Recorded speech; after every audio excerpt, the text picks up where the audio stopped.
Welcome to Stockholm and to the Swedish Parliament, the Riksdag. During the Swedish EU presidency between January and June 2023, the Riksdag is an arena for meetings and dialogue between MPs from the parliaments of the EU member states and the European Parliament. Last year, we celebrated 100 years of Swedish democracy. This year, we're commemorating 500 years of parliamentary work and decision-making. The Riksdag is an open parliament in central Stockholm. Welcome to the Riksdag. Bienvenue à Stockholm et au Parlement suédois. Pendant la présidence suédoise du Conseil de l'UE de janvier à juin, le Riksdag, le Parlement suédois, est le lieu de rencontre et de dialogue entre les membres des parlements des pays de l'UE et le Parlement européen. L'année dernière, la démocratie suédoise a fêté ses 100 ans. Cette année marque 500 ans de travail et de prise de décision au Riksdag. Le Riksdag est un parlement ouvert, situé au cœur de Stockholm. Bienvenue au Riksdag.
Just to samla dem.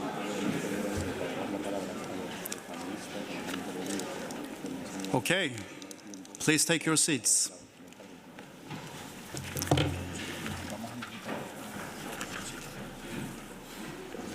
Dear co-chair, dear members of the Troika, dear members of the JPSG, ladies and gentlemen, and dear guests, it is my honor to welcome you to the Riksdag here in Stockholm for the 12th meeting of the Joint Parliamentary Scrutiny Group on Europol. This meeting is co-organized by the co-chair by the Swedish Riksdag and the European Parliament. I'm especially happy to be able to welcome you all here in person. It is our second in-person meeting since the pandemic, and let us hope that we can continue this positive track. I believe meeting in person benefits the discussions, and it's also enabled us to talk to each other outside the meeting room. We have 74 members registered for this meeting from 36 chambers and parliaments, from 33 member states, plus the European Parliament. The meeting is web-streamed and interpretation is available in English, French, Swedish, as well as in Italian. Before we move on to a report of the outcome of the Troika meeting yesterday and adopt of the agenda, I would like to welcome and pass the floor to my JPSG co-chair, Mr. Juan Fernando López Aguilar. Thank you so much, co-chair Martin, and my pleasure. Yes, we had a couple of years, terrible couple of years, having this joint exercise of the Joint Parliamentary Scrutiny Group on Europol for much too long online or with much difficulties, technical difficulties of all kinds. But finally, we're having this live session, which is, wow, quite a remarkable step forward. So I'm pleased to be co-chairing this session with my colleague Martin from the Riksdag and announcing that we have a way to go, looking forward to hear from Europol's representative, Catherine de Boll, and all her staff at the forefront of this relevant agency, providing cooperation with law enforcement investigations and gathering info and sharing that info with the member states, cooperating with the member states in providing security for all European citizens, which we represent, members of the European Parliament, members of the Riksdag, holding the EU Council presidency for this semester. And no need to underline the importance, the very relevance of Europol's structure when it comes to organized crime, cross-border serious crime, fighting against all actions of our concern, including, of course, terrorism, trafficking of human beings, cyber crime, providing for cyber security, and by the same token, caring about fundamental rights, for sure. Surely you know that that's the one, maybe the highest, the paramount issue for the members of the Committee of Liberty, Justice and Home Affairs, which I chair in the European Parliament. We do care about making it compatible, providing security and caring for fundamental rights, namely confidentiality of data, data protection, the rights, and no discrimination for sure. No discrimination for sure when it comes to new developments like artificial intelligence, predictive policing, and caring for the presumption of innocence in all kinds of investigations. So we have certainly a way to go, and I would like to, of course, pay tribute to the work that has been carried out by Jaroslav Tsok, if I'm pronouncing it right, from the Czech Chamber of Deputies, which attended the Europol Management Board, taking place December the 13th, 2022. His written report has been circulated to all delegates here, and it's to illustrate the kind of work we are to carry out. The next Europol Management Board meeting, to which the JPSG, Joint Parliamentary Scrutiny Group on Europol, will be also invited, will be taking place in June this year. And it will be circulated with the details when we receive those details from the Management Board. Back to my co-chair, Mr. Martinen, to carry out the work we have ahead us. Thank you, Mr. Lopez Aguilar. Before adopting the agenda of the 12th meeting, I would like to inform you about the outcome from the Troika meeting that took place yesterday. One of the topics we discussed was the establishment of the Consultative Forum on Fundamental Rights.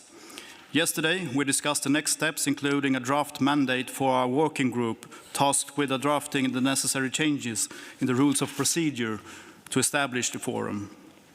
I'm happy to announce that the Troika agreed on the proposal to set up a working group and on the mandate for this working group. All delegations will also receive written information shortly after today's meeting. However, let me summarize the main elements and the next steps. The working group will be tasked with drafting a consensual proposal on the establishment of the consultative forum within the JPSG rules of procedure. The mandate of the working group will be limited to the submission of proposed amendments to the rules of procedure in order to establish the forum and to outline its mandate and working methods. The contributions as well as future compromise proposals shall be discussed in the working group. This should be done at a technical level and then at a political level if required. The working group will agree on its proposal by consensus, and it shall present its outcome of its work either in progress on analyzing and compiling the contributions or presenting a draft compromise proposal to the Presidential Troika meeting in Brussels on the 20th of September. The Troika may, however, decide to postpone this presentation by extending the mandate of the working group until the JPSG meeting in the first half of 2024. The working group will be chaired by the co-chairs and will be composed by the Troika members, as well as interested delegations that wish to participate. Each participating delegation will be represented by one member. Me and my co-chair, Mr. Lopez Aguilar, would therefore like to welcome those delegations who wish to participate in the working group to express their interest by us by Friday the 14th of April. Now, I suggest we move on to the adoption of the agenda. Our meeting will start with an intervention from Commissioner Johansson, which will be followed by exchange of views. We will then move on to a session dedicated to Europol's activities over the recent month, which constitutes an important element in our scrutiny of Europol.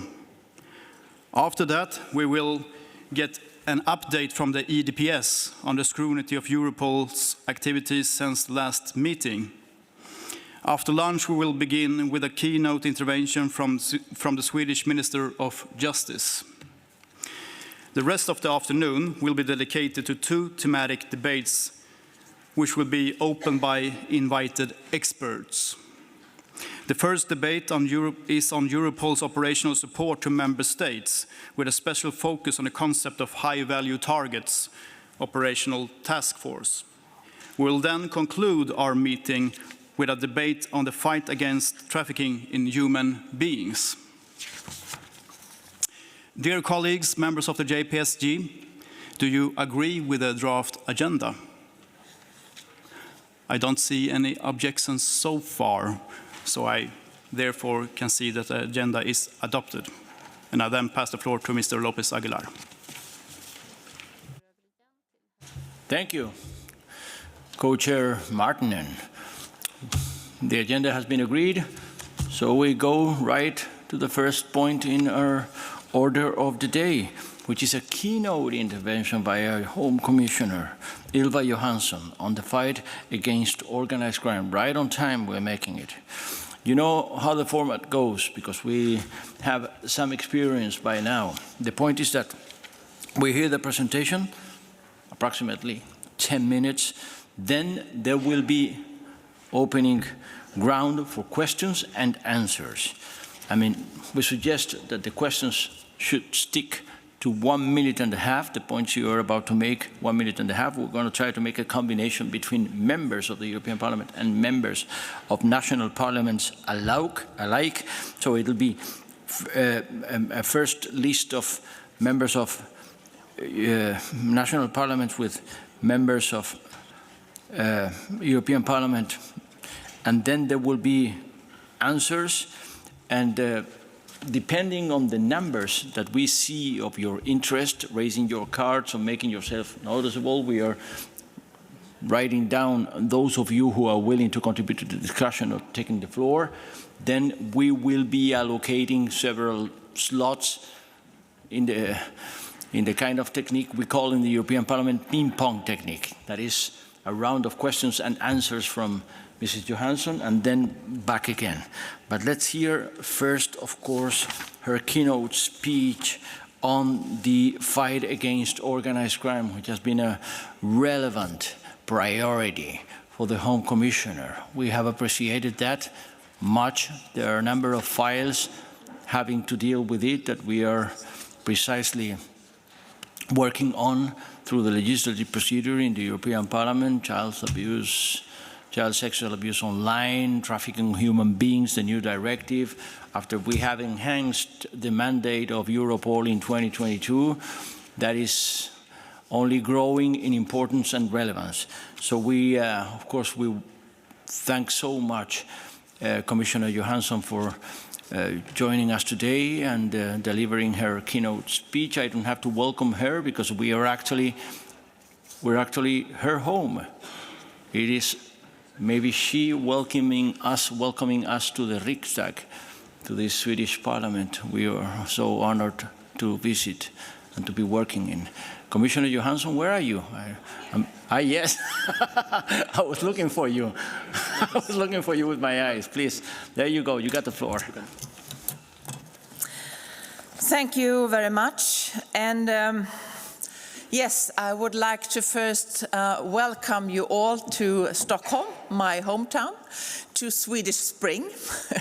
And sometimes we are making jokes of Swedes. We are searching for sun all the time, but you can imagine, because this is how spring is back home in Sweden. I also would like to warmly welcome you to this parliament, to the Riksdag. You are doing a great job. You are representing our citizens in the scrutiny of Europol, and I would like to thank you for the important role that you are playing, because this is an important part of the democratic transparency of the work of Europol. I also would like to welcome you here in Parliament. I was elected member of this Parliament the first time in 1988. I'm that old. I was then the youngest ever parliamentarian elected EP in Sweden. So I spent a lot of time in this building, I must say. Sweden is one of the member states that are most under attack by organized crime. The violence is very present. We are still in March. March is not over yet, but already this year in Sweden we had 38 bomb attacks, over 70 shootings, killing 15 people so far this year. And I should say that organized crime, organized criminal groups, they are posing a threat towards our society that is comparable with terrorist threat. They are extremely sophisticated. They are operating like multinational businesses with global supply lines, exploiting technology and using encryption to hide their crimes. They undermine society also by using corruption. To a large extent, at least 60% of the organized criminal groups are using corruption. It's a poison in our society. 80% of them are also engaged in the legal economy and using parallel underground financial systems. I'm very much looking forward to Europol's next SOCTA report, which gives us the analysis we need to fight criminal threats. From the beginning of my mandate, I have put forward strategies and proposals to fight organized crime. We made sure Europol has a stronger mandate and more resources, because Europol supports member states' investigation, and this is essential. We have made clear that Europol can process big data, and this is extremely important in today's fight against crime. No one can process by hand the 1 billion messages captured in the Sky ECC alone, for example. And I'm now stepping up the fight, especially against drug trafficking. We see that many of the violence and the shooting and the killings that we see in our streets are linked to organized criminal groups engaged in drug trafficking. The main route of cocaine from Latin America to the European Union is coming into the port of Antwerp in Belgium. I visited the Antwerp port together with the Belgian Minister Verlinden, and we discussed with them how we can step up the control. Last year they seized more than 100 tons of cocaine in Antwerp alone. But still, that's only the tip of an iceberg. I went 2 weeks ago to Latin America. We visited Colombia, where the coca plant is growing, where they produce the cocaine, where they are burning down the Amazon rainforest for more and more areas to cultivate the coca plants, where the killings is really present, where there are areas of the country not controlled by anybody else than the criminal groups. And then they transfer the cocaine to Ecuador, where the port of Guayaquil is the main port where the cocaine leaves to Latin America. I visited also the port of Guayaquil, and we discussed there with the Ecuadorian and Colombian authorities and government and with the port authorities how to step up the police cooperation, the exchange of information, the port-to-port connections, and how we can help also with the vulnerability assessments of the ports. It was the first ever visit of a commissioner for Home Affairs in Latin America. And the reason is, of course, that the organized criminal groups are so transnational. It's not possible to fight them alone in one member state. It's not possible to fight them even if we gather all member states in the European Union. We have also to work with other parts of the world. Today I will also use this opportunity to discuss with you my proposal to prevent the fight against child sexual abuse. We are now in an important moment. Member states and European Parliament are now preparing their positions. According to the Council of Europe, one children out of 5 are victims of some form of sexual violence. It means that we all know someone. We all know an adult who was abused as a child. We all know a child who is being abused right now. But it's hidden. And it's getting worse. I hear the debate about my proposal. I hear that it's being explained that I'm introducing detection of child sexual abuse in online messages. That is a new thing. But it's important to underline that this detection has been ongoing for more than 10 years. Reports on child sexual abuse by internet companies have increased. Last year, they reported 32 million reports globally, 1.5 million reports in the European Union alone, containing more than 5 million videos and pictures of rapes of children. And when I ask Europol about these videos and pictures, they also tell me that the younger the child, the worse the violence. In the United States, 52% of the convictions involve pictures of babies and toddlers, sometimes newborn babies that are raped. I know that this is difficult to talk about. I know you all feel the pain in your stomach when you talk about it. But we have to do so, because as a society we cannot look away. The abuser is very often a person of trust, a father, a neighbor, a football coach, a priest, who commit the abuse offline where no one can see, sometimes going on for years. But they share the abuse online. And that is often the only way the abuse can be stopped. Because online companies today detect the abuse, and police use the reports to rescue children and to prosecute the perpetrators. Recently in the Netherlands, a man was raping his baby daughter, Meta detected the abuse in Facebook Messenger. In Sweden, a woman abused the children of her romantic partners, shared the pictures in Messenger. Meta detected and police ended the abuse. It turned out that she was part of a ring of abusers. In total, the police rescued 11 victims. The youngest was 2 years old. Grooming is on the rise. Adults contact children through video games and chats, trick them into sexual acts. The most common age is a girl aged 10 to 13 years old that's been tricked into doing sexual things with herself in front of the camera. For example, penetrating with kitchen utensils. Sometimes the groomers also meet the children in the real world to abuse them and even murder them, like the 2 14-year-old girls last year, one in Germany and one in Belgium. It's time to realize that these crimes are not incidents, that as a society we have a problem, a child sexual abuse problem, and that the internet is making abuse much worse. At every given moment, we estimate that there is 750,000 perpetrators online globally at every given moment, searching for children to abuse, to groom, or sharing this content with others. And imagine the trauma of the children. The worst moment of your life is shared for pleasure. 2 million times in some cases.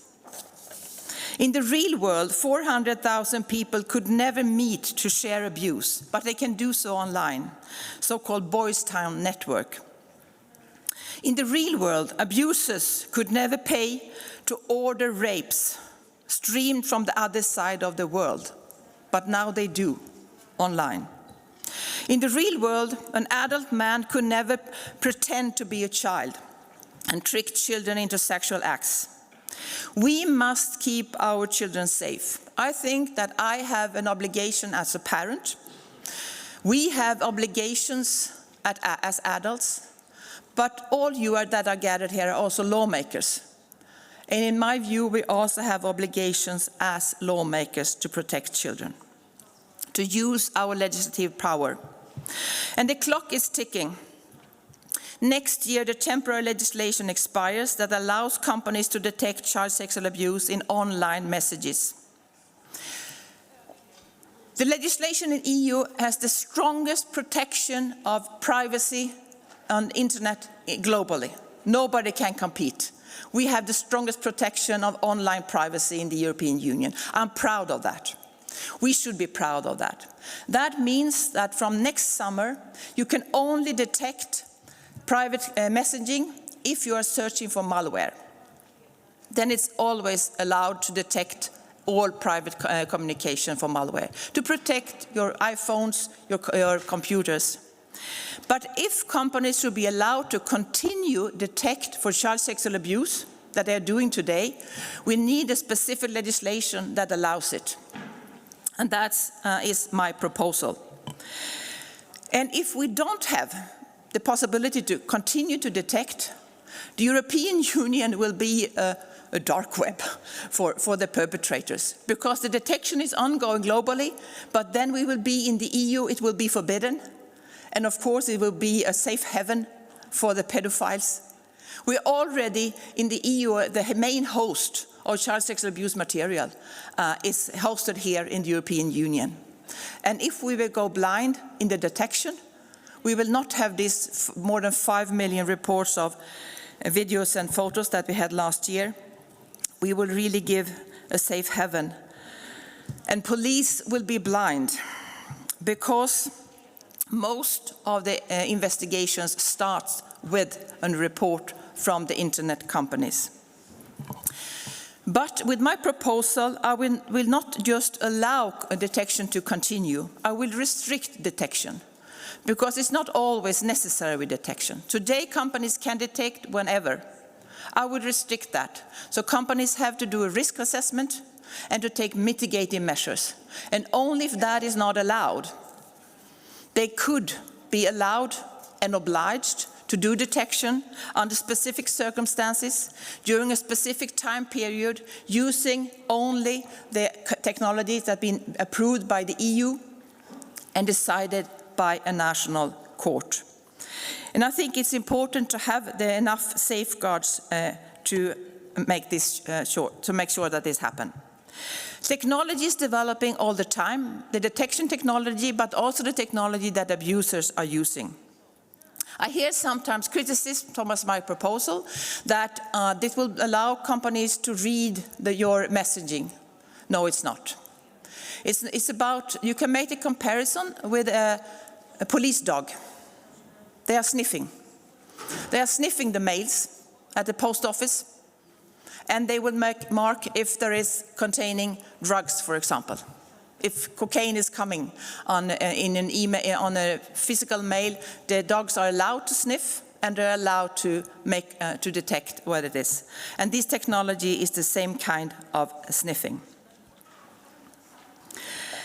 And of course, we cannot say that encrypted communications will be totally out of the scope. That would also leave a safe haven for the perpetrators.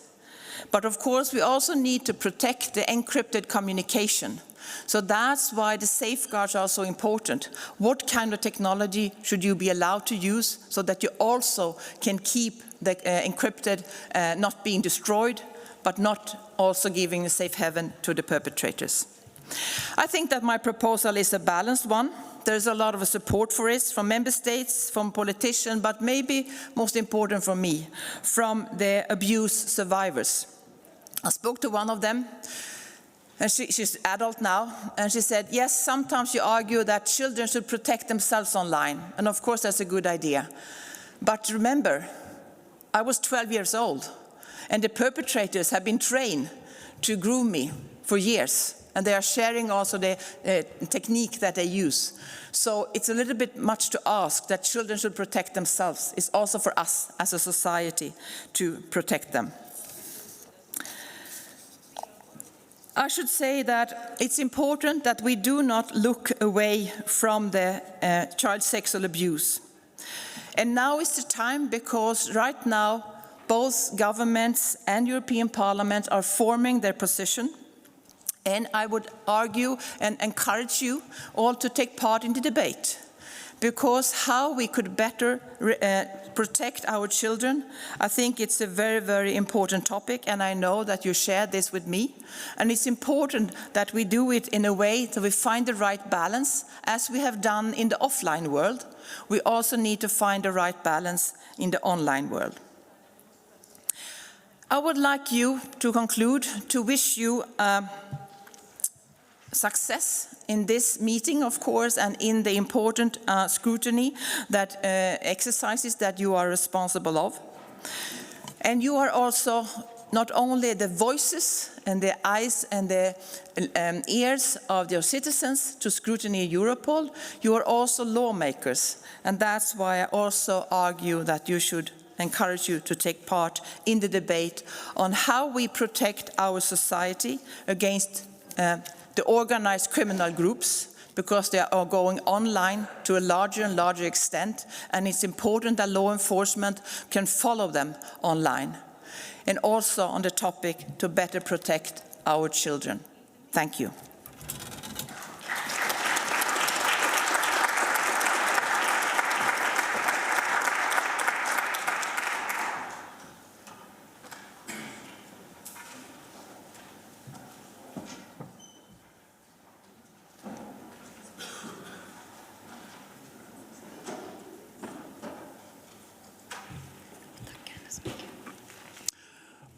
Okay, thank you, Ms. Commissioner Johansson, for your speech. As I hope you've seen, at your seats there are instructions on how to request for the floor by using your iPads. Your requests are made per each session during the keynote intervention. Hur många har vi? Okay. In order to keep the scheduled time, please limit your intervention to maximum of 1.5 minutes. And before I invite the first speaker to take the floor, I would like to remind you to speak slowly and clearly, since your remarks will be interpreted. The floor will be given alternatively to 2 members of the national parliaments and 1 member of the European Parliament.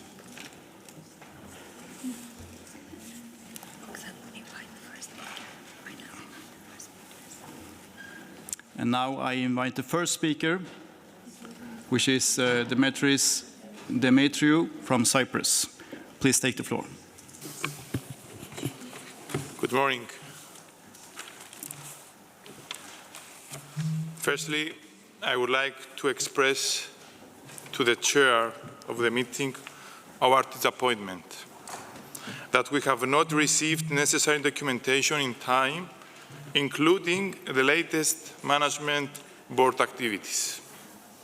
The timing of our meetings must take into consideration when documents will have to be concluded or will be ready.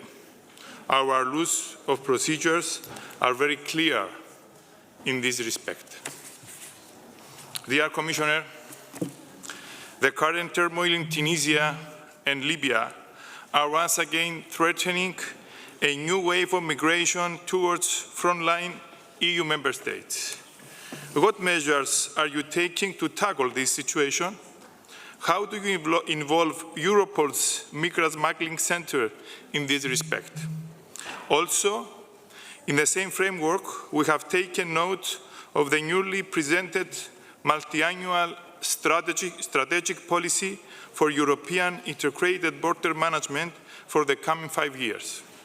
What will Europol's role be in this regard, and how can it further contribute to identifying and capturing smugglers so that they can be prosecuted? Of course, I must also underline that combating smuggling can never be sufficient if instrumentalization of migrants persists. You know, of course, that I'm referring to Turkey. You have recently said that Cyprus is a success story regarding returns. Although progress has been achieved with the valuable help of the Commission and Europol as well, management of returns cannot be sustained while systematic instrumentalization continues unabated. We strongly encourage a continuation of discussions of the relevant draft regulation in the context of discussions of the new Pact for Migration and Asylum. I want to underline that the smuggling networks that operate in the occupied area of Cyprus must be combated. Do you think that a carrot and stick approach could be used in this regard? Thank you very much. Okay, thank you, Mr. Demetriou, and I will remind you to keep your time limit for everyone's sake. And now, the next speaker, I will give to Nazario Pagano from Italy. The floor is yours. Buongiorno. Good morning, everyone. I wish to thank Commissioner Johansson for her comprehensive presentation this morning. In particular, she focused on violence against minors and the abuse of minors. In any case, I wish to make some additional remarks on another form of crime. My colleague from Cyprus just mentioned this, and I'm referring to migrant smuggling, which is a deplorable and dangerous activity, and it requires a priority and adequate response in Europe. Now, this is a highly profitable activity. In fact, more than 90% of migrants have to pay their smugglers for their journeys. And this is despicable and very risky, as I said. And we are reminded, in fact, of this when we remember the recent tragedies at sea. And of course, this is what underlies THB.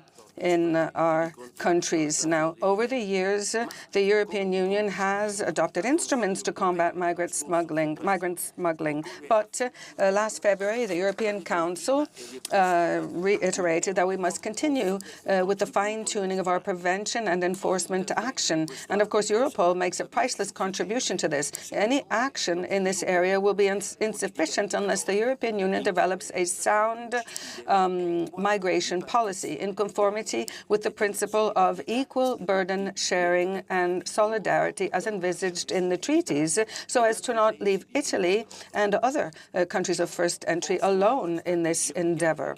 This requires a comprehensive strategy. On the one hand, it provides access to our continent through safe routes to those who are entitled. And I'm thinking here of establishing centres in transit countries which could be managed directly by the EU and by UNHCR. And they could carry out on-site screening to identify those who are entitled to asylum and international protection. On the other hand, we need medium to long-term action in order to tackle the root causes of migration and foster sustainable development of countries of origin of these migrants. I ask Commissioner Johansson and the Swedish presidency whether or not they think they will follow this course of action. Thank you. Again, I will also remind all of you to have to make your speech within the timeline. The next speaker will be from the European Parliament, Ms. Evin Inscher. The floor is yours. Thank you very much, Chair, and thanks to Commissioner Ylva Johansson for being here with us today. And as you feel, I also feel happy to be home in these chambers again. There is quite a lot that is on stake right now in the European Union. Our fundamental rights are on stake, and as you very rightly mentioned, organized crime is a big problem that is putting these fundamental rights on stake. And as well as I think it's very good and very important you highlighted the legislation on fighting child sexual abuse, because it is a big problem all through our 27 member states. But I wanted to touch up on another issue also. Europol has several times highlighted the growing also right-wing terrorism and the problems that it has brought along. I would like, my very concrete question is, do you see and are there any links between the growth of extreme right-wing parties and the right-wing extremism that we have seen even in our own union? And I also want to have a question on a very specific issue that maybe concerns Sweden, but is still very important from a security, of course, perspective, and that is that the Swedish intelligence services have come with a report, and in that it has been highlighted the problem, not problems, but it has.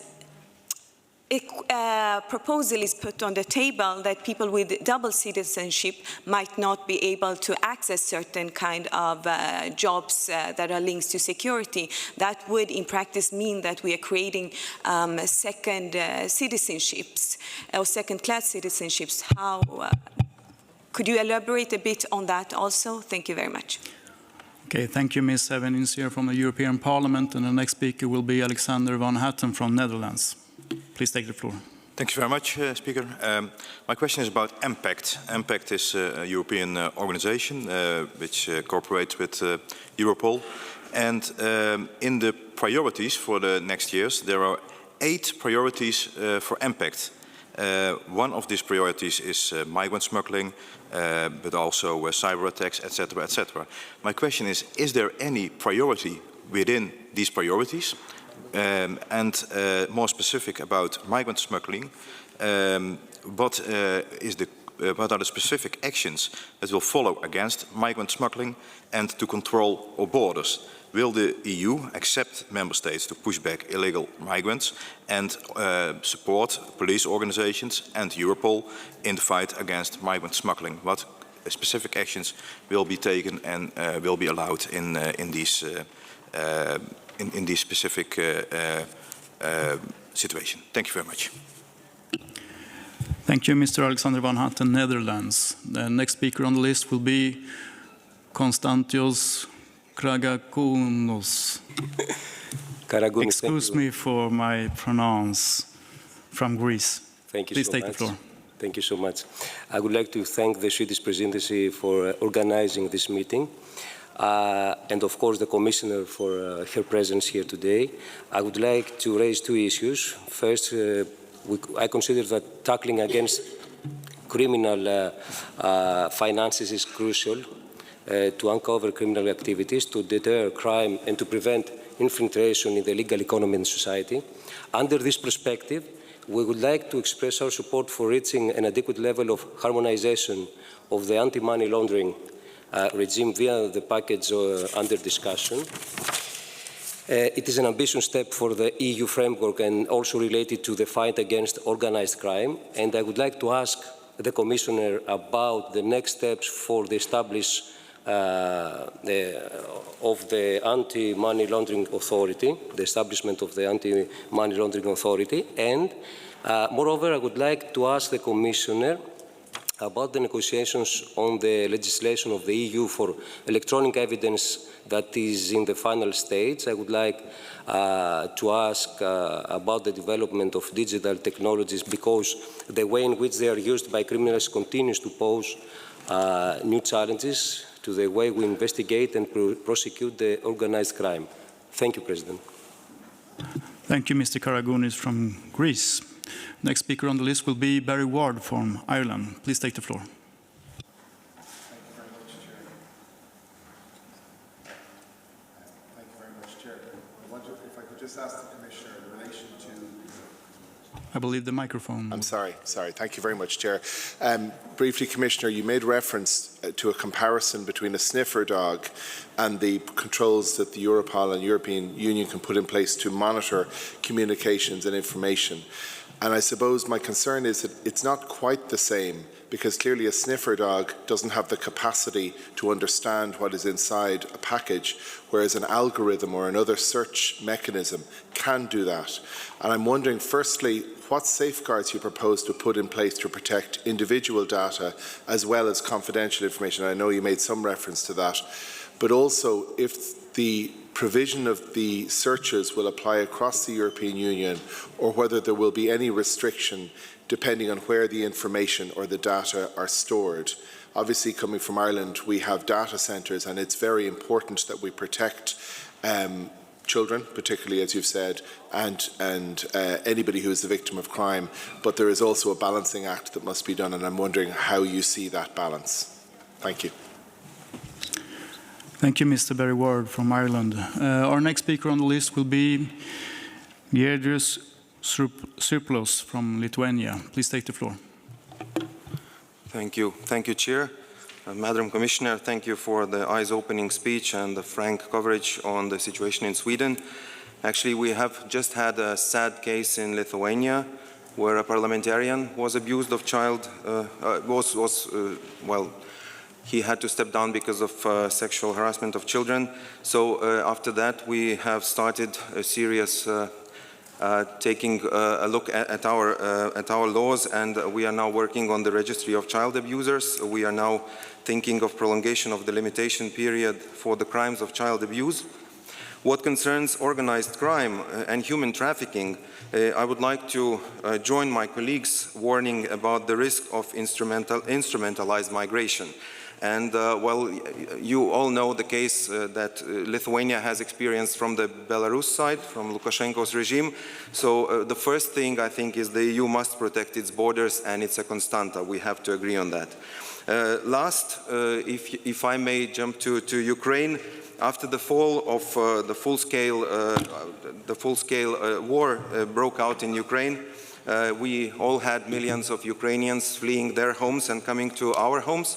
And well, they are all potential victims of human trafficking. So at least in Lithuania, we have set up an interinstitutional commission to prevent these cases, and this Commission has really worked really well. And my question, dear Commissioner, would be about the children of Ukraine taken to Russia with no trace. I know it's hard to do anything, but maybe you have some proposals what then the countries and what the EU in general can do to bring these children back to Ukraine. Thank you. Thank you, Mr. Surplus, Lithuania. The next speaker on the list will be Saskia Bickman from the European Parliament. Please take the floor. Thank you. Thank you for hosting this JPSG session, and thank you, Commissioner, for leading important fights, including the fight against child sexual abuse material.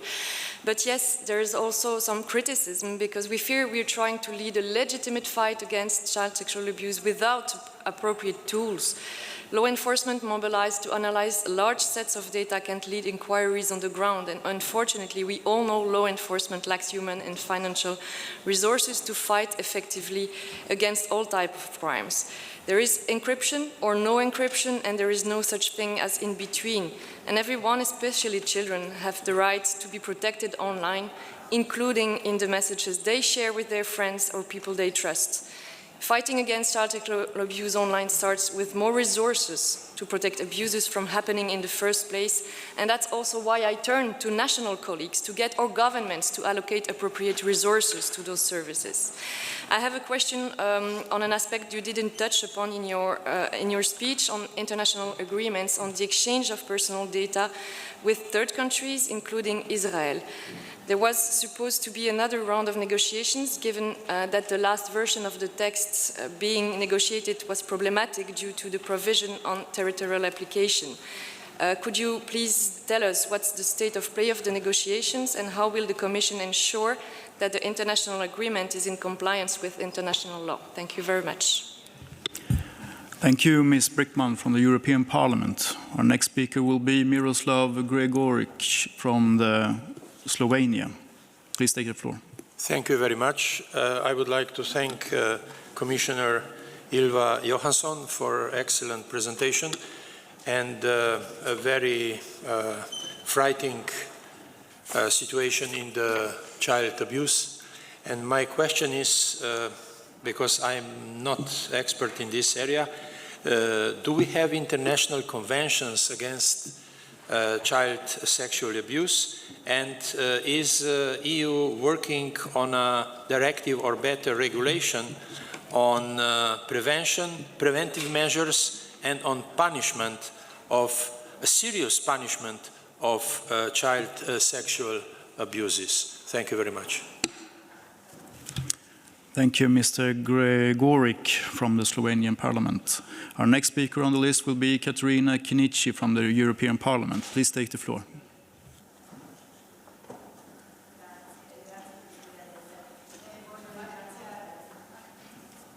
Sorry. Grazie. Thank you very much, Chairman. I wish to thank Commissioner Johansson for her address this morning. Now, we are here in this wonderful country, and you yourself have said that Sweden has come under the attack of organised crime networks.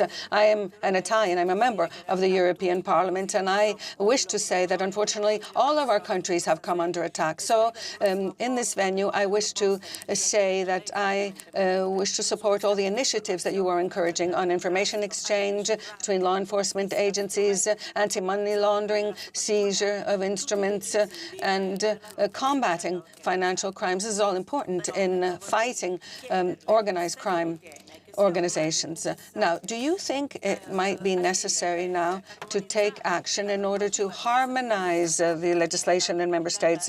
We know that organized crime groups are very skilled at identifying those areas where the laws are weaker. So maybe we should try to overcome these inadequacies and harmonize, therefore, the laws in all of our member states. And we have to be more ambitious. We have to overcome the 2008 framework decision, because this is a blunt weapon in the hands of Europol. Because when we define organized crime, we know that we've got to consider the new features, the new ways in which these criminal organizations are operating. And you yourself have said that they are global business organizations. They are dynamic and they have this business-oriented approach, and it is hard to take them down. It's Ms. Grotede, who will be our last speaker due to this schedule restrictions. Please take the floor. Thank you, Speaker. Dear colleagues, in the fight against organized crimes, it's fundamental to respect the right of citizens and their equality. A sniffer dog does, as one of the colleagues mentioned, does not read messages. We should add, nor is a dog capable of discriminating against minorities, nor does it discriminate against citizens of lesser socioeconomic status. Whereas algorithms or other proposed ideas such as predictive policing are and do. How does the Commissioner propose to protect the right of citizens, not only to privacy, but also their right to equality and against discrimination? And also a question, if the European Union is to combat organized crime efficiently, then the tracing of money flows surely is essential. Large money flows that launder substantial amounts of money into regular economy from organized crime and vice versa. If these larger flows are cut off, then also is the interest of large criminal organization. How is the Commissioner willing to combat this? Thank you, Ms. Grotede. And thank you all. That concludes the speakers list. I will now pass the floor to Commissioner Johansson to respond to the intervention. Please take the floor. Thank you, Chair, and thank you all for your contributions and questions. I will try to answer them all. First to Mr. Demetrio and Mr. Pagano, I think there are similarities here. It's extremely important to fight the irregular migration and the smuggling. As you also, some of you mentioned, 95% of them are using smugglers. The excellence center we have at Europol is an important expert support to member states, but it's absolutely necessary also to include countries of origin and countries of transit. Last week, I relaunched a three-party task force for Libya, together with the African Union and the UN organizations. For example, what we do is that we rescue refugees from Libya, take them to centers in Rwanda and Niger, and then they are being resettled to the European Union. Others that are economic migrants are being voluntarily returned to the countries of origin. So these are part that we have to work. I will go soon to Tunisia. I hope to launch an operational anti-smuggling partnership with Tunisia, as we also would like to do with Egypt. We already have with Morocco with good result, I must say. The irregular arrivals from Morocco has gone down significantly. So it's important to do that. We also need to strengthen our own homework. So we are progressing pretty well on the negotiation on the new pact on migration and asylum, which is the legislative framework that is necessary to have to manage migration in an orderly way in the European Union. And of course, a lot of pressure now on the Swedish presidency, on the European Parliament and the Council to conclude this negotiation during this legislative mandate. But we also have launched other initiatives, for example, a Central Med Action Plan that we are now implementing. We have a Western Balkan Action Plan that showed good results with a decrease of 50% so far. We are now working on the Eastern Med Action Plan, which is extremely important. Cyprus is the member state with the highest proportion of asylum applications per capita. So Cyprus is really under pressure. And just to give you a few figures, last year we had 330,000 irregular arrivals to the European Union. At the same time, we had 1 million asylum applications. That means that we also have a lot of people traveling legally by plane into the European Union and then apply for asylum. We also have huge challenges with secondary movements, so it's important that we tackle all this together. Time does not allow to go into all this detail, but I think that you are raising important partner aspects here. And a question about Europol in integrated border management. That is what we really stress is the importance of the agencies to work closer together. So Europol, Frontex and the European Asylum Agency to have to join their forces better in the integrated border management. To Mrs. Insir, what we see on the terrorist threat is that the jihadist terrorist threat is still the highest one and it's still very present. So this is the biggest terrorist threat. The terrorist threat that is growing is the right-wing terrorism. It's still much lower than the jihadists, but it's on the rise. But could I also mention what we see? We see do-it-yourself ideology. We see extremists that pick their own, like a smörgåsbord, Swedish, a little bit of hating women, a little bit of hating Muslims, a little bit of hating whatever, and they mix it and they do their own ideology, and from that base they also commit terrorist attacks. And this is something to be very aware of, and also that these people are getting younger and younger. We can see them especially online, but also those that commit actually crimes. We've seen some recent actions on that. On the national security, it's a national competence. There's a lot to discuss here, but this is not an EU competence. To Mr. Van Hatten, yes, impact and the part on impact on migrant smuggling. I should say that maybe Executive Director Catherine de Boll is even better placed to answer that than I am. But impact is a really important platform for this cooperation, and we are inviting third countries to take part, and they are taking part. For example, the Western Balkan partners, they are really part of the impact joint investigations and actions that we do to fight smuggling. And this is it's necessary because we can't stop smugglers when they have already entered into the European Union. We have to stop, or at the borders, we have to stop them along the route. And that's also where they gather people. I was recently also in Pakistan and Bangladesh because we've seen a rising number of irregular arrivals from these two countries, and they are not in need of international protection. They are searching for better economic opportunities. We should offer them legal pathways because we need labor migration, but we really have to fight the smugglers and the irregular arrivals on this. But Europol is doing a great job here. Mr. Karakounis, yes, the Anti-Money Laundering Authority, it's ongoing, the implementation. I must say that this is under my colleague, Commissioner McGuinness' responsibility, but we also have a new legislation, as you know, on this anti-money laundering, and I think this is extremely important. That was also a question from, who was that? Yeah, the last one, Mrs. Guthede. It's important to go after the money. And I have recently presented new legislation on freezing and confiscation, and also saying that member states and police need to start with the money already at the beginning, because otherwise it's gone. And we need to be much quicker in freezing and new opportunities on confiscating, because that's what drives them, the possibility to earn all this money. And today we are only confiscating 1%. And what I said also about money laundering, the organized criminal groups, they have their own financial networks and system. So that's extremely important, and that's where where we really can hit them hard. And that was also one of the things I discussed when I was in Latin America, how we can have a better cooperation and also training together on how to go after the money. So this is an important part. On the e-evidence, it's finally politically agreed. So now we're just pending the very last formal decisions. So then it will come into force, and that's extremely important because, I mean, 85–90% of all investigations have an e-evidence component, so it has to be quick and easy to get these evidence. Yeah, the sniffer dog, to Mr. Ward.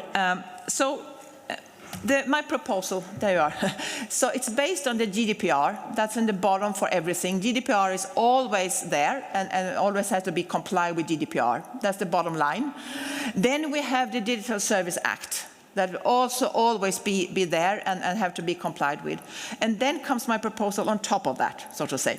So it doesn't take away anything of those that is the underlying basis for everything. So that is always the thing. So the technology that is being used today are not reading. They are searching for the specific indicators that you can have, like hashing, but it could also be other indicators based on AI. But what I say, today companies are using their own technology, their own AI components. So I say we have to have an improvement of the technology that you should use, so that we make sure that you use the less intrusive technology that is available. So that's what I put into my proposal. And of course, theoretically, there could be a situation where a court says, yes, we should scan here, but there is no reliable technology available that will not be compliant with the privacy standards we think need to be met, and then it's not possible to do it. So of course, so this is, and that's why my proposal is technology neutral, because technology is developing like this, and European legislation is not that fast. So we have to make sure that we have the processes in place, and not to put the specific technology in place. To Mr. Surplus from Lithuania, yes, I think Lithuania has done well, really well, when it comes to preventing the trafficking human beings. And so has many member states, I must say. And thanks also to Europol, quick action with a special task force against trafficking. I think collectively, we raised awareness very early, and thanks also to the anti-trafficking coordinator. So far, we've seen very few cases, I must say, taking into account the number of vulnerable women and children that has come here. Of course, we have to continue be vigilant on this, but so far it seems that we have performed pretty well. Yes, the children that have been kidnapped to Russia, I mean, it's like 16,000 or something like that. It's really a number. And maybe you were aware that last week, Ursula von der Leyen, my president, she announced that this will now be one of our top priorities. We understand how difficult it will be, but at least we have to try, and also try to put political international pressure on Russia for this. So this is a high priority for the Commission on the highest level. To Mrs. Brickmont, yes, on the encryption, there is today, you can say on encrypted communication, only a few years ago, encrypted communication was only for governments or law enforcement, banks, things like that. Now encryption is everywhere. And I think that encrypted communication is going to be the normal, that we use encrypted communication. So that's why it's important that encrypted communication is not out of the scope when we say that we're going to protect children from child sexual abuse. But of course the technology to be used. For example, I set up a special group to develop together with fundamental rights agencies, together with researchers, with companies, different kind of technology that is possible to use also in encrypted environment. And companies are also using these kind of technologies when they are scanning for malware, for example, in encrypted communication without breaking the encryption. So there are possibilities, but the answer is also the same as I said. If no technology exists that is acceptable in the way to use, of course, then you can't have a detection order. So this has always to be taken into account for the decision. On the negotiations with Israel on the new Europol agreement, the negotiations are ongoing, they are not finalized. Mr. Gregoric from Slovenia, yes, child sexual abuse, we are now discussing a lot on the online component, but that is not the only component. So one of the first thing I did when I was newly appointed commissioner was to present a strategy to fight child sexual abuse, not only online, but overall. So this strategy is now being implemented. And now I presented the specific law on the online component. I will come later this year with a revision of the existing directive to fight child sexual abuse. And that is also mainly because of the technology development that is so quick that we need to be aware of that when we have a proper EU legislation in place. To Mrs. Cinici, yes, I really think that we can learn a lot from Italy, actually. You have a long experience of dealing with the mafia-type criminal groups, and now many other member states are facing the same. So I think that's important, and that is also important of the cooperation that we have and the mutual learning that we have between police between the member states. That is really important. Should we harmonize the legislation more? I will not exclude that. We have recently done an assessment of the existing directive to fight the organized criminal groups, and we are now looking into a reflection on this assessment, and that might be, that we have to come up with a revision of this directive, but it's too early to really answer you, but I put the process in place to make sure that we can act to that. And to Mrs. Grotede, yes, to protect citizens against discrimination, I think is extremely important. And this is also something that is part, when we talk, this is a broader thing on that, but if you look at the online component, and especially how artificial intelligence is being used, we have seen that artificial intelligence can be trained to discriminate, actually. And then you will have an even worse situation. So you think you use technology to get rid of the bias of non-intended discrimination, so to say, and you end up with an even worse situation. So this is extremely important, and this is one of the things that we are addressing in the new AI legislation that the Commission has put on the table and the co-legislators are now dealing with. So I should say that this is And this is a broad thing also about I will conclude with this, also on your topic, because you have the role to be the democratic scrutiny of Europol. This is an important part of law enforcement.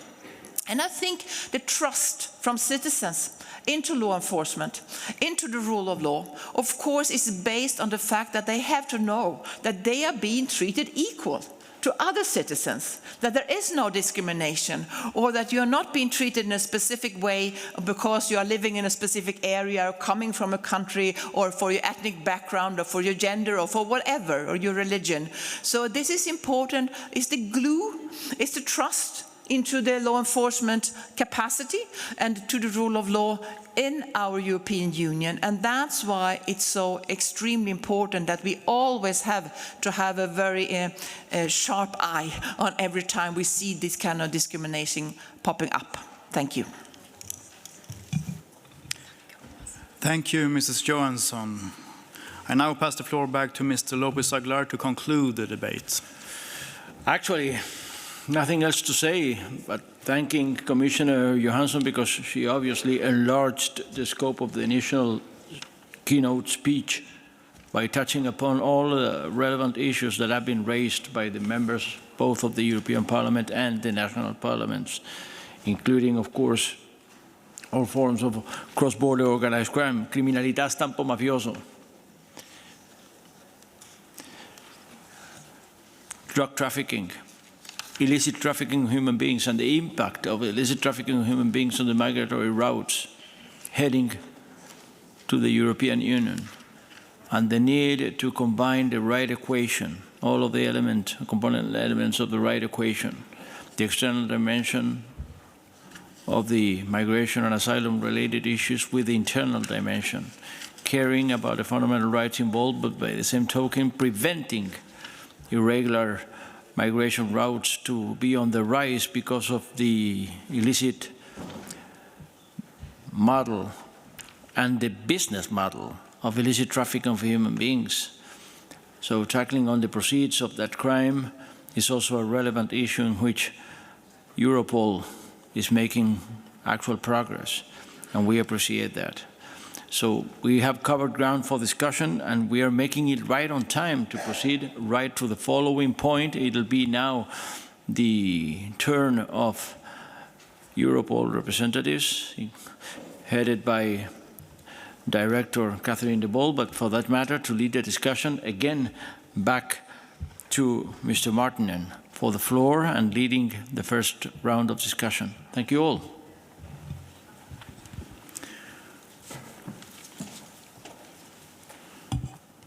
Okay. We now move on to the next item on the agenda, which is the report on Europol activities since October 2022. It is my pleasure to welcome Ms. Catherine de Boll, Europol Executive Director, and Mr. Jérôme Bonnet, Chairperson of the Europol Management Board. We will start by a presentation by Ms. de Boll, followed by a presentation by Mr. Bonnet, before we start our exchange of views.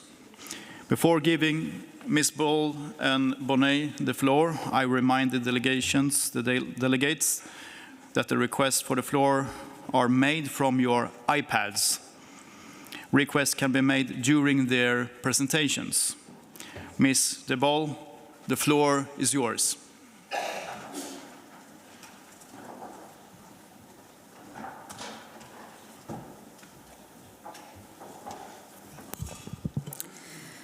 Good morning, distinguished members of the national parliaments and of the European Parliament, distinguished Mr. Martinin, Mr. Lopez Aguilar, dear Commissioner.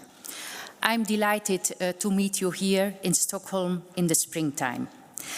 I would like to provide you with some updates on strategic and operational developments at Europol. As mentioned in October, we are currently working on the revision of the Europol Strategy 2020+, which was adopted in 2018. The war in Ukraine, the post-pandemic working arrangement, the amended Europol regulation, and important policy developments in the GHA area are reasons to reflect on the direction Europol has to follow for the future.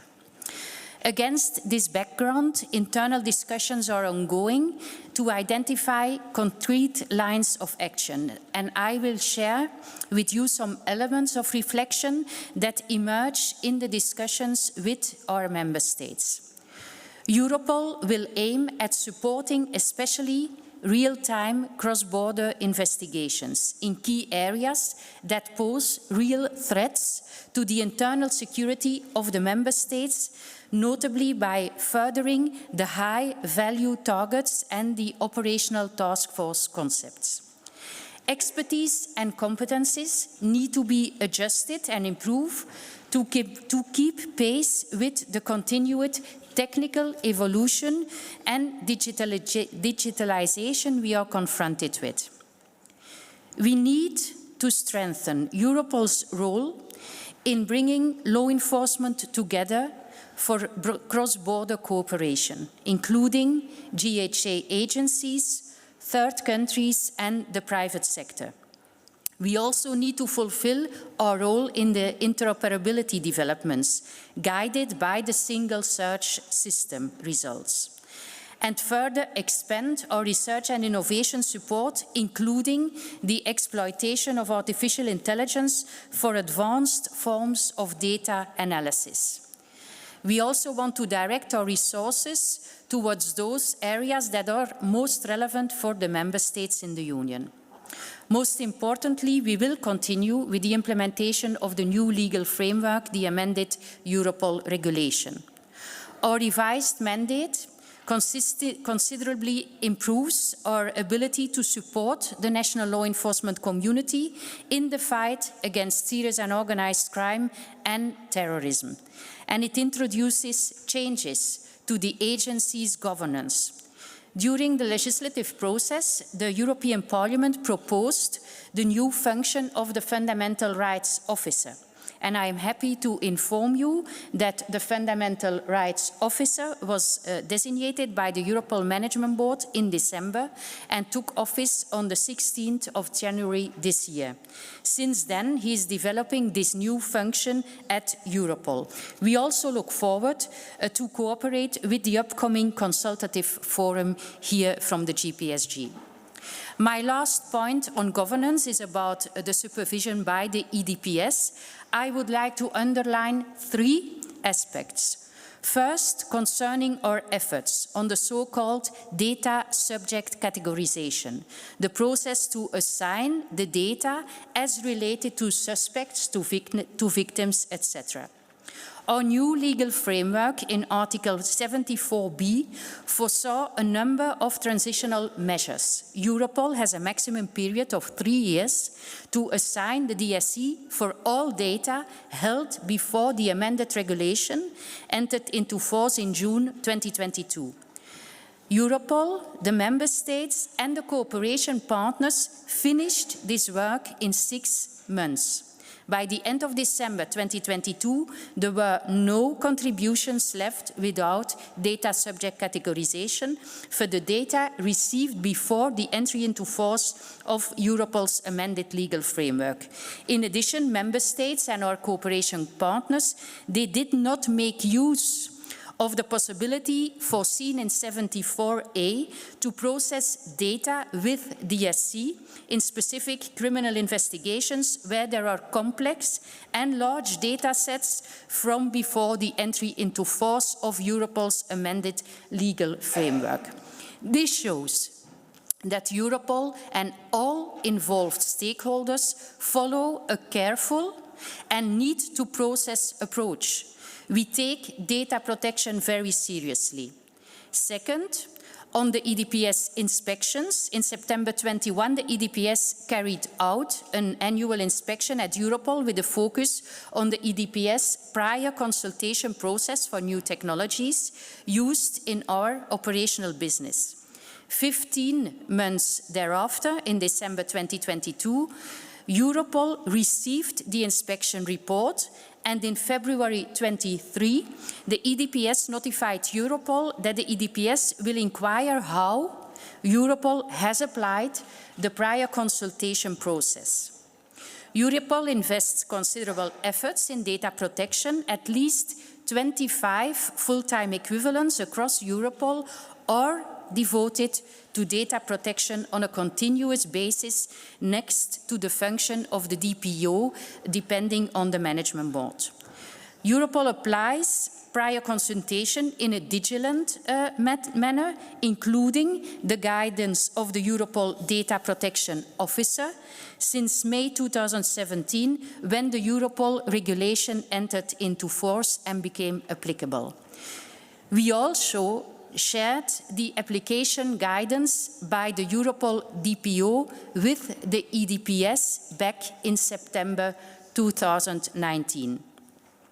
I would also like to mention one example. Europol took careful time and dedicated efforts to implement the EDPS recommendations before the machine learning tools for operational analysis.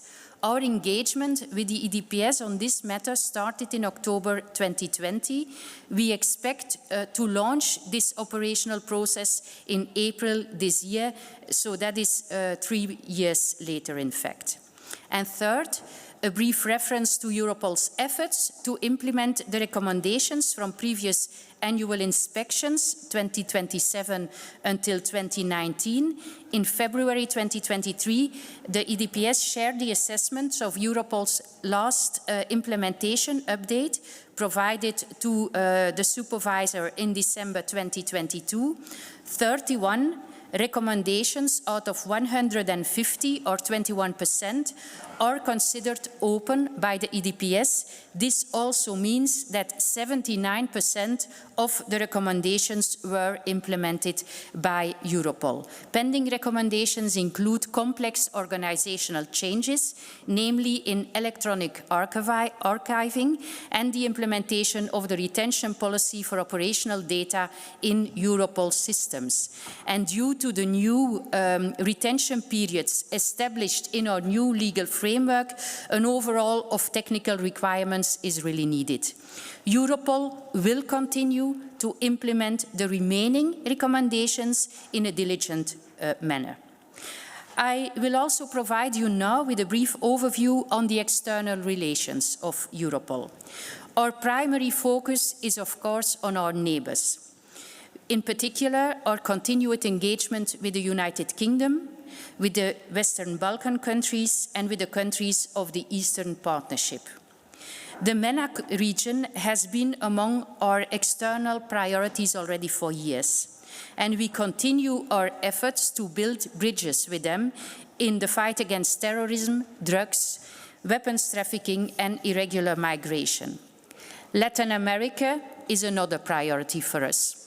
We have a number of crime areas in which we would like to deepen our cooperation, and drugs remains on the top of the list. And we welcome very much the visit of the Commissioner to Latin America and the proposal of the Commission regarding the opening of negotiations on international agreements between the European Union and Ecuador, Peru, Bolivia, Mexico and Brazil to allow Europol to exchange personal data with those countries. We also at Europol concluded negotiation on a working arrangement with India. Its signature is pending, and negotiations with the International Criminal Court, the Organization for the Prohibition of Chemical Weapons, Singapore and Peru are progressing at our level. The updates on operational activities, I would like to start to update you with a few points on Ukraine related to the war in Ukraine. Ukraine remains our main operational partner in the Eastern Partnership region. We host Ukraine's only liaison officer abroad from the law enforcement community. We continuously engage with our Ukrainian law enforcement colleagues, and there are plans to reinforce Ukrainians' liaison bureau at Europol. Through all our available instruments, Europol continues to reach out to law enforcement communities, gathering criminal intelligence and directly supporting frontline member states. Some of our key activities are the assessments on a regular basis on the impact of the Ukrainian war on the internal security in the European Union. Europol has deployed operational teams of Europol experts and guest officers to member states neighboring Ukraine and also to Moldova. They perform enhanced secondary security checks. We pay particular attention, as the Commissioner mentioned, to the trafficking of human beings. THB involving Ukrainian victims has been ongoing for years. The war constitutes an additional threat factor. However, there is insufficient data at the moment to confirm whether the increase in this criminal trend has materialized as a result of the war or whether it is a case of underreporting. Law enforcement is mobilized in fighting the circumvention of the EU sanctions and money laundering activities from Russian stakeholders. Through the operational OSCAR, we support financial investigations targeting criminal assets owned by individuals and legal entities sanctioned in relation to the war. And then related to arms trafficking, this remains one of the largest threats to the internal security in the EU stemming from the war. Europol has engaged with Ukraine on this matter and reached an understanding on sharing information and intelligence on lost and stolen weapons, on seized firearms and drones for cross-checking and further analysis. We support the implementations of the actions under the newly drafted action plan on small arms and light weapons trafficking in the context of the Russian aggression against Ukraine, and we also work on the creation of a firearms intelligence hub at Europol. Europol's analysis project on core international crimes is supporting Ukraine and the member states in their investigations. We are also working together with Eurojust on the matter. We are supporting the establishment of the core international crimes evidence database. We also hosted last week the Ukrainian Prosecutor General to discuss our support in this area. Early in March, Europol signed a letter of intent to enhance operational support through the support hub in Moldova, and staff has already been deployed to Moldova. We provide support also from our headquarters. These combined actions result in increased information sharing in support mostly areas in the areas of migrant smuggling, weapons and drug trafficking. And fighting drugs trafficking remains a top priority of Europe. and in Europe. Large-scale successful operations supported by Europol have given us tremendous insights in how criminal organizations work and how they are involved in drugs trafficking. And this has a follow-up in a lot of other investigations in the member states, significant seizures, significant arrests of high-value targets. And all these actions, they cause disruption to criminal activities, serious disruption. Now we have, together with Belgium, the Netherlands and Germany, prepared an intelligence notification on the criminal networks in the major EU container ports. And, as mentioned already before, financial investigations are key to identify the financial flow that underpin both the purchase and the logistical infrastructure enabling drugs trafficking. As regards migrant smuggling, we observe once again an increase in criminal activity in line with the migration flow. We support at Europol member states in the context of the increased smuggling via the Western Balkan as well as other migration routes. In the English Channel, Europol established the project La Manche to collect criminal information and to support operational actions over there. In the framework of the Operational Task Force ladder, we support cooperation between Serbia, Austria and Hungary to target violent migrant smuggling networks. And we are working also closely together now with Bulgaria to enhance our cooperation with Turkey in the fight against migrant smuggling. We see a very high increase and usage of violence by organized crime networks, and this is alarming. Just to give you an example, only in 2022, 5 Bulgarian law enforcement officers were killed by migrant smugglers. As regards financial investigations to trace, seize and recover criminal assets, the European Financial and Economic Crime Centre continues to support the member states. One example, at the end of 2022, Europol supported the European Prosecutor's Office in its investigation into the biggest cross-border VAT fraud scheme uncovered to date in the European Union, worth an estimated 2.2 billion euros. Monitoring of the implementation of the recovery and the resilience facilities remains really a key area for us. And the 3rd edition of the Next Generation EU Law Enforcement Forum took place in Rome in February. Participants discussed prevention, and they discussed also countermeasures against attempts to infiltrate the financial and the social fabric of the society. And also Europol continues to lead the Operation Sentinel, which aims at collecting data and providing operational support related to cases to the detriment of the Next Generation EU funds. At EU level, complex cross-border corruption investigation require an effective information exchange.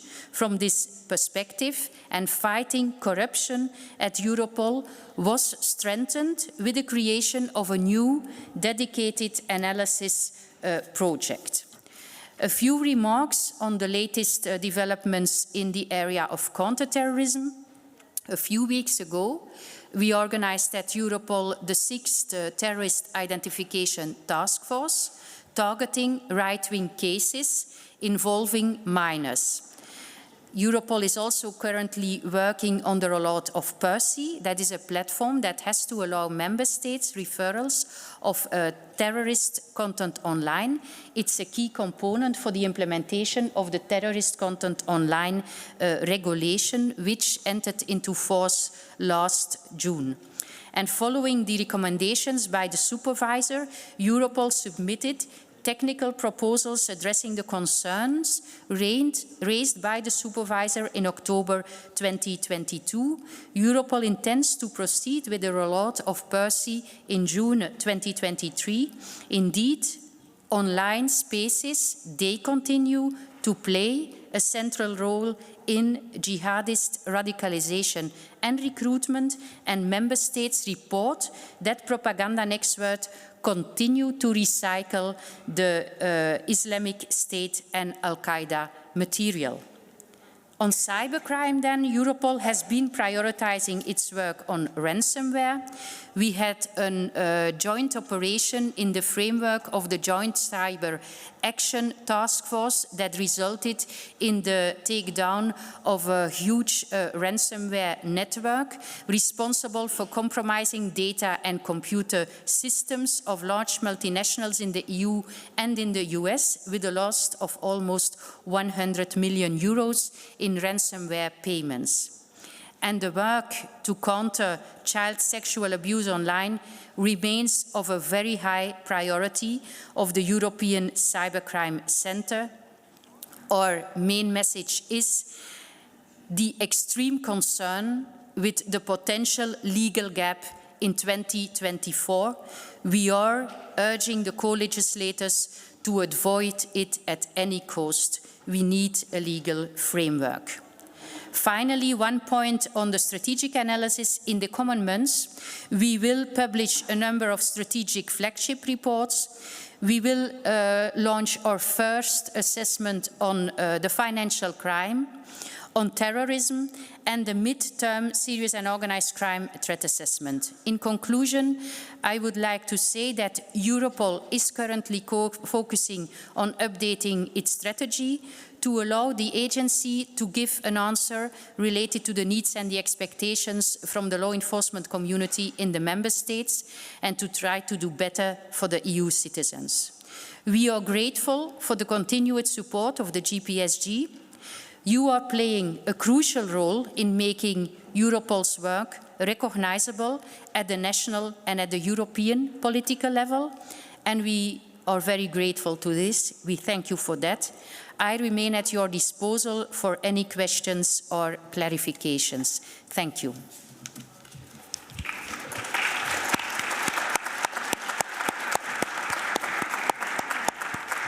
Thank you very much, Ms. De Bow. I now pass the floor to Mr. Bonnet. Mr. Bonnet, the floor is yours.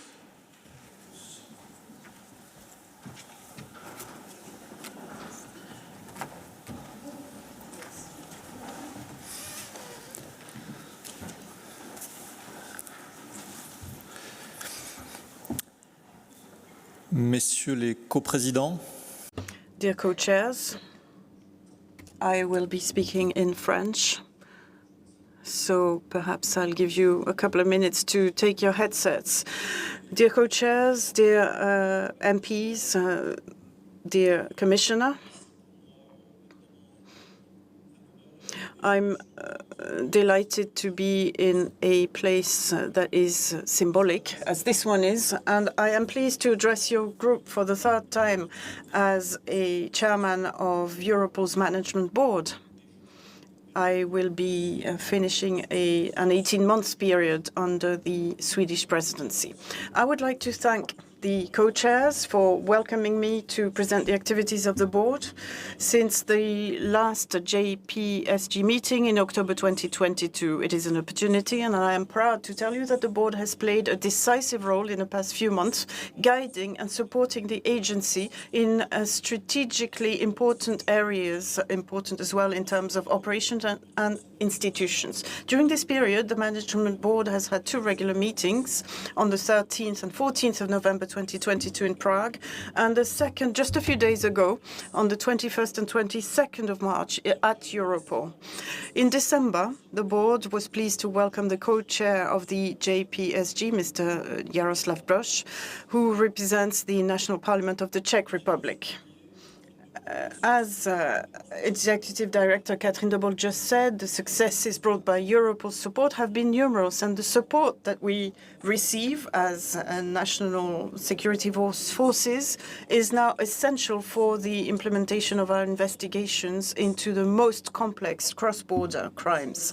The Management Board facilitates the development of the agency to support member states by making important decisions that address the challenges that we all face. Some of these challenges stem from a difficult international context, and I mean here the war in Ukraine in particular, but also a development of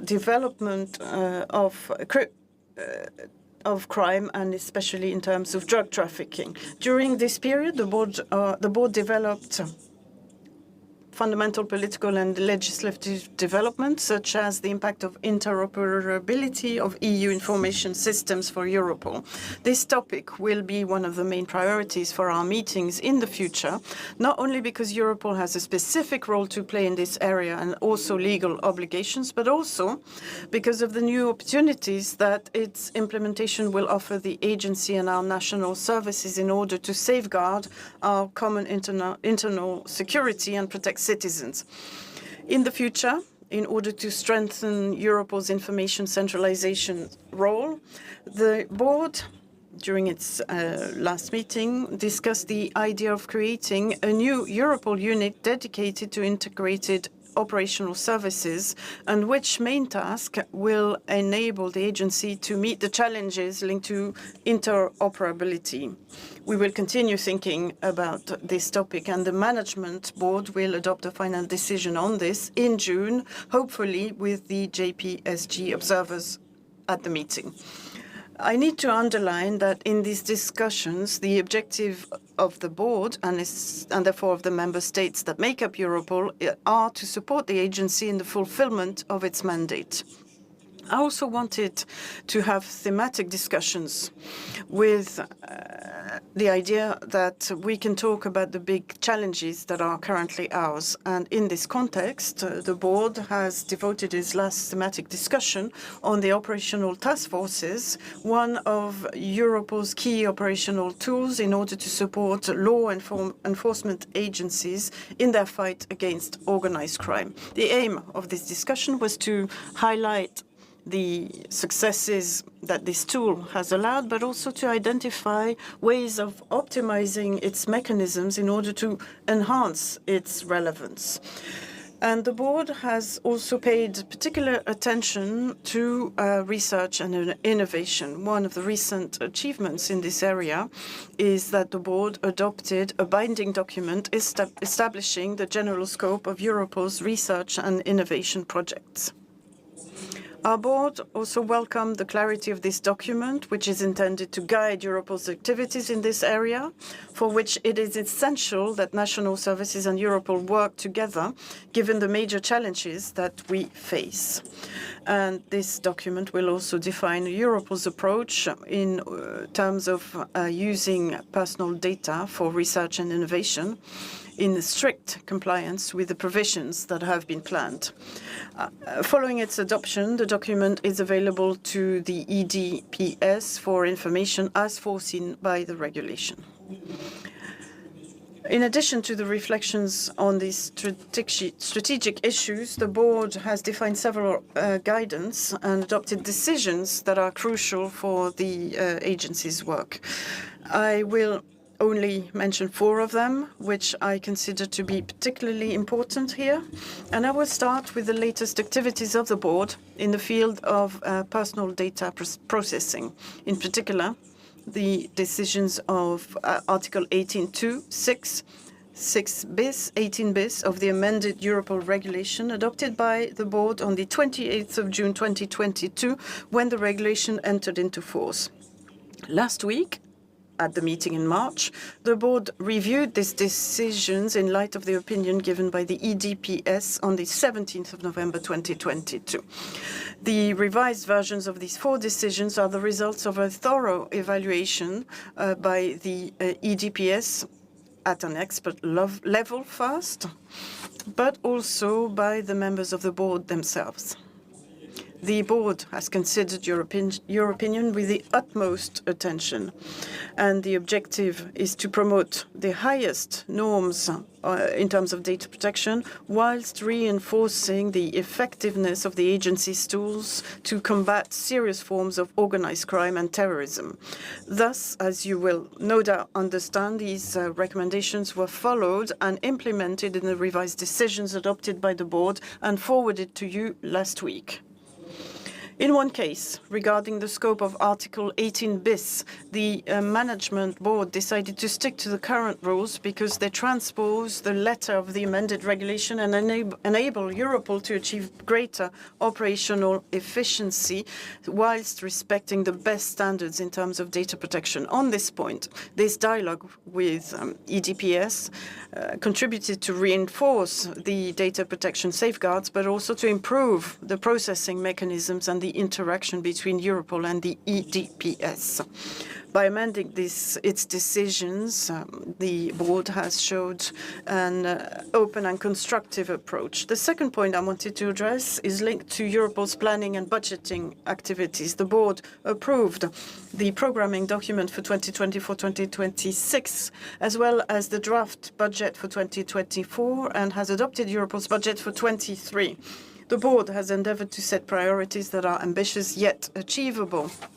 Europol's budget incorporates resources that are specifically allocated as a result of the new tasks. However, the agency will certainly be faced with a shortage of available resources due to new developments related in particular to system interoperability of EU information systems. Although we are counting on mitigating measures, the support of the Parliament and of the JPSG in realizing the long-term budget will be decisive for Europol, just as it has been in the past few years. And in addition, the board looks forward to the opinion of the JPSG on Europol's multi-annual program 24-26, which I had the pleasure to send you, Mr. Martinez and also Mr. Lopez Aguilar, on the 6th of February.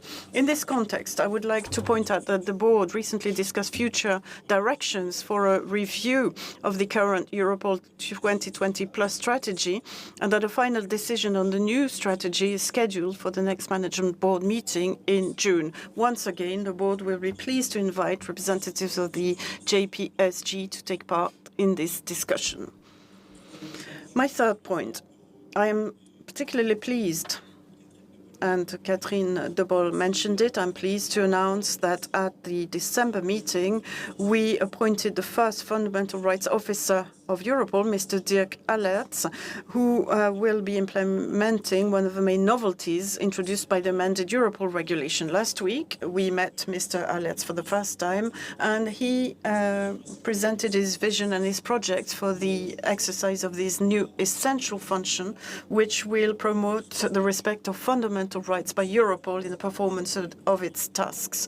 We consider this is an opportunity for Europol to provide enriched operational support, because respecting rights is an indispensable dimension for the work of our internal security forces, but also for our agency. For my fourth and final point, this is to do with the work done by the board in terms of external relations. On top of approving new working agreements, for example, with India and the International Criminal Court, and the revision of the list of partners with which Europol may conclude agreements, the board has also started to evaluate the implementation of Europol's external strategy for 21-24.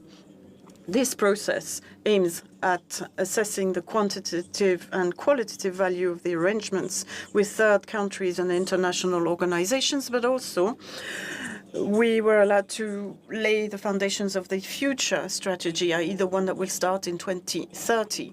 The amended regulation, in particular with the new provisions for closer partnerships with third countries, international organizations and private parties, provides a framework for our work. In addition, the board is looking at different options to get a more integrated approach to international cooperation, and in order to develop partnerships that are the most effective in full respect of rights. Ladies and gentlemen, I hope my brief report has given you enough view on the work done by the board in the past few months, and I look forward to having a discussion on it with you after my speech. As planned several times in my speech, I would like to conclude by inviting the two JPSG representatives to come to our next board meeting, which will be held in this beautiful city of Stockholm on the 7th and 8th of June 2023. Thank you for your attention.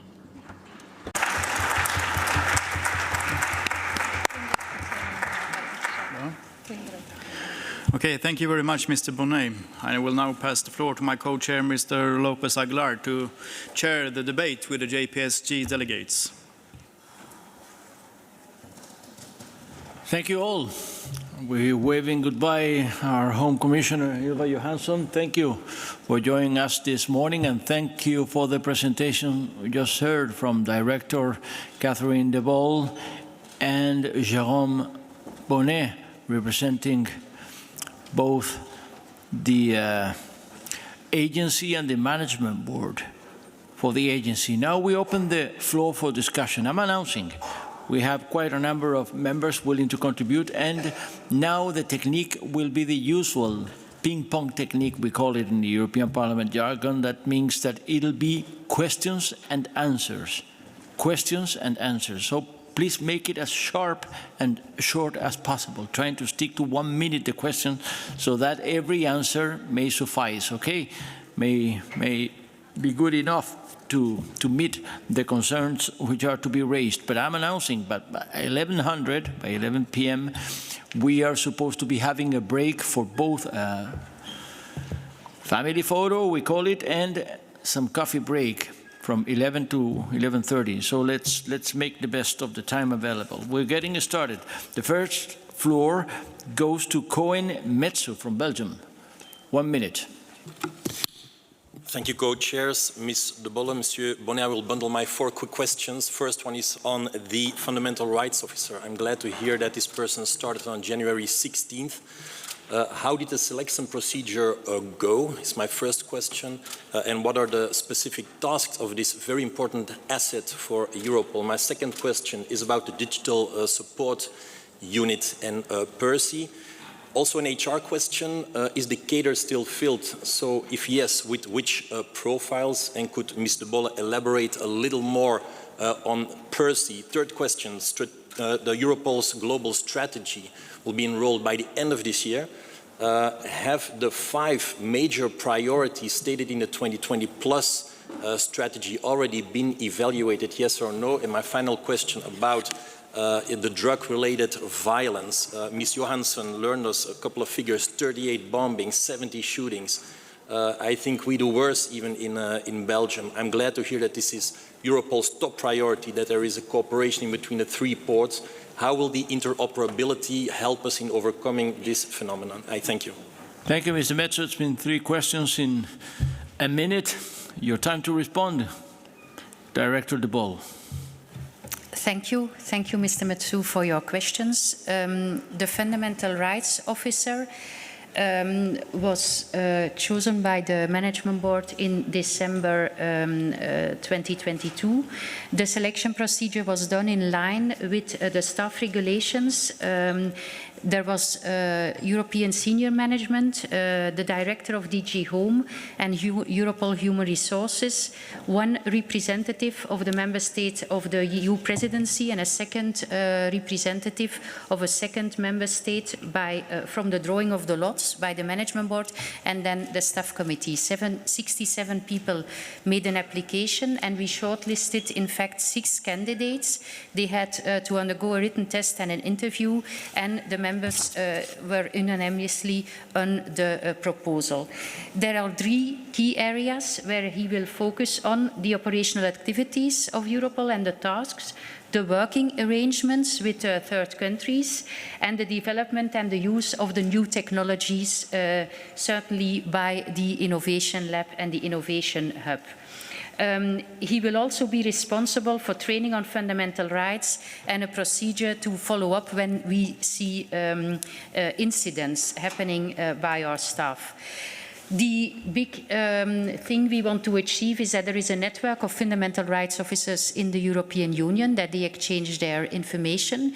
We are in close cooperation with the Fundamental Rights Agency, and we would like our fundamental rights officer that he effectively transforms, in fact, the perceived dichotomy between policing and the protection of fundamental rights into a positive narrative.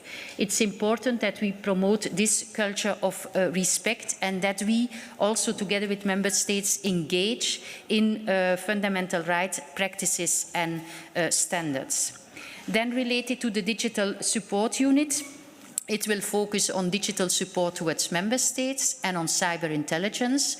We finalized the recruitment last week. It is a staff, the team is composed of 25 staff members, and it will focus on those areas which are too expensive and require too much expertise from member states.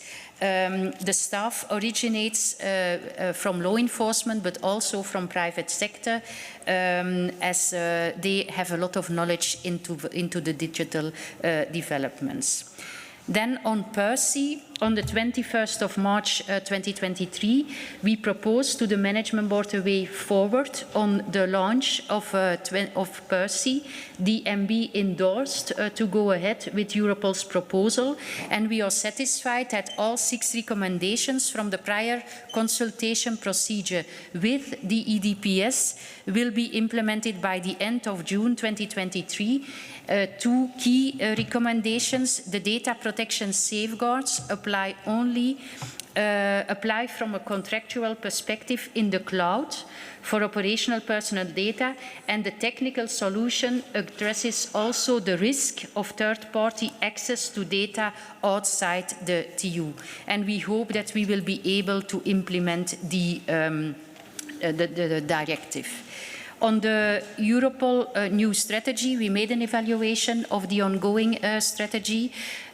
We see that member states expect more real-time support in their investigations. Member states also want us to invest more in the development of the high-value target approach and of the operational task forces, and the fact that joint analysis need to be done so that the context of the analysis is clear to Europol staff and also to member states. So that is why we will foresee a system that member states can do joint analysis together with our staff in the headquarters, but also remotely. Normally, this should be foreseen by the end of the year.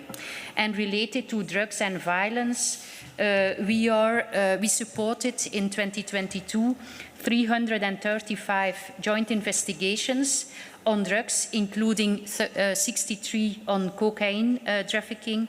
As I mentioned in my speech, we are now developing an intelligence notification on the cooperation between the Antwerp, Rotterdam and Hamburg report.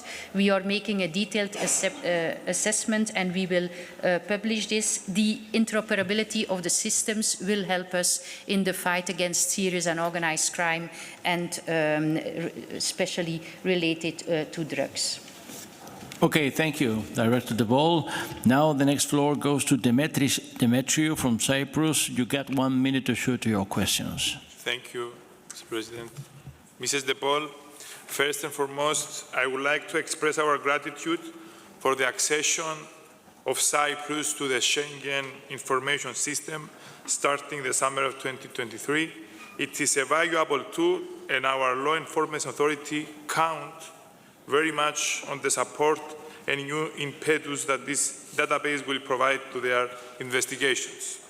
Furthermore, I want to ask about the activities of the Migrant Smuggling Center. Regarding to the recent turmoil of in Tunisia, how do you expect that this will affect Europol? What additional measures are being taken? Another issue is the protecting the European Parliament for undue external influences in a matter of democracy and a critical capability we must engage. Therefore, I want to ask you about Europol's role in the Qatar Gate scandal. Taking into consideration that an agreement had been signed between Europol and Qatar in October 2022.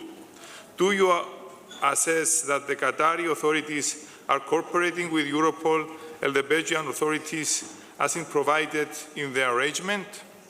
Of course, I must note that the issue of undue influence is much wider and not confined to this scandal.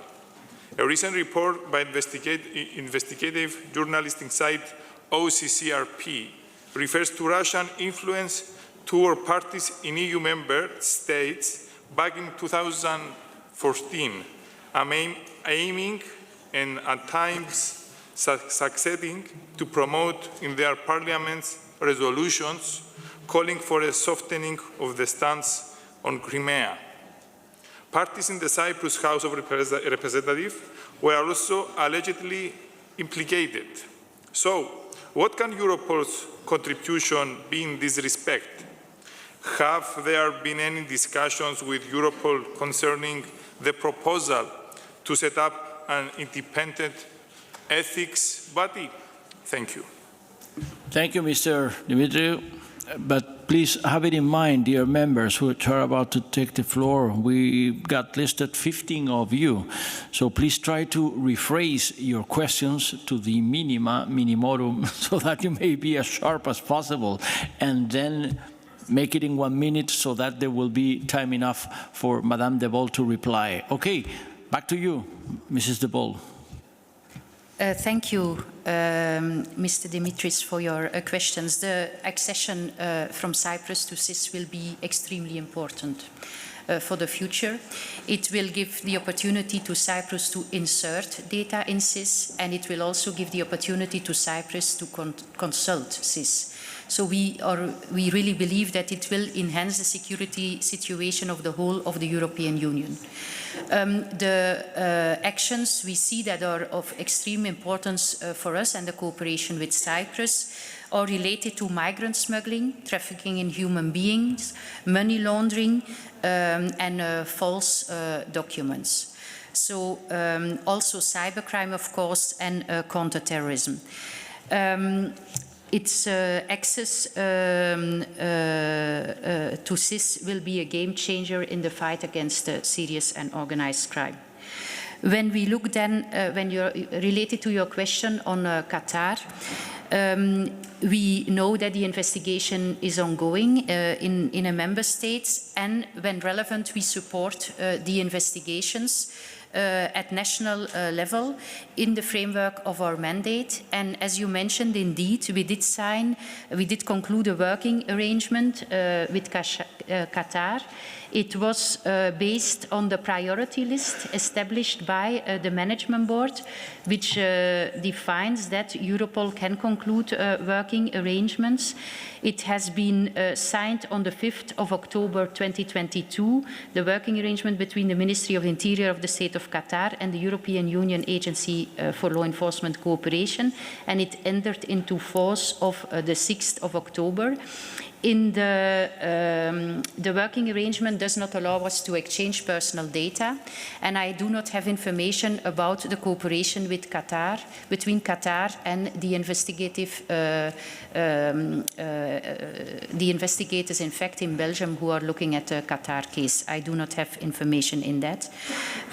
What we did with Qatar is we deployed staff to Qatar for the FIFA World Cup within the framework, because we support major events, in fact, all over the world. Related to the ethical body, we are always happy when there are oversight bodies that strengthen the work and that give us feedback to the work as a law enforcement community we have to do.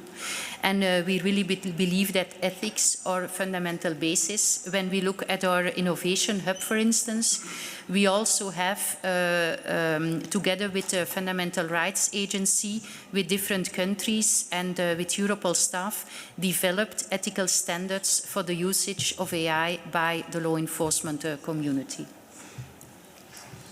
Thank you, Madame de Boll. Now it'll be Maite Pagazaurtunda. You've got 1 minute. The floor is yours. Thank you, President. I'll speak in French. Well, my question is about the JET and the investigation on EncroChat. And this was put in place by France, the Netherlands, Europol, and Eurojust. It was a huge success. Thank you very much. But the EncroChat operation have been criticized. There's been a debate on the rules on exchange of evidence and equity.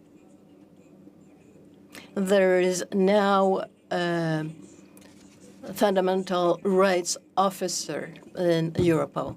So we'd like to know which principle this officer applies in a joint investigation, such as this one.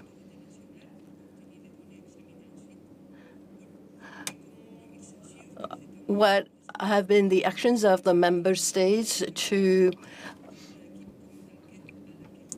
implement and use the data given by Europol, and what rules are they following? So, thank you for this question. At Europol, it's not for Europol to, in fact, to assess the lawfulness of the collection of the information, but in relation to EncroChat, but also for other investigations, we support the national law enforcement authorities. More importantly, the investigations are always under national judicial oversight. In the EncroChat case and the big cases, there was a joint investigation team established by Eurojust. Europol was part of this joint investigation team, and in fact, under the guidance of the joint investigation team, the operation and the investigation was run under the control of the national judicial authorities. The support of Europol to this joint investigation team related to EncroChat was the facilitation of the information exchange through the Siena, through the secure network for information exchange on European level. It was about financial support to the different countries, so to make it possible for them to send their officers to the Europol headquarters to buy material they needed for the investigation. And we also provided them with analytical and technical forensic support. One of the key areas for the fundamental rights officer will be that he will in the future look at the processes we use for the support of such investigations. And he will look at that all the fundamental rights are taken into account during these investigations. But he only took office the 16th of January. Of this year, so he is now in the phase of developing the action plan he will follow and discussing with the FRA what are the best methods to take on board. But I could propose that for the next JPSG he could attend and he could give you an overview of the actions, the monitoring he will do and the actions he will undertake also together with the fundamental rights officers from Frontex and EASO. Thank you, Madame De Boll. Adesso la parola all'onorevole Nazario Pagano della Camera dei. And now we'll hand over to Nazario Pagano from the Italian Chamber of Deputies. 1 minute. Thank you very much, Madame De Boll and Mr. Bonnet, for your contributions. Fighting transnational crime is one of the areas where the EU can show its citizen that it indeed has concrete added value. How can we strengthen the contribution of Europol in some of these priority sectors, such as the reform of the directive on prevention and enforcement of THP? Now, are the laws that are enforced appropriate and sufficient in combating these criminal activities which use information and communication technologies? And what about those deplorable incidents of forced marriage and illegal adoption What can we do there, and how can we improve information exchange, even for intelligence services, in investigating and prosecuting those offences committed by THB networks? Thank you, Madam. Thank you very much for your question. We at Europol, you know that there is a new director of Frontex, so we will have a meeting with him to go through all our actions that we are doing together and to see how we can cooperate closer, even in the future. At Europol, we also would like to work more with high-value targets and operational task forces when we talk about migrant smuggling. Are the laws sufficient? I am not a lawmaker, but what we see is that criminal groups, they have specialized teams to assess the laws in the different member states, and then they look for the gaps in the system. And then they try to send the migrants and to guide the migrants, the people who want to join the European Union through the gaps in the system. That is something we see from criminal aspect, but also state-sponsored, when we think, for instance, of Belarus. The incidents that took place, normally when there are big incidents, the member states ask our support in the investigation. We also have a possibility to offer them, like we do for terrorism, online investigations, like the Internet Referral Unit. We also engage the staff of the Internet Referral Unit for migration, and we really try to do better with Turkey. There are countries who have not at all a cooperation with Turkey in the European Union. There are countries who have a better cooperation with Turkey. So we were asked now to support Bulgaria in an operational task force related to a big migration scheme from Turkey towards the European Union. What we also see is that also for migration, when we launch an investigation related to irregular migration or to trafficking in human beings, we also need to launch a financial investigation, because the profits that are made by these groups are enormous. And we also see that we are more and more confronted by the usage of violence from the organizers towards the victims, towards the people who want to come to the European Union. We also see that they use they always try to have as much people as they can in small lorries to transport them over the borders, to cross the borders, because then the profits are bigger, of course, for them. With the intelligence community, at the moment, we have a cooperation on in the European Counter-Terrorism Centre, but not so much in other areas. Thank you, Madam de Boll. Now it'll be James Lawless from Ireland. I apologize because I did escape you before, so the floor is yours. I was wondering where I was gone. Good morning, and thank you for a very interesting conference so far. Many of the speakers and many of the contributions have already referenced the use of technology and social media and online communications to facilitate organised crime and, I suppose, criminal activities being orchestrated and coordinated together. One of the difficulties that we face is how to intercept the data that is being shared for criminal use in a lawful way that also respects the privacy of our citizens. The annulment of the Data Retention Directive, I think, was a blow to combating crime, even though it was a victory for perhaps privacy. And certainly within Ireland, we have had to recalibrate and repeal in some cases legislation that was being used for law enforcement, crime prevention and prosecution.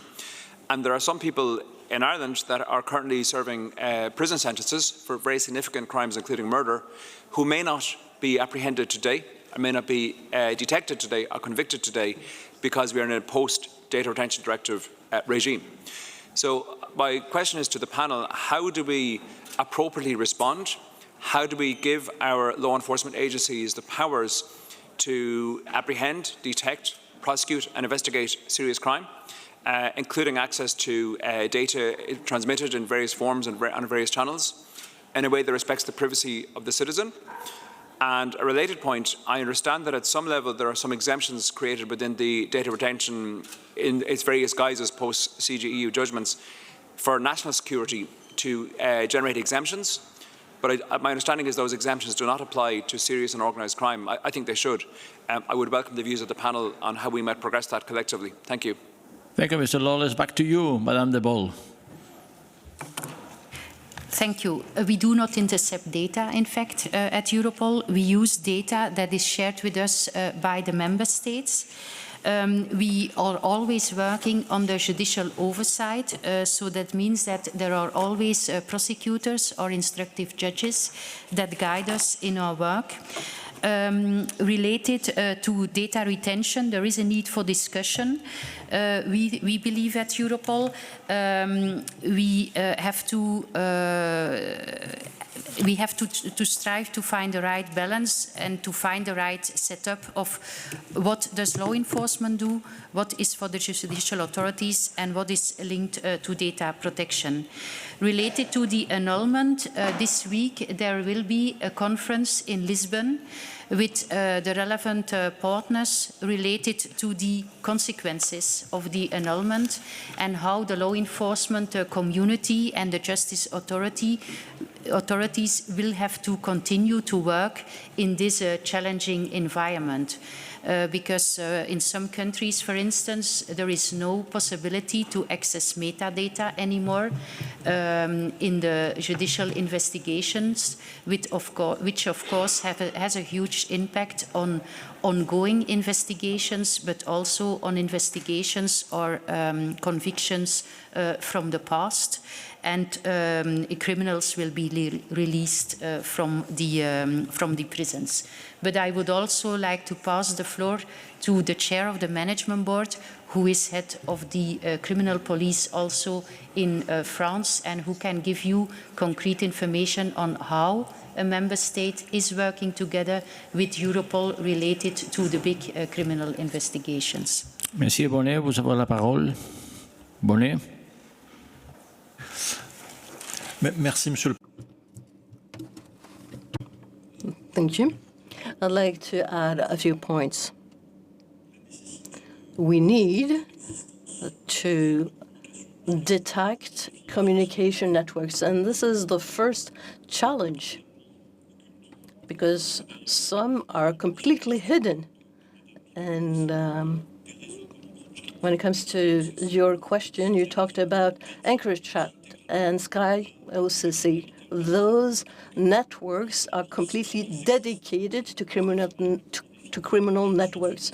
So we need to find them first, and then we needed to decrypt them and then exploit the data. So this is a major challenge, and I am saying this in my capacity of chief police officer in France. So we need to find the data where they are. And now, personally, this is what I think. Even the smallest crimes today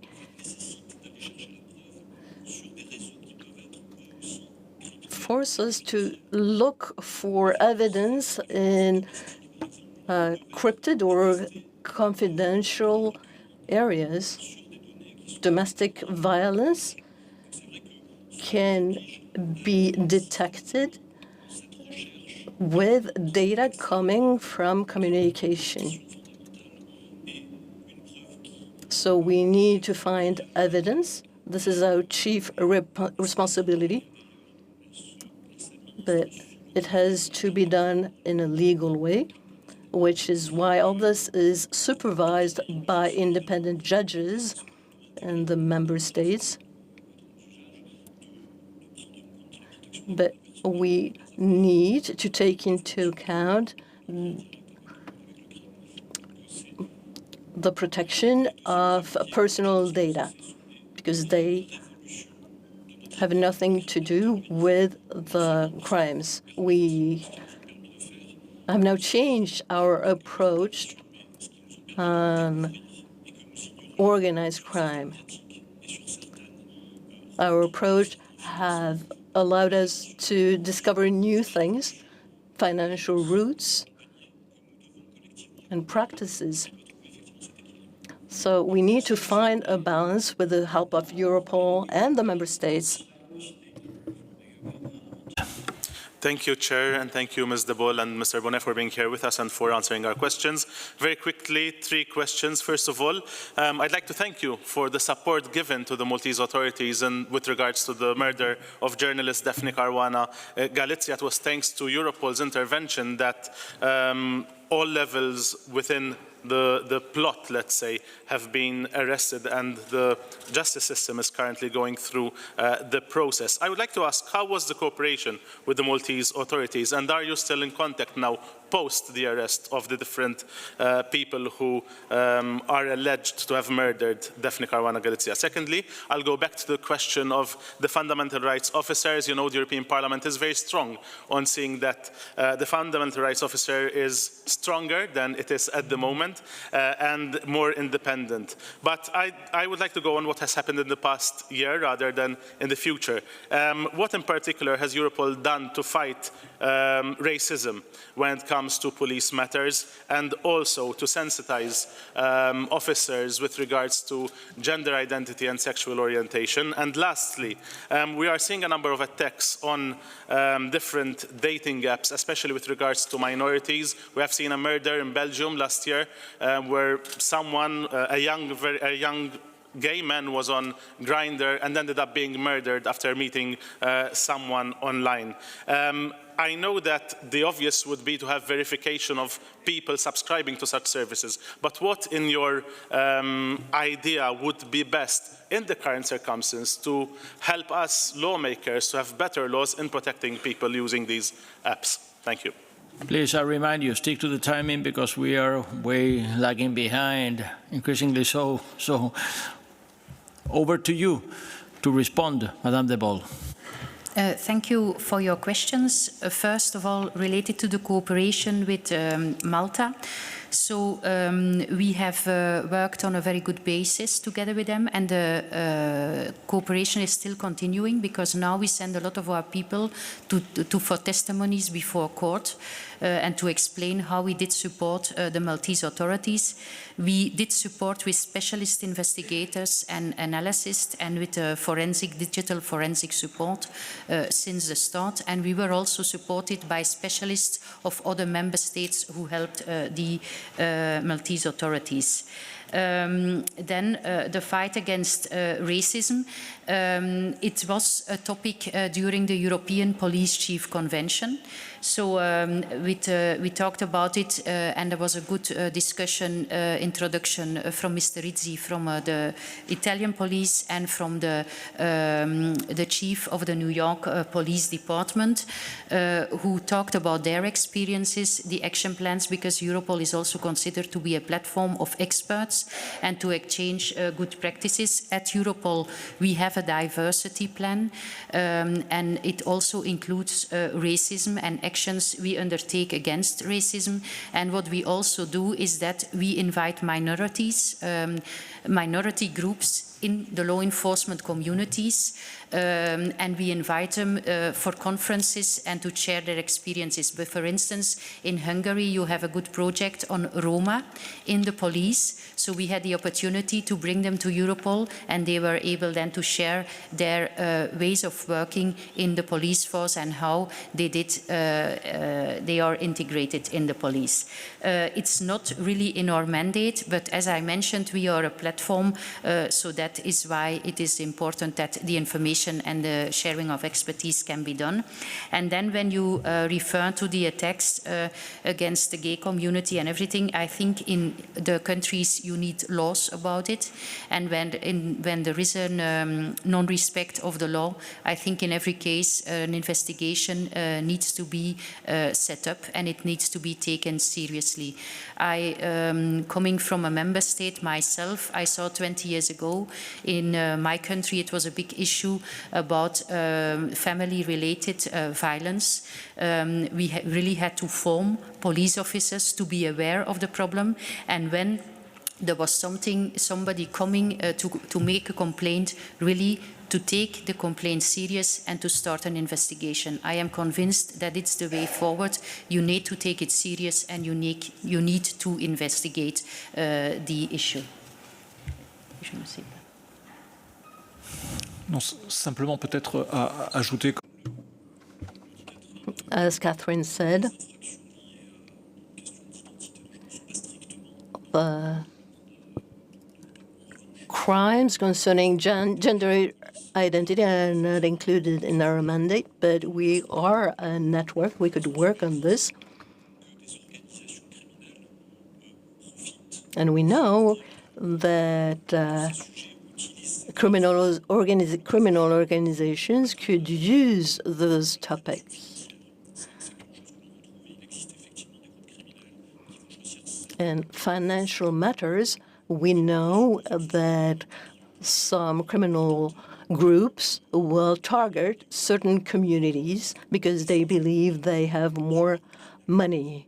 And here we can use Europol's mandate when it comes to organized crime. Merci. Thank you, Mr. Chair, Mrs. Ball, Mr. Bonnet. The conflict in Ukraine has lasted more than a year. This is a disruption for our continent. You mentioned Europol's actions in that area, and here I would like to remind the Ukrainian people of our solidarity. But I'd like to talk about a specific action here, the accusations of war crime against Russia. The ACC issued a warrant against Mr. Putin because of the presence of Ukrainian children in Russia. This is a breach of the Geneva Convention and the Rome Statutes. So what is Europol doing to document or to gather evidence? And what are they doing for the criminals to be prosecuted? Thank you. We did receive last week the Ukrainian prosecutor, and we discussed the issue of the war crimes. So at the moment, there is a JIT on European level together with Ukraine and some countries related to war crimes. Europol is not involved in the JIT. We are not member of the JIT yet. So we support member states in war crime investigations at the moment because we have an analytical project, war crimes, since 2017.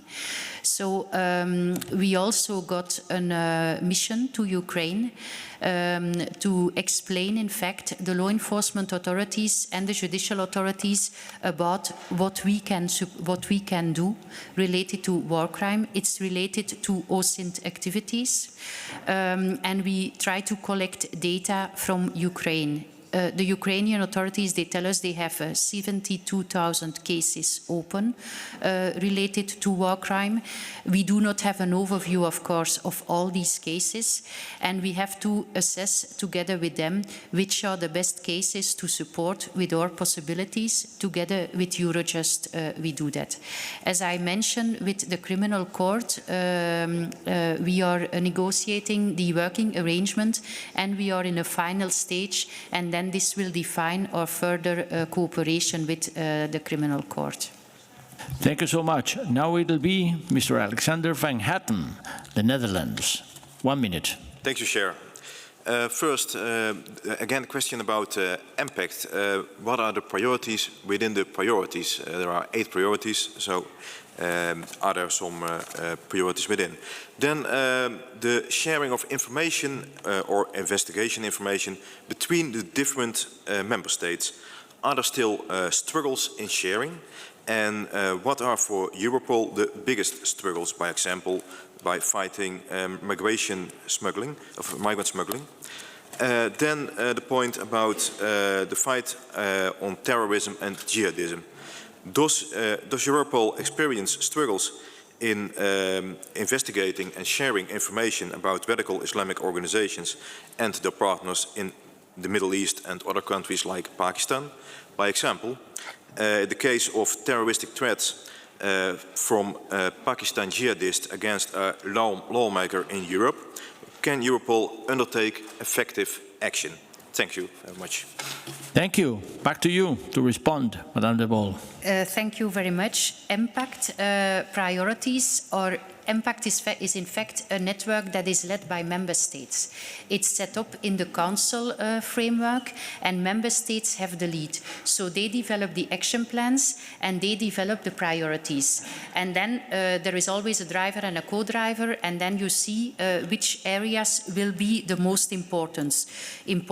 Impact is very important to us because it's a real operational cooperation in between member states. We support the impact community with our experts, with our analysis.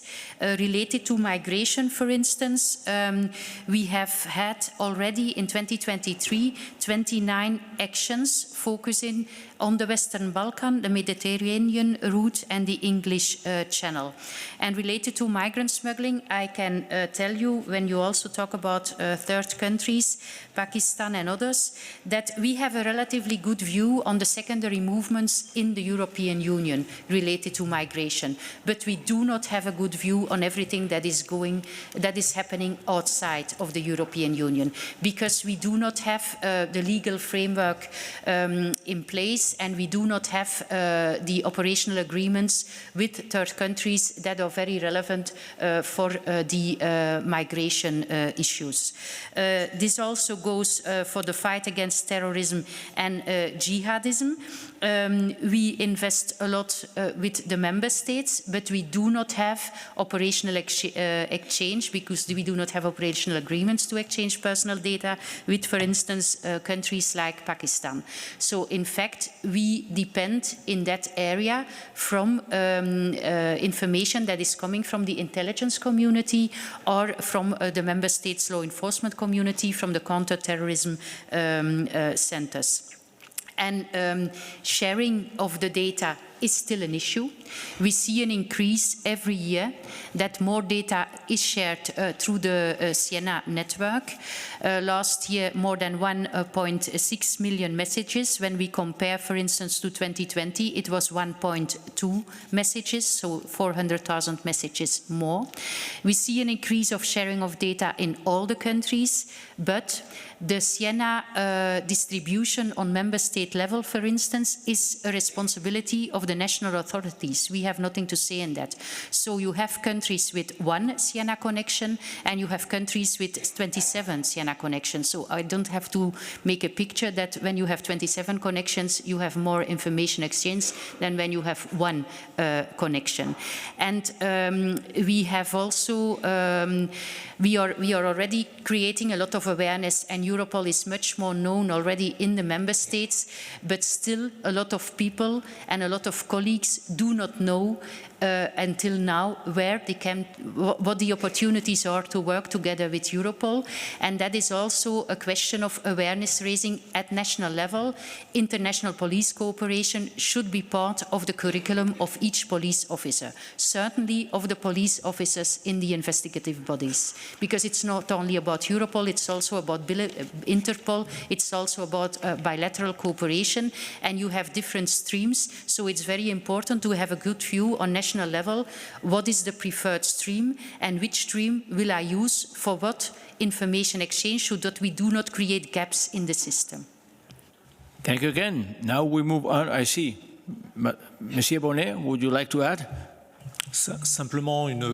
Yes, I just wanted to be clear about one thing.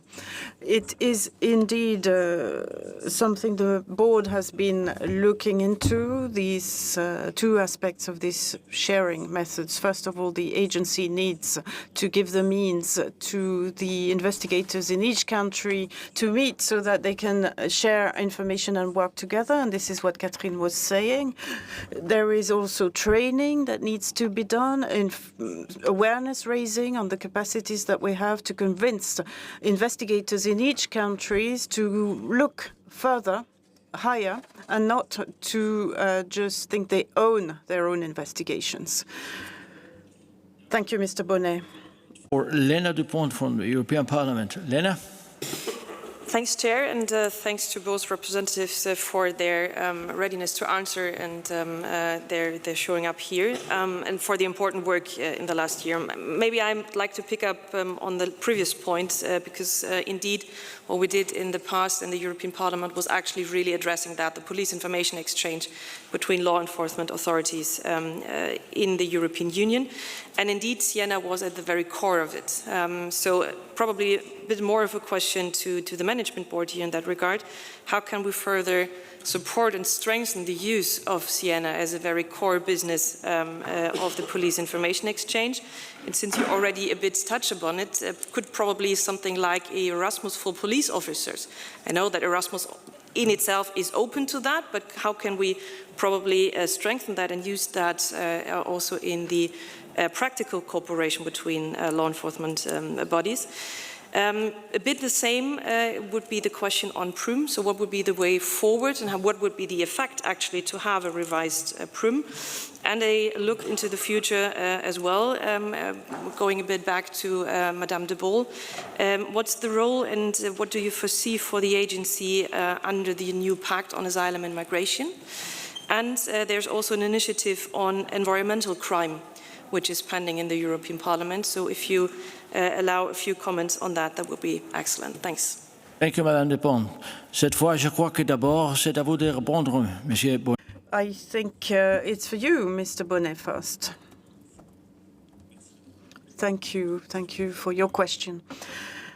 Well, of course, a directive has been is being discussed on exchange of information, but I do like your idea of Erasmus. I think it could be something that would be interesting for each national force, and it would also be a capacity to standardize, which gives more guarantees to exchange information. So this would be that all our investigators would need to go through Siena for exchange of information. This is a first guarantee because we can categorize data through Siena.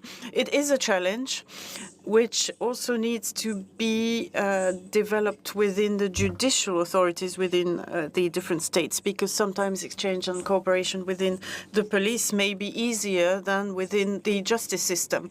So sometimes you have a sort of décalage between the different investigations. For example, some topics, some legal authorities will limit the exchange of information with their partners. So in this, with this directive, I think this needs to push us to move forward on this. Related to the new Pact of Asylum and Migration, of course, Europol is foreseen in this pact because migrant smuggling continues to be a key threat. So we will have to see together with Frontex how we will organize our operations together. And then related to environmental crime, we are already having some efforts and we support investigations in environmental crime, but that it's not a habit yet in the European Union to share with us a lot of NV crime investigations. Then related to the Green Deal, there will be a stronger wave to work on this together also with Eurojust. We are investing at the moment in wildlife crime, illicit waste trafficking, which is a very important one also. And the big challenge for us is still to go after the organizers of and the serious and organized crime organizations who really try to find also the gap in the system of the Green Deal. It will be for the future very relevant to invest more in NV crime because a lot of money is also engaged in this crime area and in the Green Deal overall. Thank you. Now it'll be Celia Grottede from the Belgian Senate. There you go, 1 minute. Thank you. A question regarding Articles 74A and 74B under the new mandate.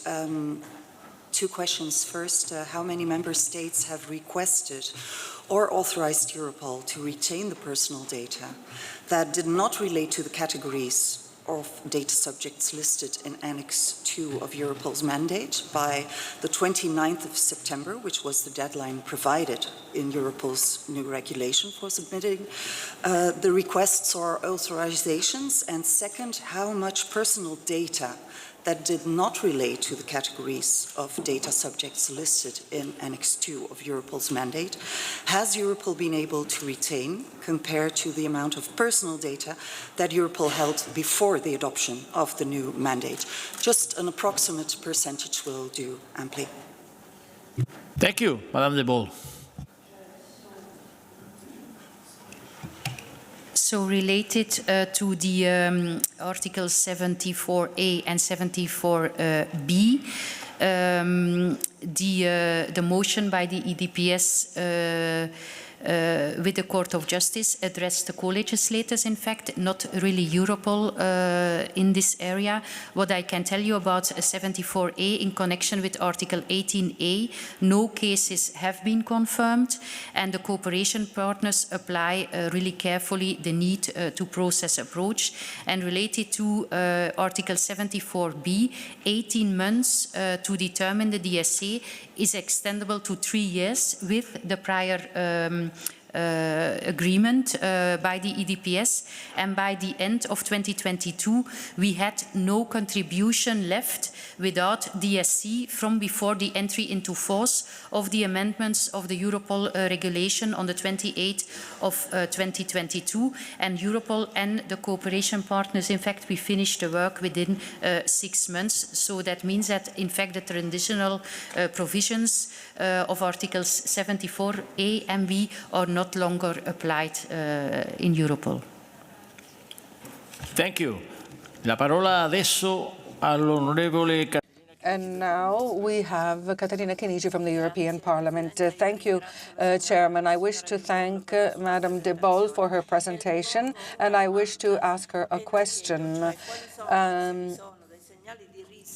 Are there any risks for an increase in weapons trafficking? Because some Italian prosecutors' offices have reported this in connection with the war in former Yugoslavia. So what is Europol doing in this regard? I also wish to thank Mr. Bonnet, and I also have a question for him. The European Parliament is now working on the new draft directive on the confiscation of assets, and I think that Europol will be essential because it has the Siena information system and platform, and this will make it possible to have a reliable exchange of data for the national confiscation authorities. So what is Europol doing in order to provide support to member states? Do you think that Europol has the sufficient resources to handle these additional activities? Thank you. Après, Monsieur Bonnet. Is it a risk, the weapons trafficking? Yes, it is a risk. Since the beginning of the war, we informed already member states about it, and we had a very open discussion with the Ukrainian authorities, also with the former Minister of Interior, who unfortunately lost his life. We agreed that Ukraine will send us information about stolen weapons, seized small weapons, and about drones, and then Europol or a member state, we will look at the investigations. There will be a possibility for cross-checking these weapons in the databases, and we are setting up now in Europol, in the Serious and Organized Crime Center, a firearms intelligence hub, so that member states and Ukrainian authorities, everybody knows very well where they can have the weapons. The first packages of information reached us already in January and February 2023. Will it be enough to prevent harm to the internal security? There will be a lot of abundant weapons by the Russians, and there will be a lot of abundant weapons also by the Ukrainians at the end of the war. It will be very important then for the international community and the people on the ground to try to seize these weapons and to prevent them falling into the hands of serious and organized crime. Thank you, Monsieur Bonnet. Oui, merci pour votre question. Thank you for your question. The question of financial assets is, well, there's no organized crime if there's no benefits. So this is a cross-cutting issue. And this is also within Europol's programs. This is one of the main priorities that, well, 2 years ago, Europol created a department for financial crime in particular, where you have specialists of different states and different networks who identify and seize assets. However, you're right. I believe this is the most cross-cutting issue for today, but for tomorrow too. And we need to follow all these financial flows. For example, a ton of cocaine is 60 million euros potential benefits at the end. And so when you look at the number of, you look at the cocaine that is seized and the money that isn't, then we know there is a colossal sum of money that we need to trace and seize.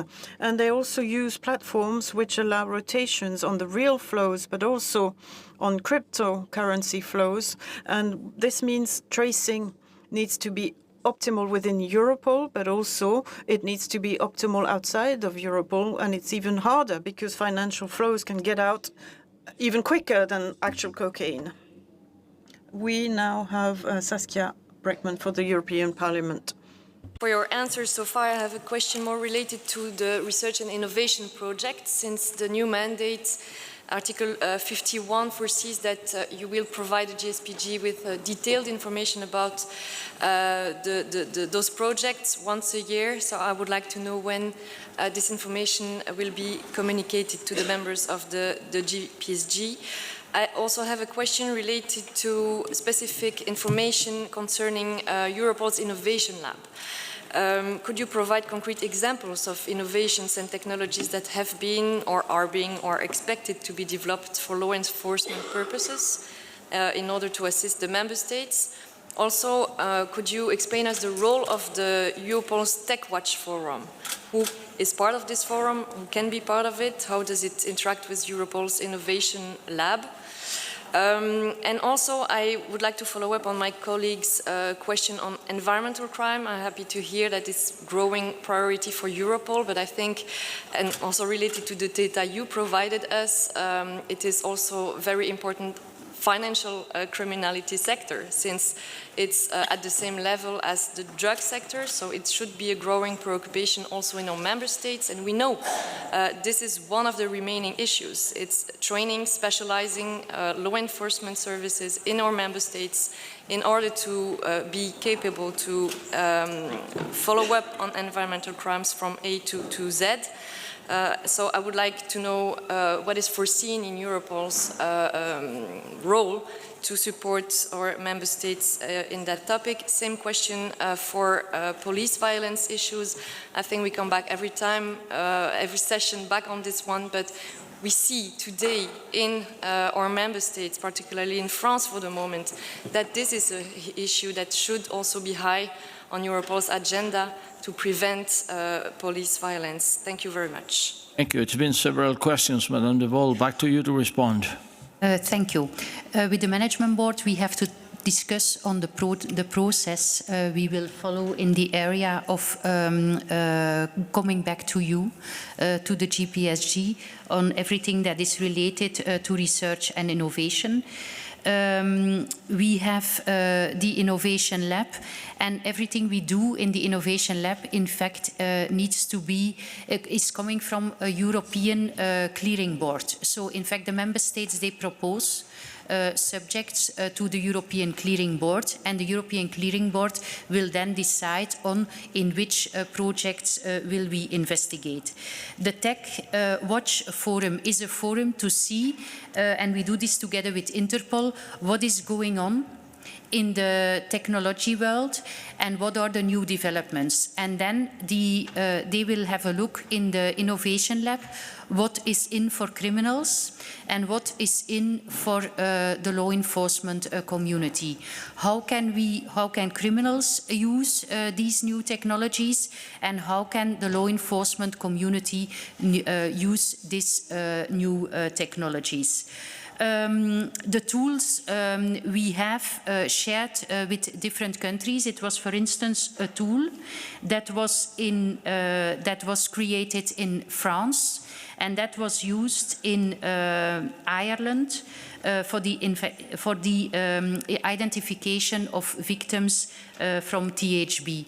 So at the moment, every year, we started with it last year, we do an appeal to member states to share with us their innovative tools that they have, and then through the Europol platform of experts, we can bring different countries in contact with one another, because and this will allow them to discuss then with them and to see if the tool can be put at the disposal of another country.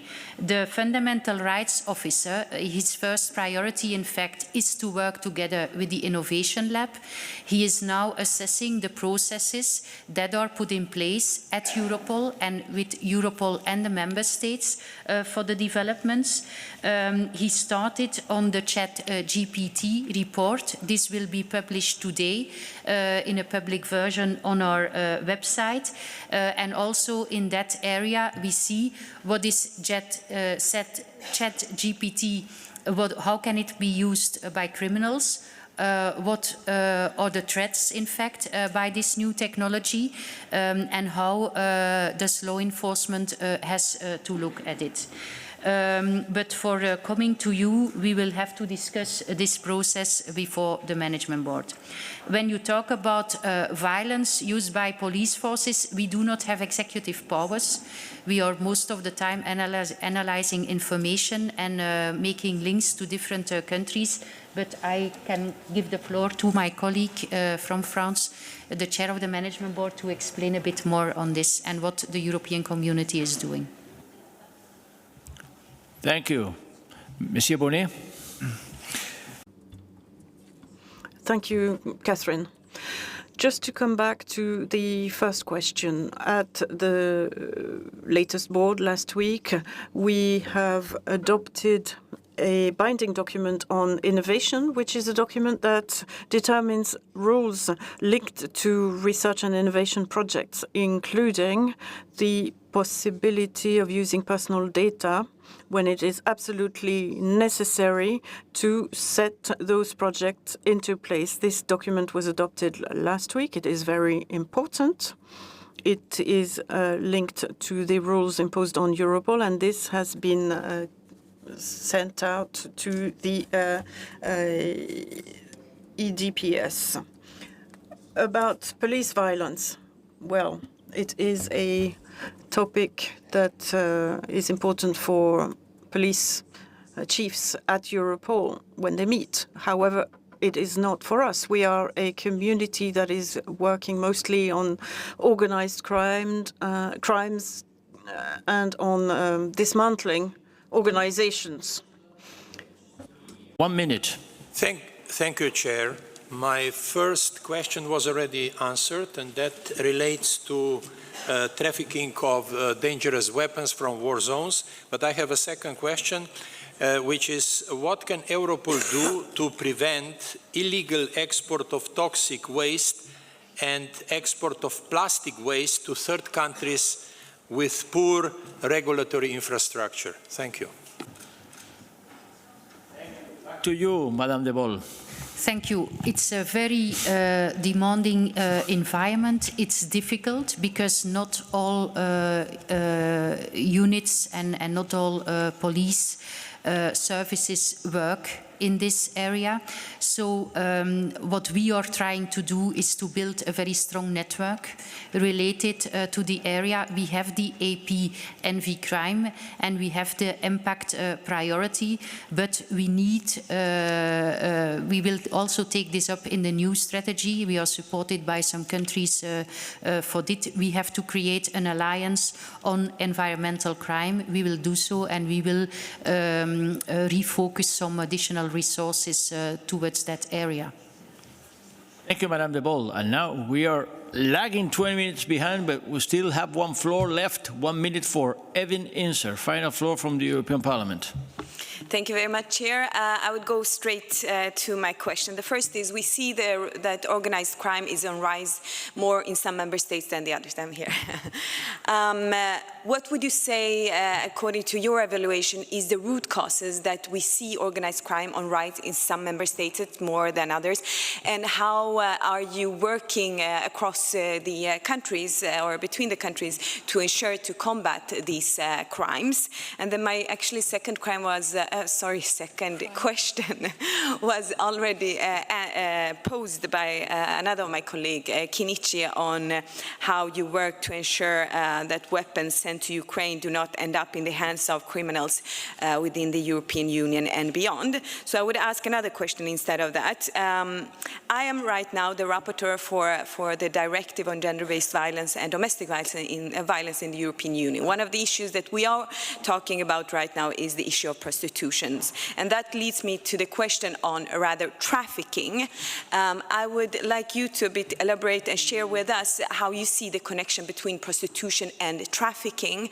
I had a conversation with the OSCE anti-trafficking coordinator a couple of weeks ago, who said that many people think that they buy prostitution, but in fact, they buy trafficking. I myself think that prostitution itself is a crime against women and girls, but nevertheless, could you elaborate a bit on the connections between trafficking and prostitution? Thank you very much. Thank you. 2 questions for an answer as short as possible. Please, Madame de Boll. Thank you. There are indeed differences in between the different countries. Is it due to a problem that is not reported, or is it less there in different countries? That is something that we need to assess. That is why I reached out to the academic world to have their insights in what is really going on European soil, because our frustration is also we have these big operations. We seized, together with a lot of member states, 500 tons of drugs, cocaine, last year, but we see that the purity is very high on European level. It does not diminish, and also the serious and organized crime gangs, they continue to use the European soil as their main transit environment. What we see that makes a big difference is the infrastructure that is available. That is why the Netherlands and Belgium are very much addressed by criminal organizations. We are now also looking, as I mentioned also in my speech, at the coordination and the cooperation with the ports to see, is there a spillover effect? If we take measures in Antwerp, will it have an impact in Rotterdam or Hamburg? And what about the smaller harbors in the European Union? We really believe that the operational approach we have now with high-value targets, it's not always about the CEOs of a criminal organization. It's also about specialized services of a criminal organization. Criminals need money launderers, but they can find these money launderers through social media or in the dark web, and they have specialized services. And if we can attack those people, it will be explained this afternoon by my colleague from operations, then we have a big fish, in fact, that we get out of an organization, and they will have, so they are disrupted and they will have to look for another one. And there are not so many specialized persons worldwide who want to work with criminal organizations. Also, the digitalization is facilitating the work.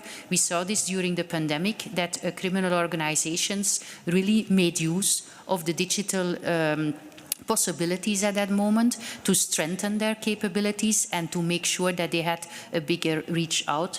And we see that the internationalization and globalization is a key factor in this drugs issue we are confronted with.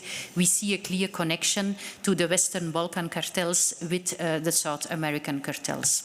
We do not have in the European Union the real, we still have them, but at a less degree, the hierarchical mafia-style organized crime groups. Now we talk about flexible, agile networks of criminals who also look for new people they can work with to set up and to continue with their criminal business. And then for THB trafficking, there is a new legislative proposal by the Commission, and it's up to you to discuss this. We will take it as it comes, and we will make use of the possibilities that will be offered by this new proposal to further help us and enhance, in fact, the fight against trafficking in human beings.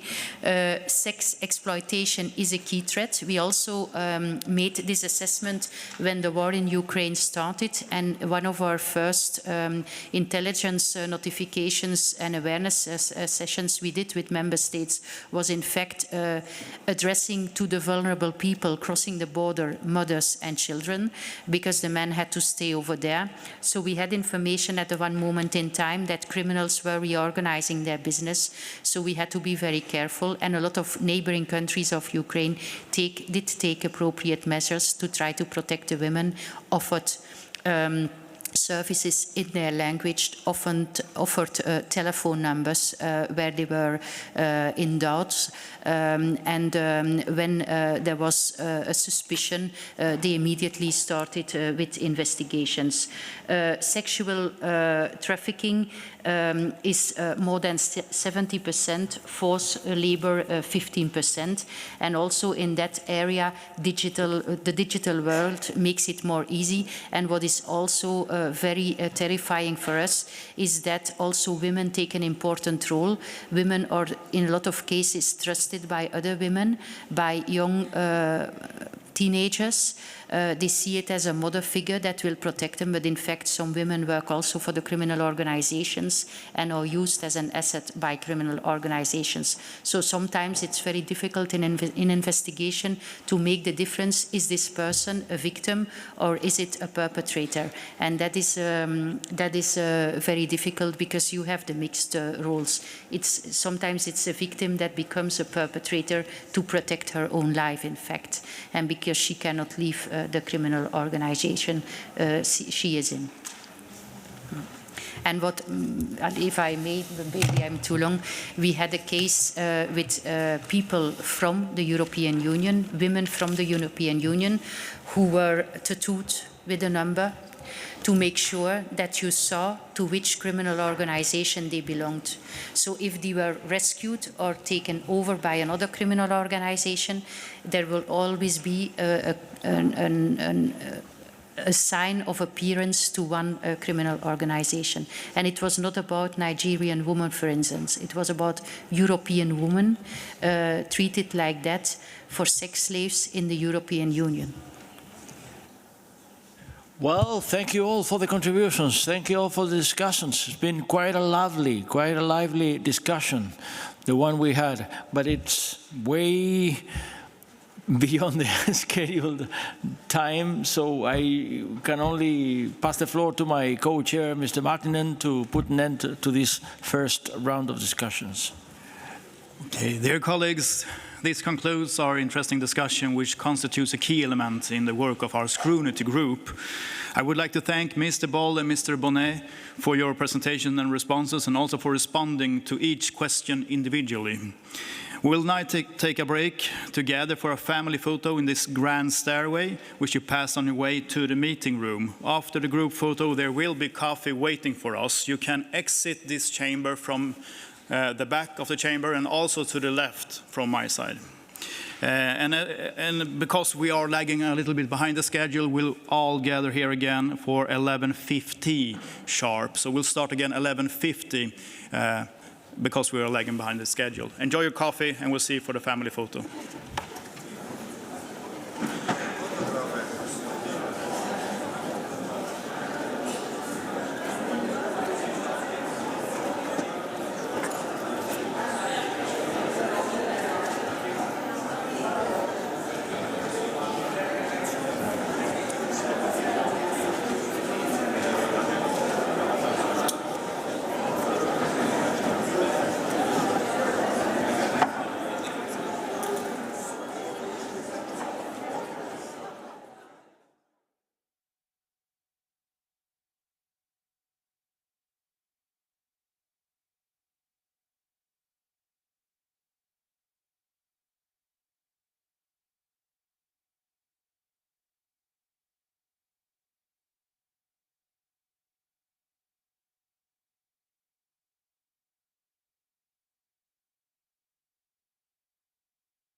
cámara que tiene de videoconferencia y de 8 a 9. Y ya está. O sea, eso ya tú lo miras, lo que sea lo más fácil para todos, ¿sabes? Y luego, sí, esto es martes. Y el miércoles, nada, simplemente.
Thank you, colleagues.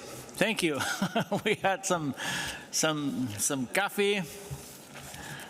We grabbed something to eat and keep us going. Now we are moving on to the following point in our busy agenda this morning, which is related to European Data Protection Supervisor. Wojciech Wyborowski is here with us in the podium, and he is making his points on the data protection impact of law enforcement and security competences which are endowed to police all across the member states of the European Union, police cooperation, and particularly to the agency, to Europol. Okay, so it'll be Mr. Wyborowski for the next 15 minutes, and then we will be opening floor for discussion. Wojciech Wyborowski, please be welcome to the podium. The floor is yours. Thank you very much. Mr. Chairman Lopez Aguilar, Chairman Martinen, Madame de Boll, Monsieur Bonnet, honorable members of the national parliaments and the European Parliament.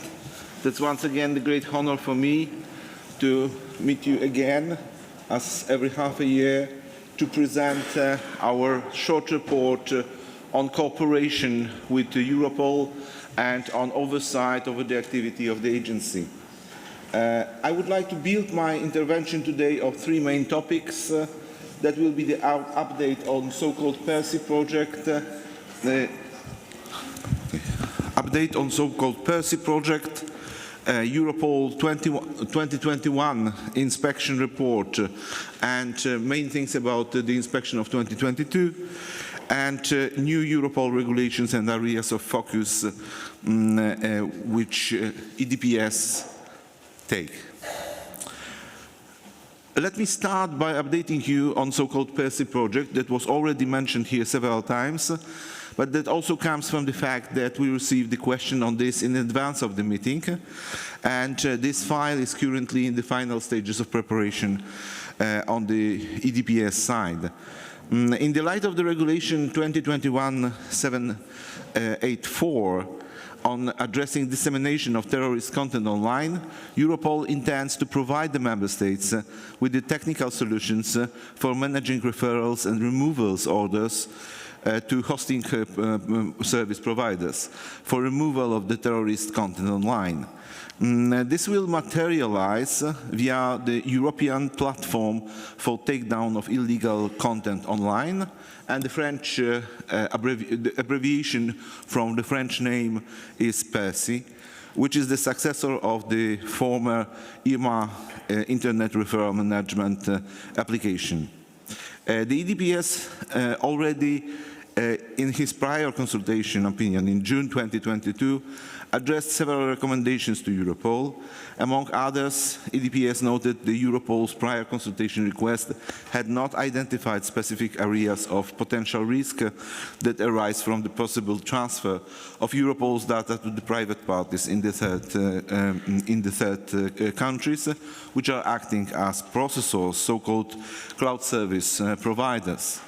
I acknowledge that the Europol, following on this recommendation, invested many resources and carried out a thorough analysis of different technical solutions in order to address my concerns.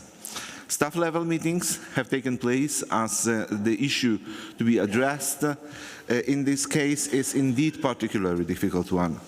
This is the first time that EDPS is being asked to greenlight or not to greenlight the use of the public cloud services in the sensitive environment of law enforcement.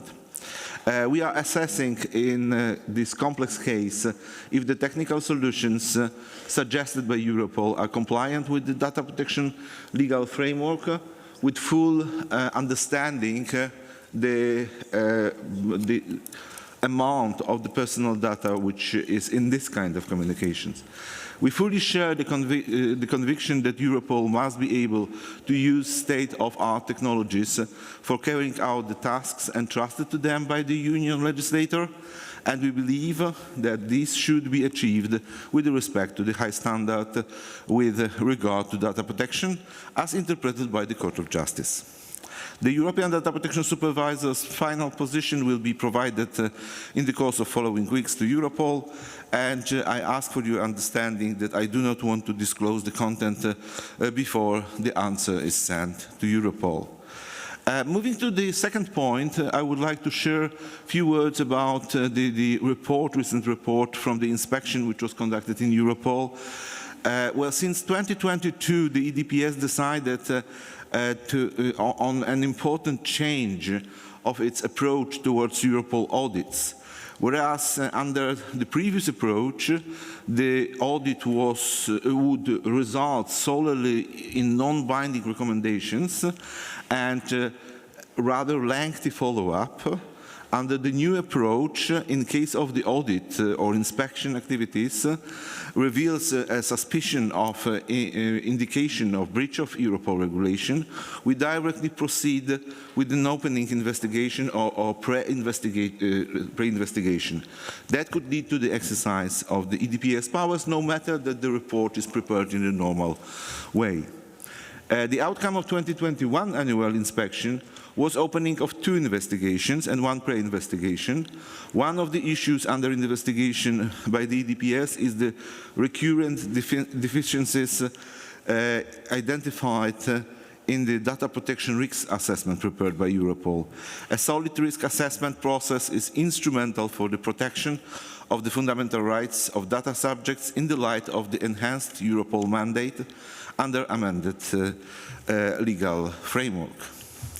The other 2 topics investigated are Europol access to the national and international information systems and its proper logs, and the assignment of the operational data to correct analysis projects. For 2022 inspection, we focused on contributions of minors under 15 years old as suspects by the third countries and international organizations, and to much more targeted checks into the most critical areas. The next part will be devoted to the 3 topics which are connected with the new regulation, and a new amended text of the regulation. Let me start with the opinion which we did on 17th of November 2022 on the content on Europol Management Board decision concerning the implementation of the Articles 18a and 18.6a of the amended regulation. The EDPS raised three areas of focus, the most important of which is one with regard to the scope of application of Article 18a. As you might remember, this is the provision that allows Europol to process data sets without an attributed data subject category for the purpose of supporting the specific ongoing criminal investigation. Article 18a has to apply to the specific cases only. In EDPS view, this article provides the derogation to the general rules limiting Europol, and for this reason, it should be interpreted restrictively. The EDPS highlighted that Article 18a is a stand-alone provision which is meant to apply to specific cases, ongoing specific criminal investigations that require the processing of the large and complex data sets for which Europol is better placed to detect cross-border links. In case the EDPS interpretation is not followed, and the default is this kind of use, that would have the considerable negative impact on the rights and freedoms of data subjects. Data regarding individuals with no identified links to the criminal activity could be processed for many more than 3 years, and if a link is found at the end of this process, after 10 years, then the data will be ingested in Europol systems. This would effectively make Article 18a the rule that trumps the logic of the regulation.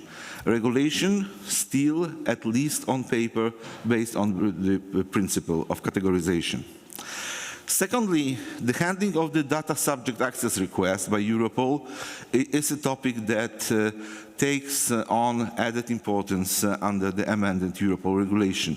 The amended regulation aligns the handling of the data subject access request with Chapter 9 of the EU DPR, the regulation which deals with data protection in the EU institutions and agencies, and brings a number of changes to the Europol treatment of requests.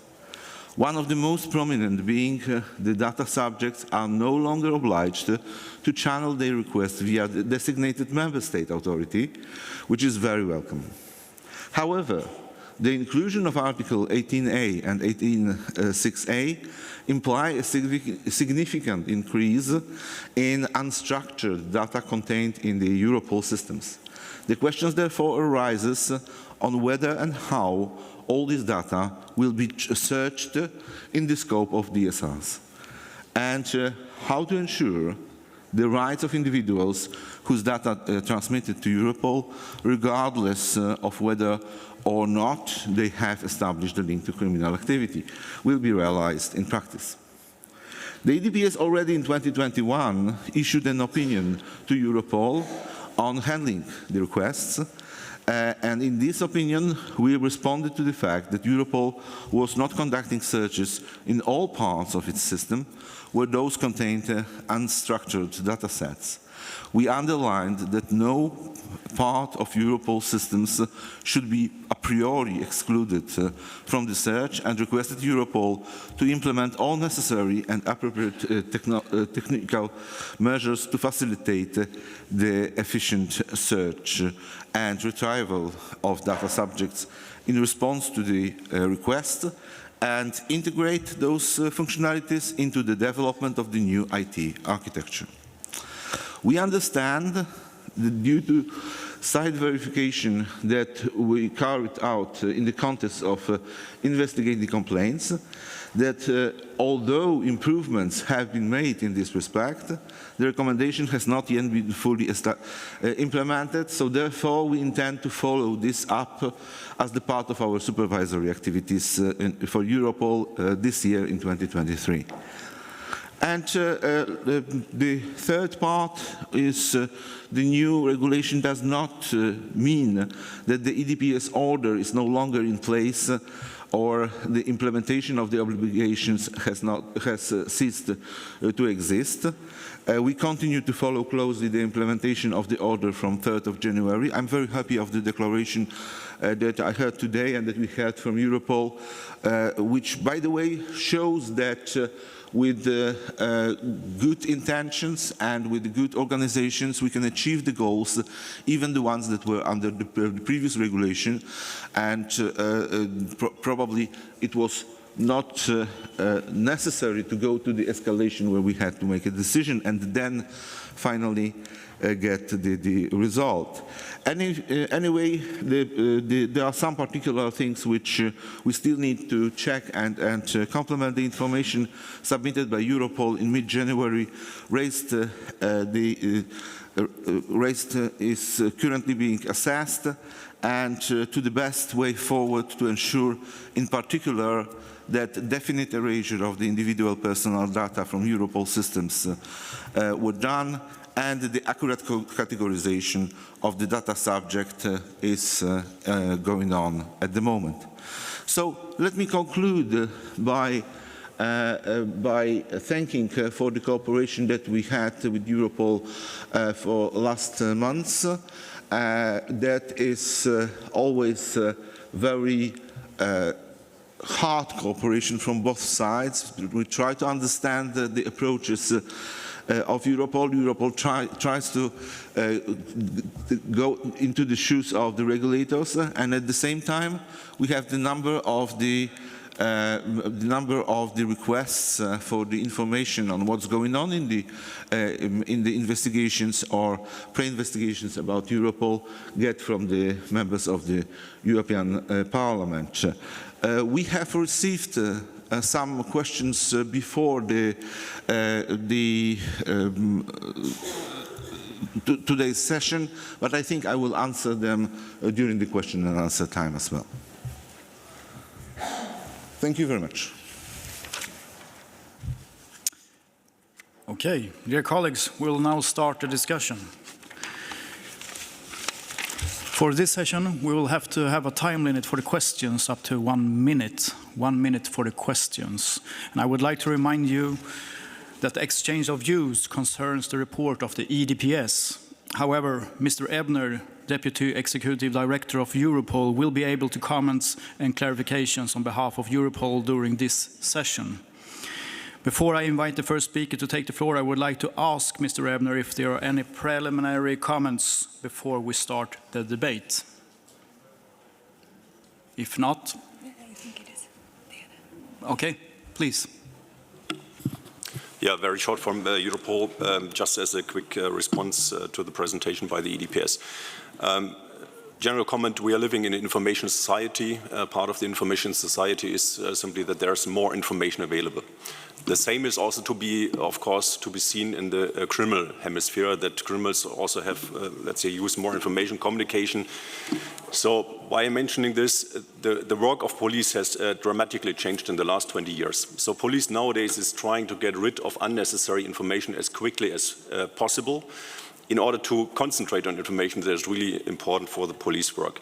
And by doing so, it's of course of utmost importance that we have a solid legal framework, which from our understanding is the amended Europol regulation from last year, which clearly foresees the procedures on how information can be processed, and we are currently discussing the implementing rules.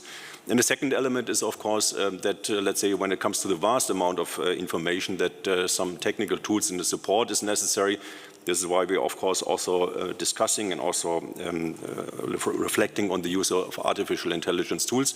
But this has to be done in close cooperation with the EDPS, that is for sure. And I think we live here in Europe in a unique world where we have the complementarity about police work and the work of the EDPS. And this is why we are also looking with him on all of the subject mentioned. And I, of course, would be able also, of course, to address some of the elements we just heard from the EDPS, how this can be, let's say, progressed in the future. In general, remark is that as, let's say, the information society and the challenges towards the police request quick responses, we are looking really with the EDPS together on how to, let's say, speed up processes in consultation and what might be, let's say, additional consultation possibilities in order to avoid, let's say, misunderstandings, so that, let's say, simply the time span in consultations can be shortened in order to be earlier able to reply to member states' police forces requests at the earlier stage. Part of this is definitely that we are also looking forward to receive as soon as possible guidance from the EDPS, which is of course also in the new Europol regulation when setting up the new, let's say, technical projects, to receive it as early as possible in order to also avoid their time spent. So that would be my initial remarks, but as you said, Chair, I would be of course available for further questions. Thank you. Thank you, Mr. Jürgen Ebner. I will now invite the first speaker of the list, Mr. Cohen-Metze from Belgium. Please take the floor. Thank you, Mr. Wiewiorowski. Mr. Ebner, I have two additional questions. First one about the artificial intelligence. Take, for instance, the ChatGPT tool, which amazes me but frightens me as well a little bit. So could you elaborate a little more on the legal framework on artificial intelligence? Why? Because I do believe that we should embrace it because it's here to stay. Second question is about the big data analysis. So having information is interesting, sharing information is better, but be able to predict future crime by analyzing data could be maybe a tool for the future. So what's your point of view of using the big data analysis? Do you believe that one day we could more or less predict where future crimes will be committed? Thank you. Thank you. And the next person to take the floor is Nikos Ketiros from Cyprus. Please take the floor. Thank you.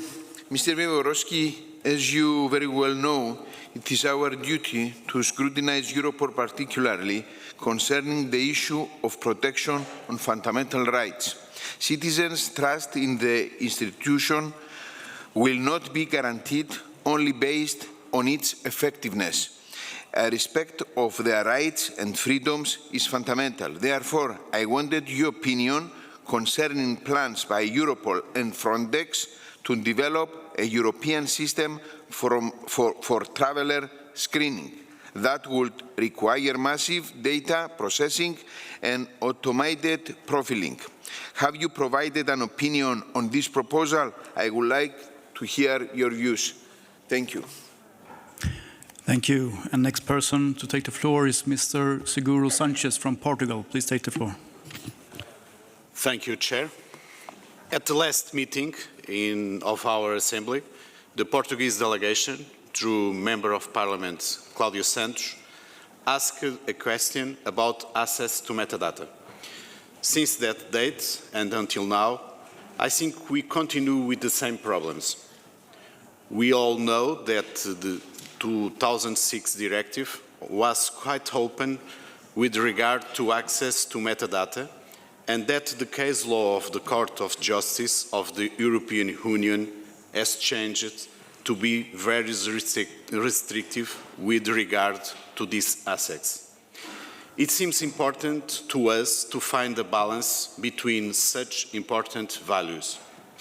I'd like your comment on the fact that at least 25 countries and more than 3,000 leaders of European Union police from the Schengen area and the United Kingdom will be represented at the high-level international conference, Metadata Law Enforcement Conference, that will take place in the next few days in Lisbon, and whose objectives will be to approve a joint declaration that will contribute to a balanced solution that respects fundamental rights and at the same time gives the policies the fundamental instruments against an increasing criminality more and more complex. Thank you very much. Thank you, Mr. Sanchez. The next question will go to Louise Morel from France. Please take the floor. Merci. Thank you, Mr. Chair. Mr. Wiewiorowski, the European Union has been at the forefront of data protection when it adopted its regulation on data protection in 2016. We should be proud of it. We need to continue to safeguard our data, especially personal data. This is a fundamental right for our citizens. But a new regulation came into force in June 2022. There's a new mandate for Europol. So you doubted the capacity of Europol to process big data, but at the same time cooperate with third countries that might not respect data protection. The regulation became effective 10 months ago. What are your views on that now? Sì, grazie Presidente. Ringrazio anche il dottor Wieworowski per la sua presentazione. Microphone. Thank you, Mr. Chairman. You mentioned how sensitive data protection is, especially when we're considering minors, and especially if they are involved in some sort of criminal prosecution. In 2021, the supervisor conducted a yearly check on specific guarantees to protect minors, especially for minors under 15. And we know that they decided to do likewise in 2022. My question is, what was the outcome of these checks? Do you think the guarantees and safeguards adopted to protect minors, especially the younger ones, are sufficient? Do you still have sensitive issues that you uncovered in 2018 during an inspection due to a different minimum age for criminal liability in different member states? And a general question now. You talked about cooperation with Europol, which is good. And in the regulation, there is the establishment of the advisory forum of the JPSG that we're working on now at the European Parliament. So what kind of cooperation do you think there will be with this new body? Thank you. Next question will go to Hanneke van der Werf from representing the Netherlands. Please take the floor. Thank you very much. I would like to ask, how do you think about the proposal of Euro Commissioner Ylva Johansson concerning the approach of the detection of online child sexual abuse? We have read your paper from last year, and I was wondering, did anything happen with your criticism on this proposal? Thank you for your question. And the next question will go to Saskia Rickmont, representing the European Parliament. Please take the floor. Thank you very much. I have a couple of questions. Thank you first for your vigilance, and also I'm happy to hear there's a good collaboration between you and the agency. I have a question related to the EDPS order, according to which non-compliant data sets with the Europol regulation had to be deleted. I would like to ask you what you mean by definite erasure. And as I understand it, it has not been done yet by the agency, so I turn to Mr. Ebner to understand why. My second question is related to the 2021 inspection reports. You mentioned that one of the issues under investigation is the recurrent deficiencies identified in data protection risk assessment. Could you please give us some examples of such deficiencies and how they could be addressed? And finally, it remains unclear to me whether the PEDRA program is still used or used as a reference for the cooperation between Europol and Frontex. And I'm still worried about the compliance of this program with EU data protection standards. Could you provide some concrete information about how the rights of data subjects are being impacted by this program, and whether you have any indication it is still used and or used as a reference for cooperation between Europol and Frontex? Thank you very much. Thank you, Ms. Brickmont. Next question will go to Konstantinos Karakounis, representing the Greece. The floor is yours. Thank you so much. Just a quick question. Social engineering is on the rise in the recent years. Please, could you elaborate a little bit more on this field? Are there policy measures that can be enforced in collaboration with stakeholders, for example, social media providers, and Europol, of course, to protect the users? Thank you. Thank you, Mr. Karagounis. And our last question will go to Celia Grotere, Belgium. Please take the floor. Thank you. I have a question regarding risk prediction. There have been some concerns raised in the last years concerning first the dangers, amongst others, a very strong racial bias when using, for example, but not exclusively, computer software, which had been deemed to be more accurate and fair, but turned out not necessarily to be so. The software can be very racially biased, and also since certain neighborhoods, and more specifically, more those who are more socially and economically disadvantaged are more surveillanced, then actually the databases show these people more present. And I also wondered, as a second question, if there is a way, in your opinion, for full protection by civil and human rights standards, as we see them within the European Union, to put certain kinds of, and these frameworks into place, or if this is impossible in your opinion. Thank you. And I will now like to invite Mr. Wieworowski to reply to the interventions. Please.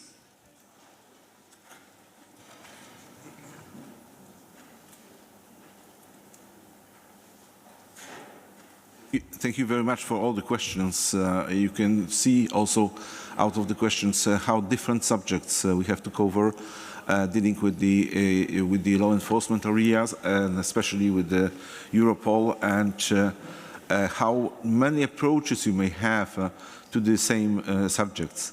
Well, let's start with artificial intelligence and also the importance of the changes that we have in the legal domain in this field.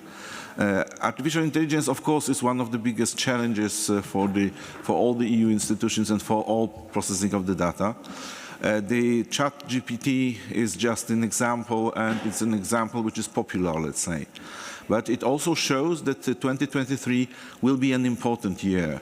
So that will be the year where, let's say, we will have more democratization in the use of AI, which also means that it will be more used in the crime environment and by any kind of crime organizations. So we have to be ready for that. At the interparliamentary meeting in 2012, just at the beginning of the discussion about GDPR and about law enforcement directive, I said openly that I'm the first person who would allow the police to use the most sophisticated new techniques in their operational work, but only if there is at the same time the oversight and the supervision over how it is done, and there is also the possibility to react, including the penal law reaction, on the situation where it's misused. And I didn't change my mind, and I also think that that's the only approach that we may have to the use of AI in any form. As you know, there are at the moment two legal acts which are under the discussion in the European Union. The first one, the most notable, is Artificial Intelligence Act. It theoretically should make a kind of exception for the use of the AI for law enforcement purposes. But even if the main principles of the oversight of the AI should also be placed there. But there is also the second act, which we cannot forget about, which is Artificial Intelligence Liability Act. And that's the directive, but that's the directive which we'll be talking about, the real civil liability for the algorithms, combination of algorithms, and the solutions and the processing of the data. They may all have an incredible effect, and already now we can see artificial intelligence in the work of the Europol. It was said during the presentation of Ms. De Boll that there were after 3 years of kind of consultation, we went to the effect. But we have to remember that when we got the first data protection impact assessment from Europol in this field, and we shown some cons of the solutions that were taken by Europol and some gaps in the DPA itself, the Europol decided to freeze the project for a while, and this while was more than a year. So that's not 3 years of consultation, that was shorter term. EDPS was open for the consultation. Not that I want to complain about the fact that Europol was cautious. That was very good that they were cautious. And they first decided to prepare the methodology of the assessment, and then with this methodology to go further on. But as you heard, we have some doubts about the risk assessments that were done by Europol in several projects before. So that is indeed the part of our report of 2022 investigations as well. Predictions. Will we be able to predict the crime? I don't think this is something that we want to achieve in the way as it was in Minority Report. So not only to predict the crime, but predict who is the perpetrator. This is against the mere basic values of this civilization, which says that there is a presumption of innocence, and that's the base on which all the law enforcement authorities and all the courts and all the prosecutors should work. So decision that somebody in the future may be the perpetrator is it's assessment that can be done on social ground, but definitely not on legal ground, and cannot go to the legal judgments. We had the very bad examples of such prediction in the system which were used in some other countries. I think the most commonly known system of this kind was COMPAS, the American system, which helped judges to assess the possibility of return to the crime by the persons who are in prisons. And in 2016, it was shown that neither the effectiveness of this system is better than just the guess, but even more, it was racially biased and biased on different kind of minorities. We also had in the first intervention by Mr. Ebner the assumption that there should be the strong legal ground for the work of the Europol. We have to remember that every 5 years we have the recast of the Europol regulation. There was recast in 2017, there was recast in 2022, and there will be another one in probably 27, 28. We should be already prepared to this kind of discussion because it will come. It will come in the new term of the European Parliament, in the new term of the Commission. We'll have this question again. The access to metadata and the retention question.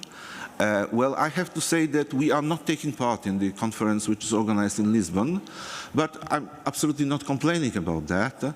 That is the forum where the member states try to go back to something which was said by Commissioner Malmström in 2008, I guess, or 2009.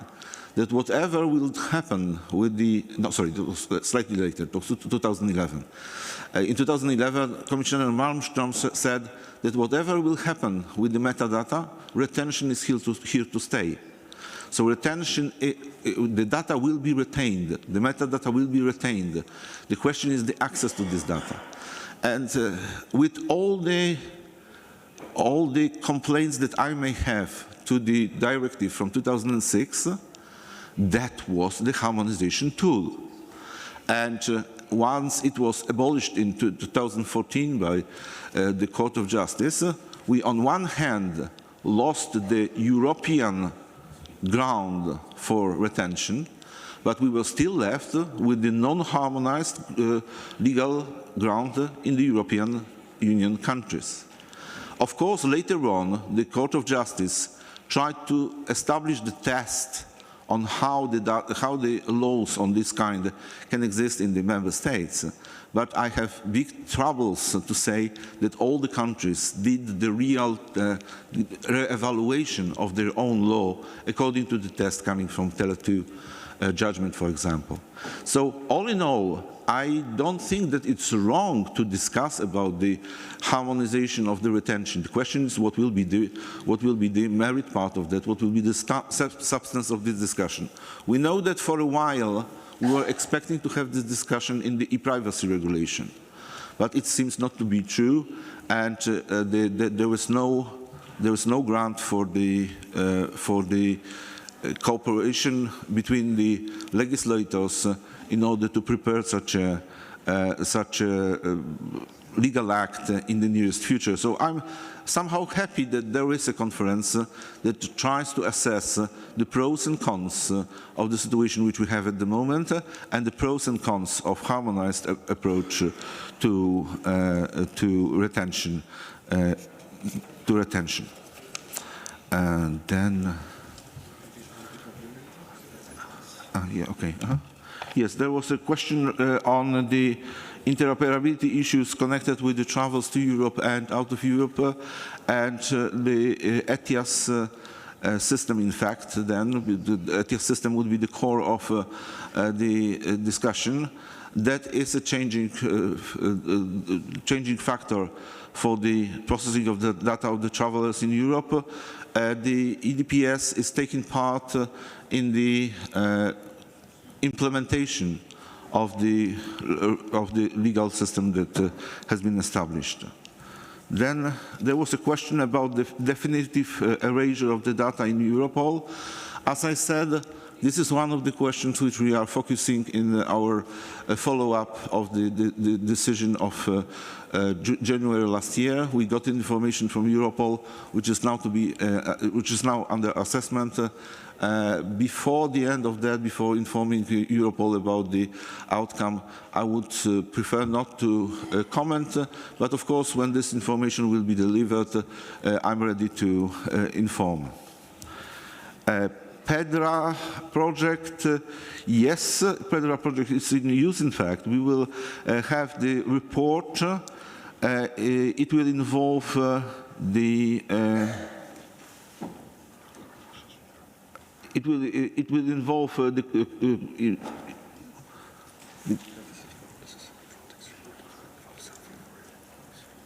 okay. That's a report which is concerning Frontex, but it actually also touches the Europol matters. And we didn't change our approach to the program from the discussion which was done in Libe a few months ago.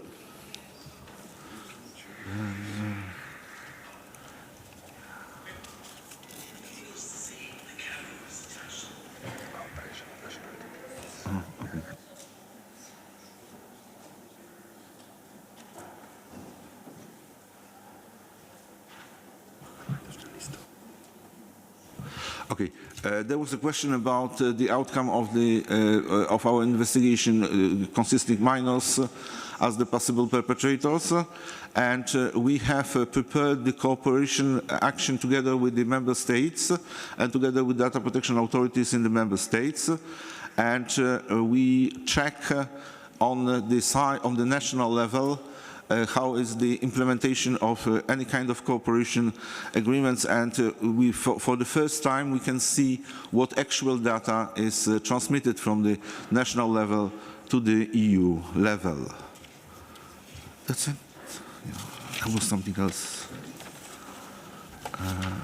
CSAM, well, child sexual abuse online. That's definitely one of the most difficult topics which we are dealing with as EDPS and as data protection authorities, because we have a clear difference, clear gap between the expectations of all of us to have children safe online, which I'm once again one of the first person to commit to, having the daughters of age 15 and 9, and knowing how vulnerable are children of this age.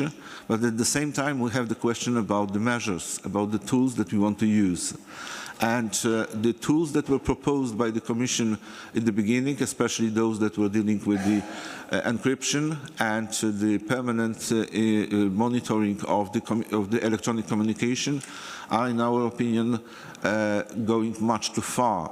and not using the possible tools which are still in the hand of the police or in the hand of the cooperating agencies across Europe, and they may have the very unusual and very unexpected effect in the future. So in this sense, we are supporting all the actions which are taken by the Commission in the fight with child sexual abuse, but we have big concerns about any kind of denying of end-to-end encryption and any kind of mandatory monitoring system for the communication online. I hope I addressed all the questions. Yeah, I think so. Thank you very much. Thank you. Thank you, Mr. Wiewiórowski. I will now ask Mr. Ebner if you wish to react to the interventions. Please. Yeah, thank you, Chair. Only very brief. I think the example what was mentioned between ChatGPT and AI shows also clearly what is the distinction to be made by the work carried out by Europol and what might be, let's say, risks. To starting first, what we made now with the ChatGPT, and the Executive Director mentioned this morning, the first thing is that we had a look at this to look what are the potential risks coming. How can this tool be used, let's say, in criminality? So this is why we have issued today the report, which indicates, for example, risks of phishing attacks, of amplified disinformation about potential development of new attack methods. So this is what we are doing now with ChatGPT.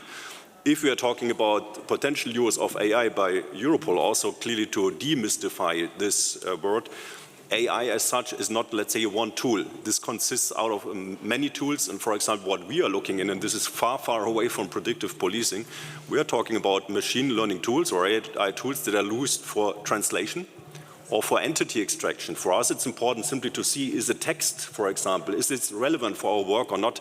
So there we are talking, I would say, from our point of view, of a very limited, let's say, connection to person-related data, but however, this has to be carefully assessed. And Wojciech Wiewiórowski also clearly identicated that, of course, the Executive Director was putting this on freeze, as long as we have not the green light from the EDPS to go to, and also not to continue to apply tools that might be questioned afterwards. So because what we are doing has to be very perfectly legally compliant and data protection compliant, because afterwards, let's say, evidence could be challenged in court, and this has to be avoided. Briefly to the ETIAS and the interoperability, what was raised, well, we should not forget interoperability was a reaction to terrorist attacks that happened in Belgium, Spain, and Germany. And therefore, we said that, and this was the decision of the legislator, that a framework has to be created where there should be a better exchange of information about, let's say, suspect travelers. So we're not talking about in general travelers, but suspected travelers. And again, the role of Europol is also very specific to the Europol legal framework, which has to do that we are potentially, if a suspected traveler is detected, that this has to be, let's say, secondary checked by Europol against Europol databases, whether a suspect can be further identified or not. And there we have to a reporting obligation towards the, when it comes to the legal framework.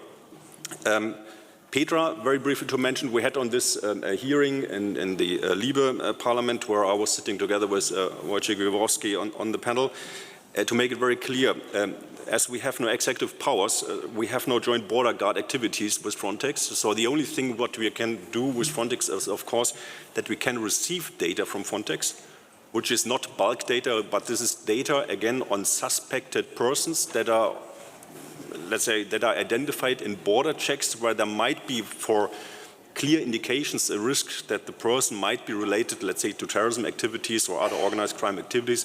And only these limited cases are shared with Europol, and then Europol checks this against the databases. If you allow, Chair, with the two questions that are remaining on the erasure of data, and I think even more important, the data protection impact assessment, I would refer to the Data Protection Office of Europol, if this is okay. Yes, of course, please. Thank you, Mr. Chair. As Data Protection Officer, I'm internal assurance provider on data protection to Europol's management and to Europol's Executive Director. And in this regard, I can inform you that the checks that my office did established that none of the non-DSC data predating the amended Europol regulation are available for operational activities, and they are definitely erased from Europol's system. This is a check that we did in the last weeks according to the EDPS order that Europol received. I would like to make a second statement, and that relates to the data protection impact assessments that Europol has an obligation to conduct. Europol conducted in the past on any new processing operation data protection impact assessments. And the only discussion that we have on the guidelines, how to conduct this data protection impact assessment and how to conduct the prior consultation process, relates only to the threshold assessment when the EDPS has to be prior consulted. But Europol is a leading agency in data protection impact assessments in prior consultation processes that are applied at Europol according to the amended Europol regulation, but also already according to the previous Europol regulation. In this regard, Europol has by far the highest number of prior consultation processes and data protection impact assessments provided from all agencies in the European Union. Thank you. Okay, thank you. I will now pass the floor back to Mr. Lopez Aguilar to conclude the debate. Thank you, Mr. Martinen, and thank you all. Thank you for the discussion we just had. So interesting, obviously, because that's the point. European Data Protection Supervisor, Europol as a police cooperation agency, they're very narrowly linked, intertwined, and at times crossed in their views on the subject matter of providing for security for the European citizens, respecting the fundamental rights involved, including, of course, data protection and confidentiality. So it was certainly a discussion worth having, and we thank you all. I'm only to announce, after thanking Mr. Vivorovsky for making his case and sharing it with all of us in this joint parliamentary scrutiny, I'm only announcing that lunch is being served now in the nearby grand galley of this Riksdag. But the point is, it'll be, as we are somewhat in delay, it'll be just 1 hour break for having some lunch and some coffee, because by 13:45 sharp, we will be having here in this podium Swedish Minister of Justice, Mr. Gunnar Strömmer. He will be making his presentation by 13:45. So please be sure that you're on your seats by that time. See you.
Welcome to Stockholm and to the Swedish Parliament, the Riksdag. During the Swedish EU presidency between January and June 2023, the Riksdag is an arena for meetings and dialogue between MPs from the parliaments of the EU member states and the European Parliament.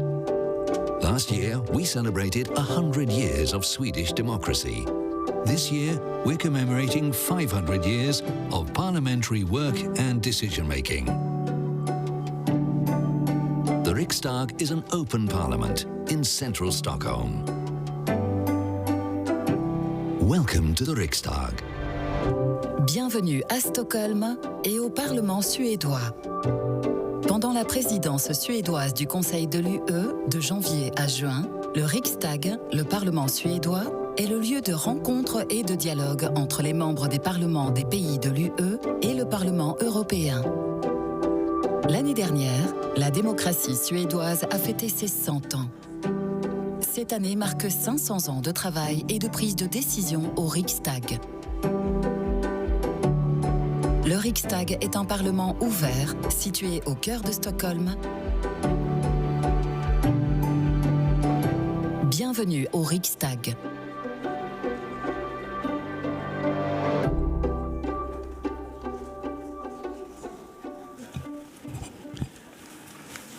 Dear members, dear colleagues, welcome back to the second half of our meeting. We will begin the afternoon with an intervention by Mr. Gunnar Strömmer, Minister of Justice of Sweden, before moving on to our two thematic debates. Dear Minister, warmly welcome to this final meeting of the Joint Parliamentary Scrutiny Group on Europol to present the priorities of the Swedish presidency in the area of internal security. Without further ado, dear Minister, the floor is yours. Thank you, Adam, and I'm also very happy to see the co-chair with Adam from the Swedish Parliament and Juan from the European Parliament. I'm quite sure that the weather on the Canary Islands perhaps is something else, Juan, but I think you're doing well, you're coping well with the situation. And to all of you distinguished colleagues and dear friends, thank you. Up and down. It's a great honor for me to be here today and present the Swedish presidency's priorities around internal security. Let me just first applaud the work of the Joint Parliamentary Scrutiny Group and your role in allowing national parliaments and the European Parliament insight in the crucial work of Europol. It's a privilege to host you here in Stockholm, and I was very happy to hear from Catherine and our friends at the Europol that you have found the discussion so far very productive. That is the whole point, of course, with arranging a seminar or a meeting of this kind. Now, Sweden has assumed the presidency at the time of historic challenges for the member states, but also for the Union as a whole. The need to strengthen the freedom and the security is greater than ever. At the same time, we should now, more than ever, be reminded of the strength that comes from our common values, democracy, rule of law, and respect for fundamental rights. One overarching priority for the Swedish presidency is security. And let me start off by underlining that support to Ukraine is a key obligation for us all, not only to ensure a continued collective EU response toward Russia's illegal aggression and a continued support to Ukraine, but also, in this context, to be prepared for any possible changes to the security threats affecting our internal security. Europol and Impact are focusing on these potential threats stemming from the war, such as trafficking in human beings or smuggling of firearms. During our presidency, we are also further strengthening the connection and information sharing between EU's external and internal security. In terms of internal security, the Swedish presidency has also put the fight against organized crime on the top of the agenda. According to Europol, organized crime has never posed such a serious threat against the Union and its citizens as it does today. Not only does organized crime threaten lives, it can also threaten our citizens' trust in our common institutions. Thus, organized crime threatens the very fabric of our open and free society. And we know, of course, that organized crime is highly transnational. According to law enforcement authorities, 70% of European crime networks are active in at least 3 countries. To develop an efficient law enforcement in line with the respect for fundamental rights must be a key priority to us all. Organized crime is mainly driven by economic gain. Recovering criminal assets and preventing money laundering is therefore crucial in the fight against organized crime. That is why we consider very important the directive on asset recovery and confiscation. This is currently under negotiation in the Council with the aim to reach a general approach in June. Also, the amendment of the directive on facilitating access for law enforcement to bank account registers will help our authorities to recover criminal assets. Here, we expect to start the trilogues with the European Parliament Libe Committee within the next few weeks. We are all aware of the challenges stemming from the rapid developments in the digital area. In short, we need to make sure that law enforcement is properly equipped to prevent, detect, and investigate crime, irrespectively of whether they are committed online or offline. The issue of access to communications data has been discussed for a very long time. But these debates have often been conducted in silos, leading to a deadlock opposing privacy and security. I strongly believe that there is a need for a more comprehensive discussion on access to communications data as a necessary and proportionate measure in a democratic society to safeguard security for both victims of crime and the society as a whole.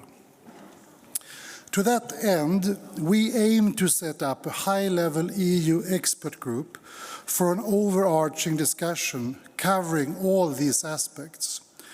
It will gather stakeholders from relevant sectors to identify suitable solutions to that challenge. The engagement also from national parliaments and the European Parliament will be crucial. Regarding internal security and border control, I would also like to mention the Advanced Passenger Information Directive. There is a pressing need for modernizing the European rules on API so that it can contribute more effectively to our common security. Negotiations on API are well underway in the Council. As for the implementation of interoperability between EU systems for borders and security, the Swedish presidency aims for a new, ambitious but realistic timeline by June. In terms of security, I have now highlighted 2 priorities, Ukraine and organized crime. Let me add a third one, combating terrorism, violent extremism, and radicalization.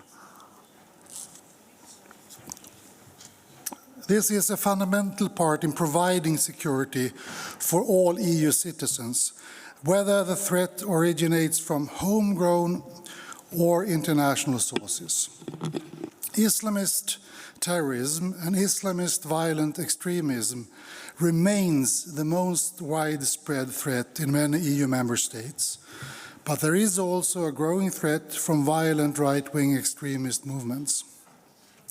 The current security situation is complex, with several actors, networks, organizations, and even state actors posing a threat to our free and open society. Anti-democratic agendas, racism, anti-Semitism, anti-Muslim sentiments, and conspiracy theories cause polarization and hate.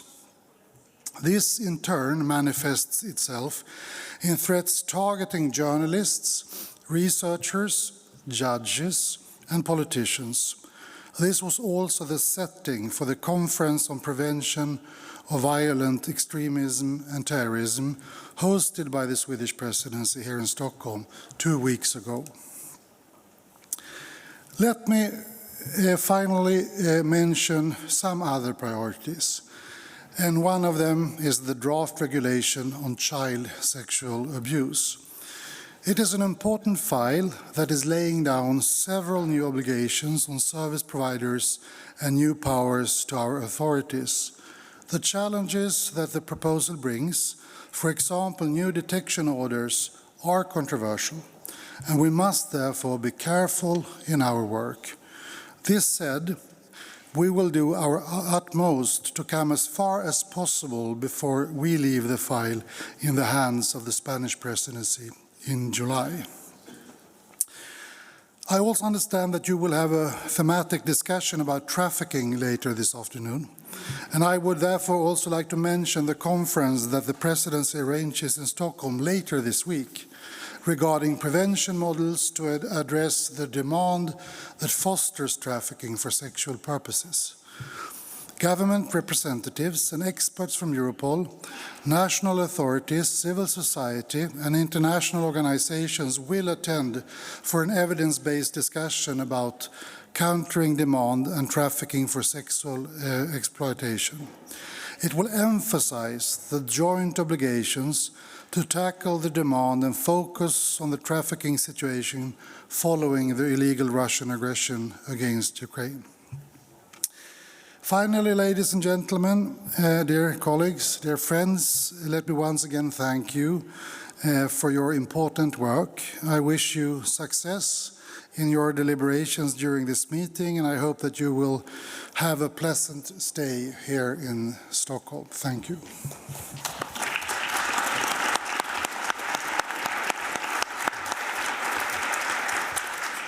Thank you, dear Minister, for joining us here today, and I'm sure we'll see each other soon. Dear colleagues, we now move on to our first thematic debate today, which is the debate on Europol's operational support to the member states, with a special focus on the concept of high-value target operational task force. The request for the floor is now open until the end of the presentation during this session. We are joined by Police Commissioner Linda Staff and the Superintendent Johan Sone from the Swedish Police Authority, as well as Mr. Jean-Philippe Lecouf, Europol Deputy Executive Director. Welcome. We will start by a presentation by Ms. Linda Staff and Mr. Sone. The floor is yours for about 10 minutes. Thank you very much. Members of the Parliament, colleagues, ladies and gentlemen. To start with, I would like to confirm that to the Swedish Police Authority, Europol is the EU criminal information hub. Europol offers a wide array of services ranging from information exchange in basic everyday cases to support in large-scale complex cases targeting the top levels of organized crime. A cross-check can quickly provide support that helps to identify a suspect or provide information that the suspect has committed other similar crimes in other member states. Europol's catalogs of products and services is complemented by the network of liaison bureaus that is present in The Hague. There are at present 51 liaison bureaus at the Europol headquarters from EU member states, Schengen-associated countries, third countries, and international organizations like Interpol. The liaison bureau work with Europol, but also with each other. No liaison bureau is further away than a 2-minute elevator ride to the next floor, or a 20-second stroll through the corridor. Each liaison bureau is staffed with experienced officers that guide you to the correct agency, an organizational unit in their country. In this way, you yourself do not need to keep up to date with the internal organization of 50+ countries. The network is invaluable when it comes to navigating large organizations and to understand the respective legal provisions and conditions, law enforcement in each country. The network facilitates everything from controlled deliveries to meeting invitations to the national police commissioners in each country. Having the network gathered on location in The Hague is its strength and what makes it agile.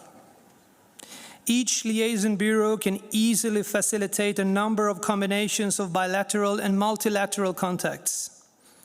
I'm not only speaking on behalf of the Swedish Police Authority, but all the EU law enforcement agencies when I say that we need to safeguard the principle of the liaison bureaus co-located at the Europol headquarters. It is much more effective, including more cost-efficient, than for Europol to post liaison officers to third countries. Europol also supports the member states in our large and complex cases. For example, we get support in cases involving our high-value targets and the pooling of resources in operational task forces to combat these high-value targets. Europol supports a number of operational task forces against high-value targets. Today, I would like to highlight the Swedish experiences related to these operational task forces concerning the encrypted communication platforms EncroChat, SkyECC, and Anom. Access to these encrypted platforms has been a game changer for the Swedish police and other law enforcement agencies in Sweden. They have given us a unique insight to the business of the criminal networks and have enabled Swedish authorities to sentence 450 persons to 2,600 years in prison. The information has contributed to the confiscation and seizures of large amounts of narcotics, weapons, and cash. The access to encrypted information has enabled the Swedish police to prevent several murders and to save many lives. We more or less managed to incarcerate a whole generation of top-level criminal actors. The Swedish Police Authority is an agile and learning organization. When the opportunity to access messages from the encrypted platforms exclusively used by criminals, when that occurred to us, we had to quickly adapt our organization in order to be able to process the enormous amount of information related to hundreds of investigations in Sweden. To use an analogy, we had to lay the track while we were driving the train. We quickly established a coordination unit at national level, including all relevant law enforcement authorities. This unit is still today responsible for initial processing of messages and ensures that messages are sent out to the officers in the police regions. The criminal activities discussed in the encrypted messages were related to all geographic regions of Sweden and was often time-sensitive. It was of crucial importance to activate our entire organization and quickly distribute information to the concerned regional and local levels so that they could act on the information. For resource and logistical reasons, it was not possible to process the information at national level alone. While setting up the National Coordination Unit, we also deployed seconded national experts, SNEs, to The Hague in order to boost the work at Europol. It was vital to promptly deploy very specialized expertise to The Hague to keep the momentum.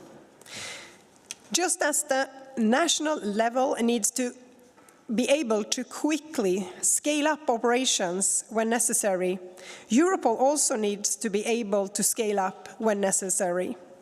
Today, the secondment of national experts is more or less the only option available to temporary scale-up operations.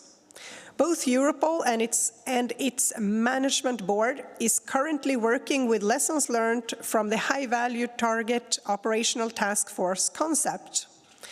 This includes a revision of the management board decision on seconded national experts. However, I can only conclude that the EU staff regulation applicable to Europol is not particularly suitable for the dynamics of operational law enforcement.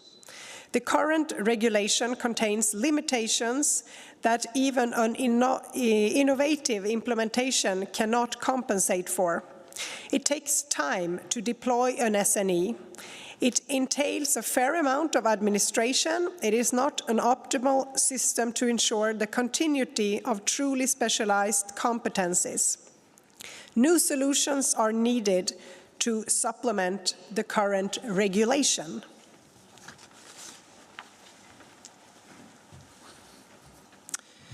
The Swedish police welcomes the revised Europol regulation and its Article 20, Section 2A, which allows for member states to make information directly accessible by Europol to selected other member states for joint operational analysis in specific investigations. Already in 2021, Sweden submitted a proposal to the Europol Management Board to consider the implementation of the opportunities for joint analysis that would be embedded in the revised Europol regulation. Information directly accessible for joint analysis to selected member states would enable specialized experts to work with a combination of shorter business trips to the Europol headquarters and teleworking from their own member state. The expert and their family would not have to be relocated to The Hague, which would lessen the administrative burden considerable and provide for a speedier implementation. It would also be more effective.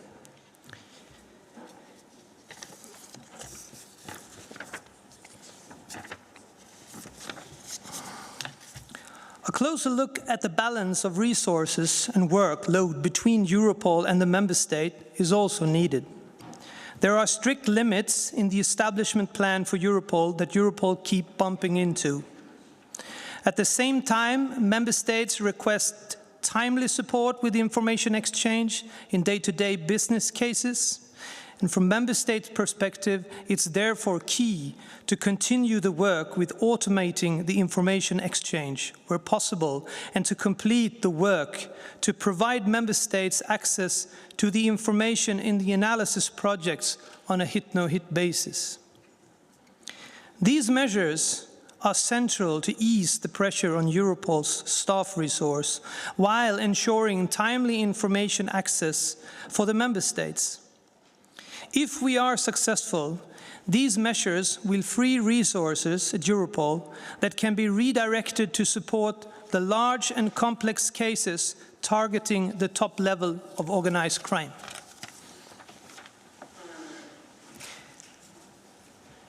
Members of Parliament, colleagues, ladies and gentlemen, to conclude, I would like to say a few words about the current situation in Sweden.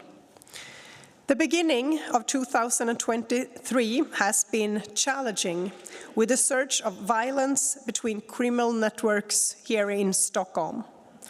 In the first months of 2023, there have been shootings and explosions almost on a daily basis, all over the country.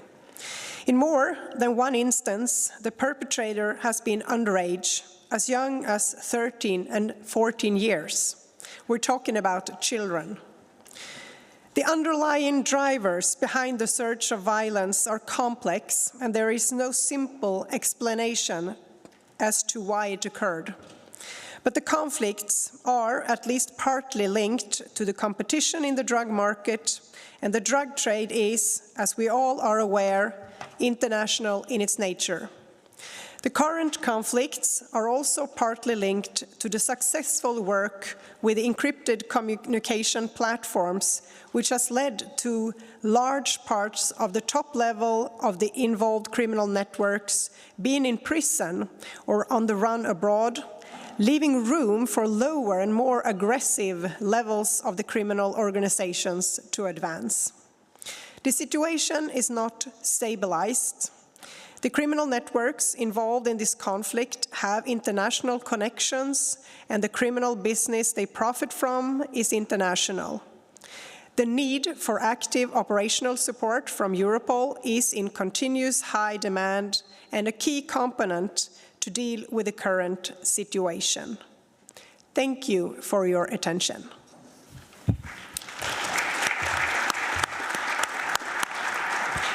Thank you. Thank you both for your presentation. We now move on to the presentation from Mr. Lecouf. Mr. Jean-Philippe Lecouf, the floor is yours for around 10 minutes. Welcome.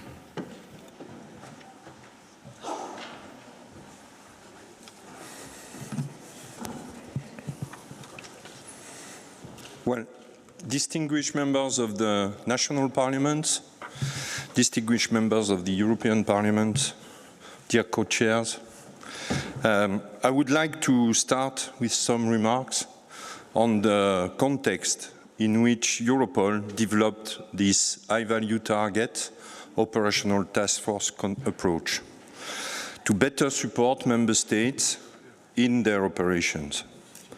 We have observed remarkable and worrying changes in serious and organized crime landscape across the EU over the last years. The Swedish colleagues already mentioned a key feature that we have seen emerge in several member states, the use of violence by criminals involved in serious and organized crime.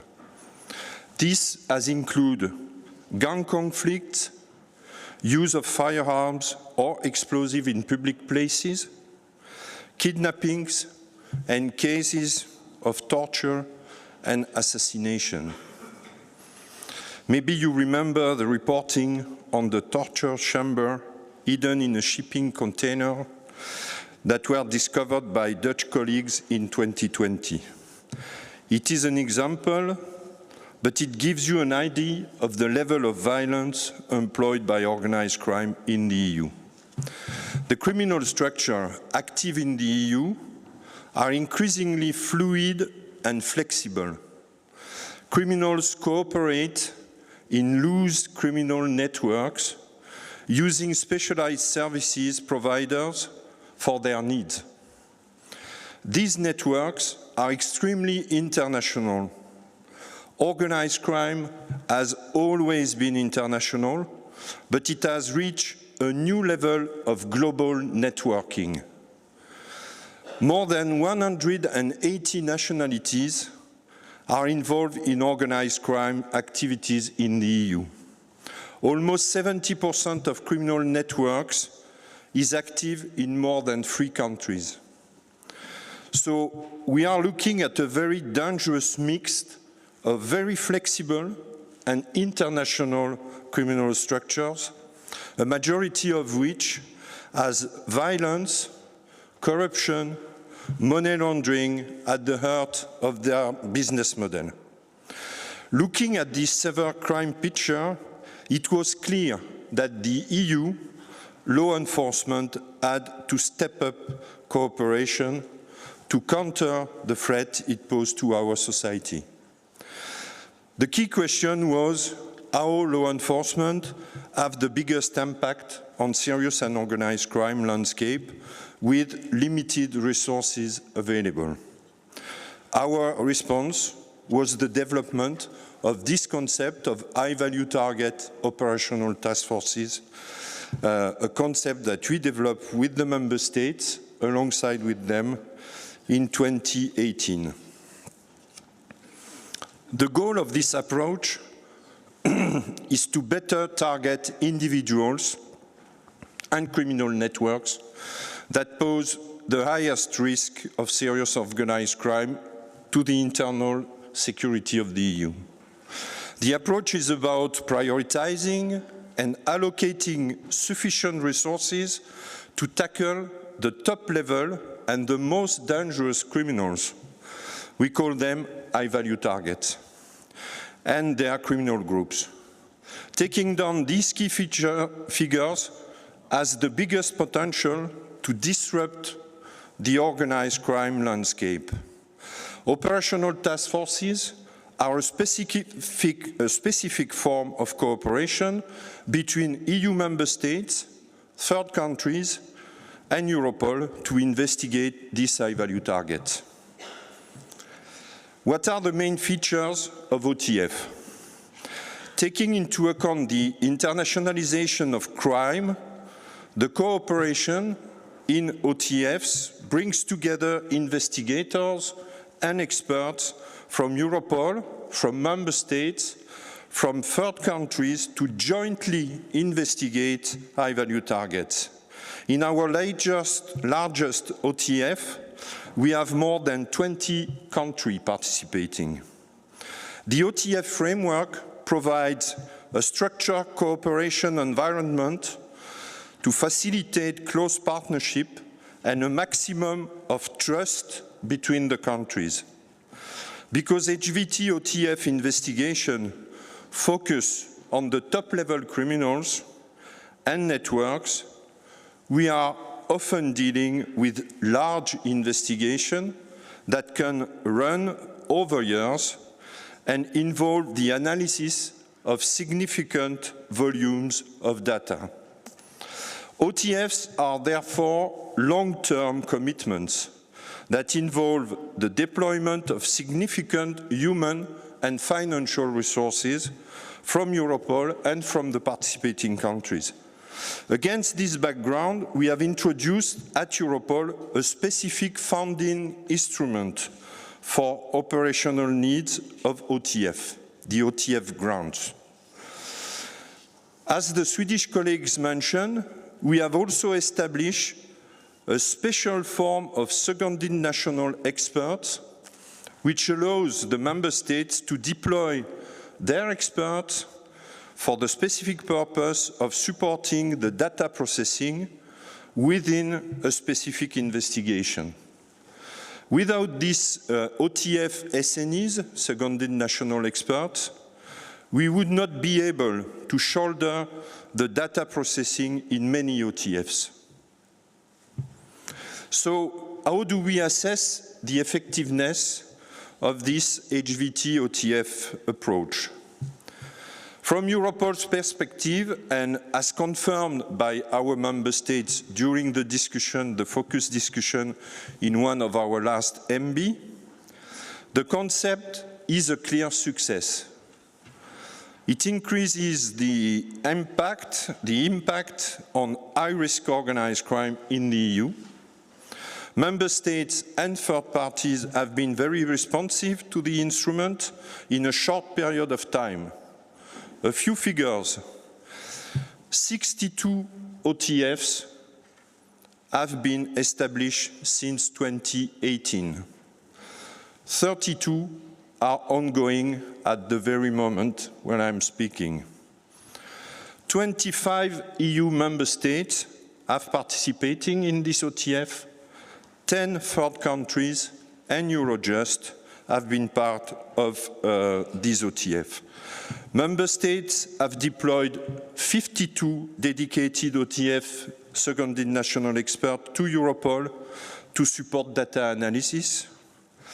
More than 120 HVT high-value targets and more than 10,000 of their accomplices have been arrested so far. Large amount of cash, cryptocurrencies, illegal goods and as such as drugs, firearms, and counterfeit goods have been seized. Recognizing the value of the concept for fighting serious and organized crime, the HVT-OTF approach was also prominently included in the EU drug strategy, the EU organized crime strategy, and the impact process. We talked a lot about the large, prominent operational task forces that were established to tackle the encrypted networks of communication. With this slide, you can see that the OTF concept is also employed in many other areas and cases, including city and financial crime. Let me give you a recent example of an OTF which investigated a network involved in many different crimes. It illustrates the key features of this OTF. In November 2022, 44 people were arrested in a coordinated action across the EU. I will not quote all the countries involved, but with Norway and the US.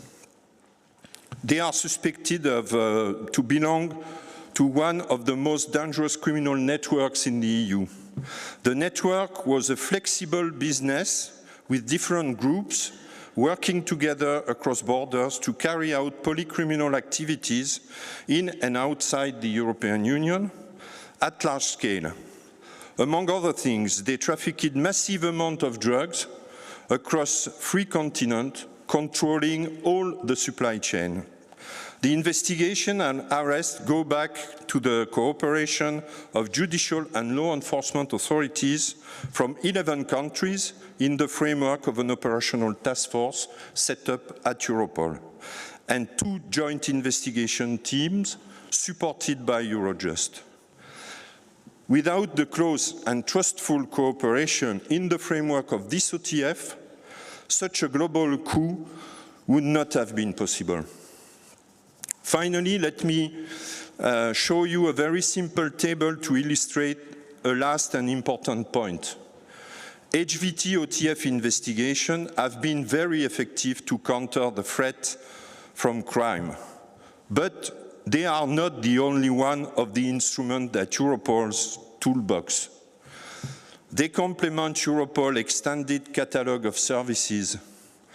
These slides give you an idea of the relation between the overall number of operation investigations supported by Europol every year and the number of OTF. As you can see, it's not the majority. So HVT-OTF is also an integral part of the impact framework, and OTF are established under many impact priorities. Looking forward, what do we need to make sure that we continue successful cooperation in OTFs? Let me highlight 3 points. First, we need to ensure effective resourcing in terms of staff and expertise, both from Europol, the member states, and third countries. This goes alongside with a proper prioritization. Second, we need to enhance our tool and technical support, including the establishment of a joint operational analysis platform mentioned by the Swedish colleagues. We also need to start to use more AI systems, as we mentioned this morning, to support the work of criminal analysts. We are faced with a significant increase in the number and the size of structured and unstructured data sets.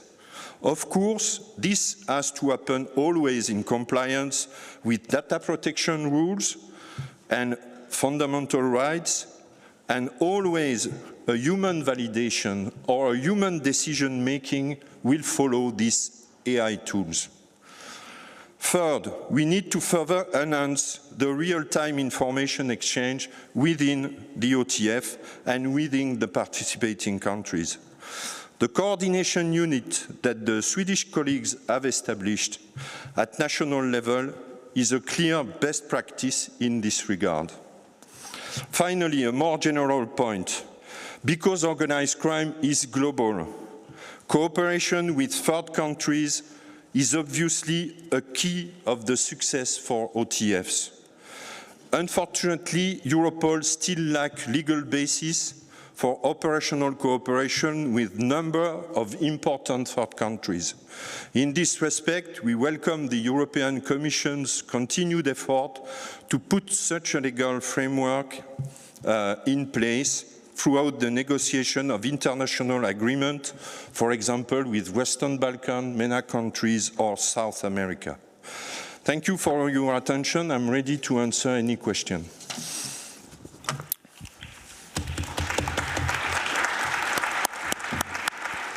Thank you. Thank you, Mr. Lecoq, for your presentation. I will now pass the floor to Mr. Lopez Aguilar to chair the debate. Sure. Let's proceed.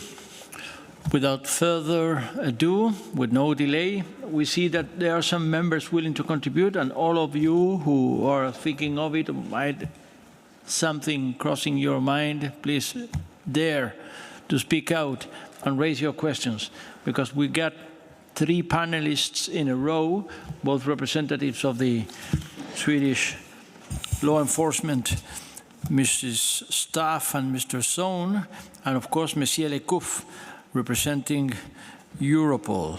So let's get started with the first question to be raised.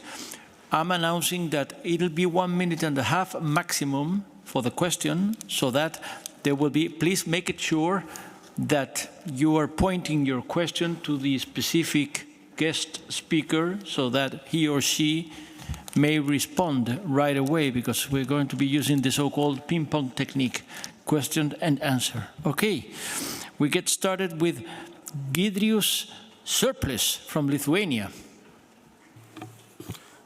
Thank you, sir. Actually, I didn't want to be the first, but you can take my question and then maybe answer it lately. My question would go probably to Mr. Lecouf, but maybe the colleagues, the officers from Sweden could also contribute. And it relates to the sanctions towards Russia and Belarus, and to assets and real estate of Russian criminals in the European Union. So the question is, how do you, if you do, cooperate, probably under the impact, and is the legal basis sufficient for you to trace the illegally smuggled into the EU sanctioned goods, and also while tracing back the assets and real estate of the Russian and Belarusian oligarchs? Thank you. Okay, it'll be first Monsieur Lecouf. Yes, thank you for your question. Well, it's not completely related to OTF, but I will answer for sure. We have, as soon as the EU has taken these sanctions against oligarch, we have created a specific operation, a kind of umbrella operation, which is called Operation Oscar. In this operation, which is managed by our Economic and Financial Crime Center, we support the identification of assets, the freezing of assets. We are also part of the Freeze and Seize Task Force of the EU. And we are doing that with our own resources. It's a priority for us. Concerning your question about the legal framework, yes, we lack some legal framework, especially it should be good, and I know that the Commission is thinking about that, to criminalize the fact to try to evade goods from the sanctions. These oligarchs, they try to move some of their assets to another beneficial owner, or to move their assets outside of the EU. It should be good that in all member states we can have a legal framework to criminalize the fact to trying to evade the sanctions. Thank you, Monsieur Lecouf. Any of the Swedish representatives would like to complement or not? We can just add that Sweden, we support and participate in that work, and we also do some information exchange within the financial intelligence unit all around Europe for that too. Thank you. Thank you. Now it'll be Mikael Damsgaard from Sweden. 1 minute and a half. Thank you, and thank you, Ms. Staff, Mr. Sorna, and Mr. Lacouf for very interesting presentations. In Sweden, we have seen a dramatic development with high level of violence within organized crime, with more than 60 dead in gun violence last year. My question to Mr. Lacouf is whether this is a unique situation in Sweden, or if Europol see similar development in other European countries. My second question is, what are the main lessons learned so far to make this work even more effective in the future? There you go. Swedish representatives or Mr. Lacouf, any comments? Okay. Well, we see this situation in other European countries. It's not specific to Sweden, I think. Maybe, well, it's quite new in Sweden, but it's things, I'm coming from France, I can speak for France. It happens also in different areas in France, but I think that our Italian colleagues or others can also say that this is not a unique situation of Sweden. But it's pop-ups in Sweden for a few years. And maybe it's a tendency. What we have seen in our last SOCTA, Serious Organized Crime Threat Assessment, is that the increased use of violence by organized crime is really a fact, and it's something that we have to deal with. We try to combat that also, to dismantle this organized crime, but also to work a lot. It's why we are creating at that moment in Europol a weapons intelligence hub, because this is linked also to the weapons and the weapons trafficking, because these killings are done through weapons or explosives. So it's really a strong priority that we have to put on combating this weapons trafficking. And we have also a dedicated AP to do that, and it's how we try to manage this. For your question on how to solve this, well, I give you a part of the answer after. It's part of the work in the member states, I think, to have a different approach to try to solve this issue, but I will let my Swedish colleague maybe develop on that. Again, any additional comments from the police from Sweden? Thank you. Just like to add some views from the Swedish police point of view. Linda mentioned in her speech, my colleague Linda Staff, that the perpetrators in some cases are very, very young. We are talking about children in some cases. So the question was, any lessons learned? Absolutely. We learn every day in our daily business, and one thing is to work more effectively within the crime preventive measures, so to speak. We must develop our work with working against these criminal structures, recruiting very young people to the criminal networks. So that's absolutely one very important lessons learned so far. Thank you. Okay, thank you. Now we move on to the following. It'll be Onorevole Caterina Chinichi, lei ha la parola, 1 minuto e mezzo. Grazie Presidente. Thank you, Chairman. Thank you to our guest speakers. To Monsieur Lacouf, I have a question. How can Europol concretely assist national authorities in selecting the high-value targets as envisaged in its 2023 priorities? And in particular, what has been done or what will be done in this regard? In other words, in selecting the objectives, the targets, and how can you ensure consistency between the operations, enforcement operations, and the high-risk criminal networks that are involved in these cross-border crimes?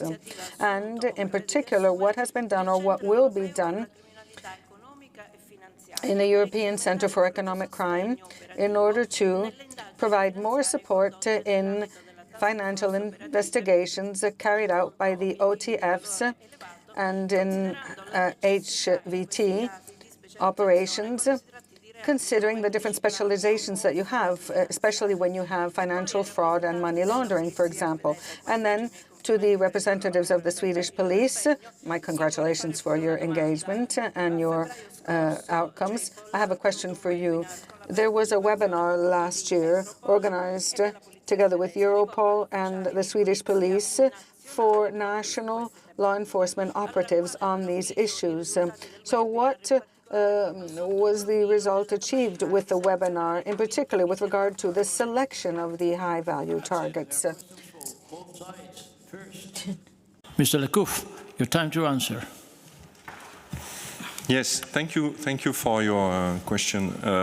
In fact, the process of selecting HVT is a continuous process that we have, and we build this process with the member states. It's not Europol who select directly and us alone the HVT.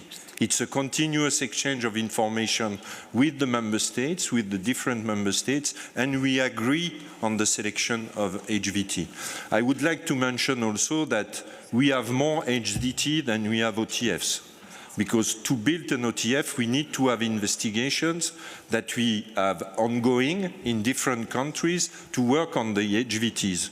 So we have a list of HVTs, and we have this investigation. And when we see a potential to develop an OTF to attack this HVT, then we do that.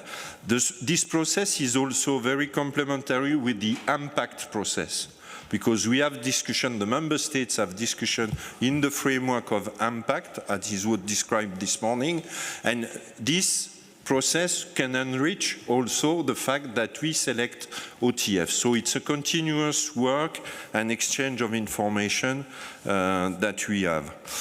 About the financial investigation that you were mentioning, we try to push for financial investigation in each of the cases that we are doing. It's why more than 2 years ago we have created this new center in Europol, in Operation Directorate, this Economic and Financial Crime Center.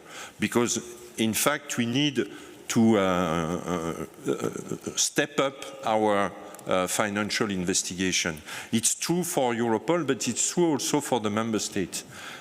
We see sometimes not enough resources that are involved in financial investigation. We also, and it was discussed this morning, see a lot of interest to exchange of information between the banking sector, us, and so on. So it's partly what is at stake with the new regulation on anti-money laundering at the level of the EU, and the exchange of information between this new agency on anti-money laundering and Europol, with the FIUs also, in order that we have a continuous exchange information, that we are able to build this financial investigation. Thank you. Thank you. And now for the Swedish police, either of you. Yes, regarding the first question about lessons learned from the webinars or the effects of the webinars, I think from our perspective, we are talking about Europol's ability to support the member states in the OTFs and HVTs cases. It is also so much important to realize that each member state must set up a proper organization to deal with this communication, deal with this information exchange related to the OTFs. So the webinar was more or less, from a Swedish perspective, an idea of trying to promote a model where we have a national coordination, a multi-agency coordination on one actual body in the member states dealing with all the information related to the high-value target and OTFs. We think it's very important to be effective in the communication between the EU law enforcement agencies. And when it comes to the question how we select and the nomination of the high-value targets, we have an ongoing intelligence work to find leading actors, for example, at the drug and weapons market. We have a lot of intelligence, I would say, but we also need to look at the opportunities to get evidence, to get these actors convicted, to get them caught, and also how international they are. Are they active in other member states? That's also important for us when we cooperate with other member states and with Europol. Thank you. Okay, thank you. And now it'll be Elias Miriantus from Cyprus, 1.5 minutes. Thank you, Mr. Chairman. Dear Chairman, dear colleagues, the development of common criteria and understanding the identified high-value target is a key element for successful cooperation, since prioritizing cases based on appropriate criteria help allocated resources where they are needed most. Close cooperation and operational task force are even more important for small countries like Cyprus in their effort to tackle migrants smartly. The Commission's proposal for new rules to strengthen the use of advanced passenger information data is considered to be a helpful tool in the hand of the authorities to identify high-value targets while upholding European Union standards for data protection and transmission. I would like to have more information about this proposal. Yearly reports of Europol operational support to member states accompanied by the operational results with a special focus on high-value target will be a valuable tool and an indication as to the work done. Thank you. Okay, time to respond. There you go. Monsieur Lecouf. Yes, thank you for your congratulations first, and we are very about that. We are very happy about that. As you know, we have developed some of the OTFs in the framework of migrant smuggling.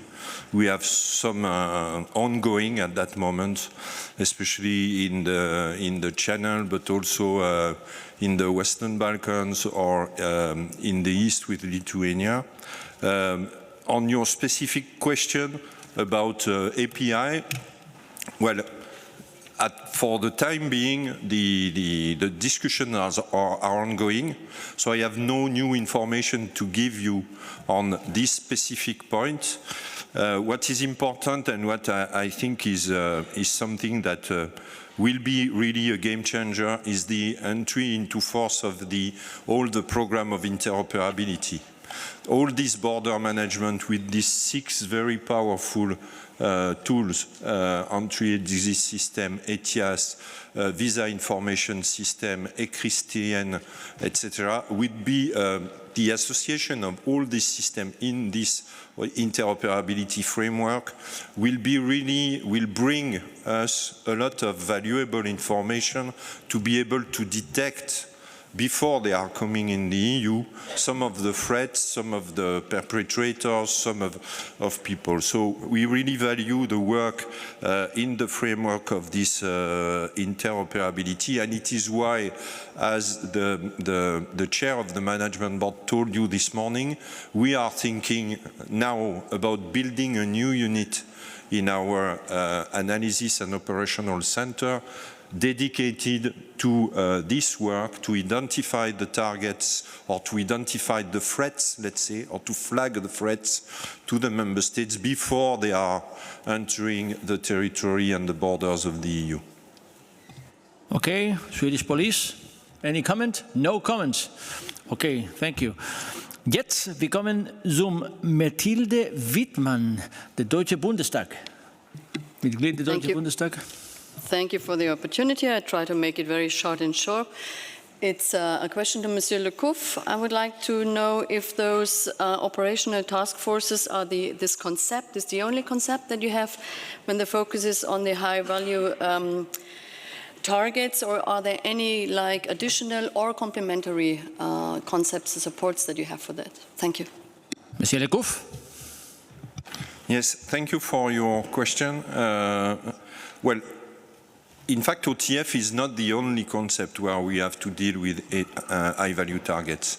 As I was mentioning before, we also have a complete exchange of information with the member states in the framework of impact priorities to define if there are some high-value targets that can be attacked through this big cooperation framework that we have at the level of impact with the discussion that we have. We have also the priority cases that we are dealing with Europol. I show you on the slides that high-value targets, well, OTFs is a small number of the cases that we are supported.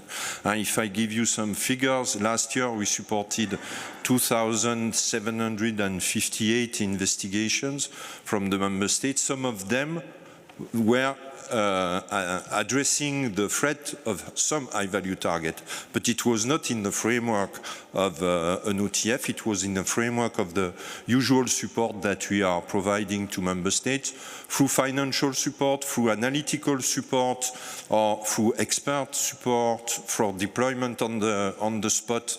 Well, all the catalogue of services that we have can be put at the service of an investigation targeting an high-value target, even if it's not an OTF.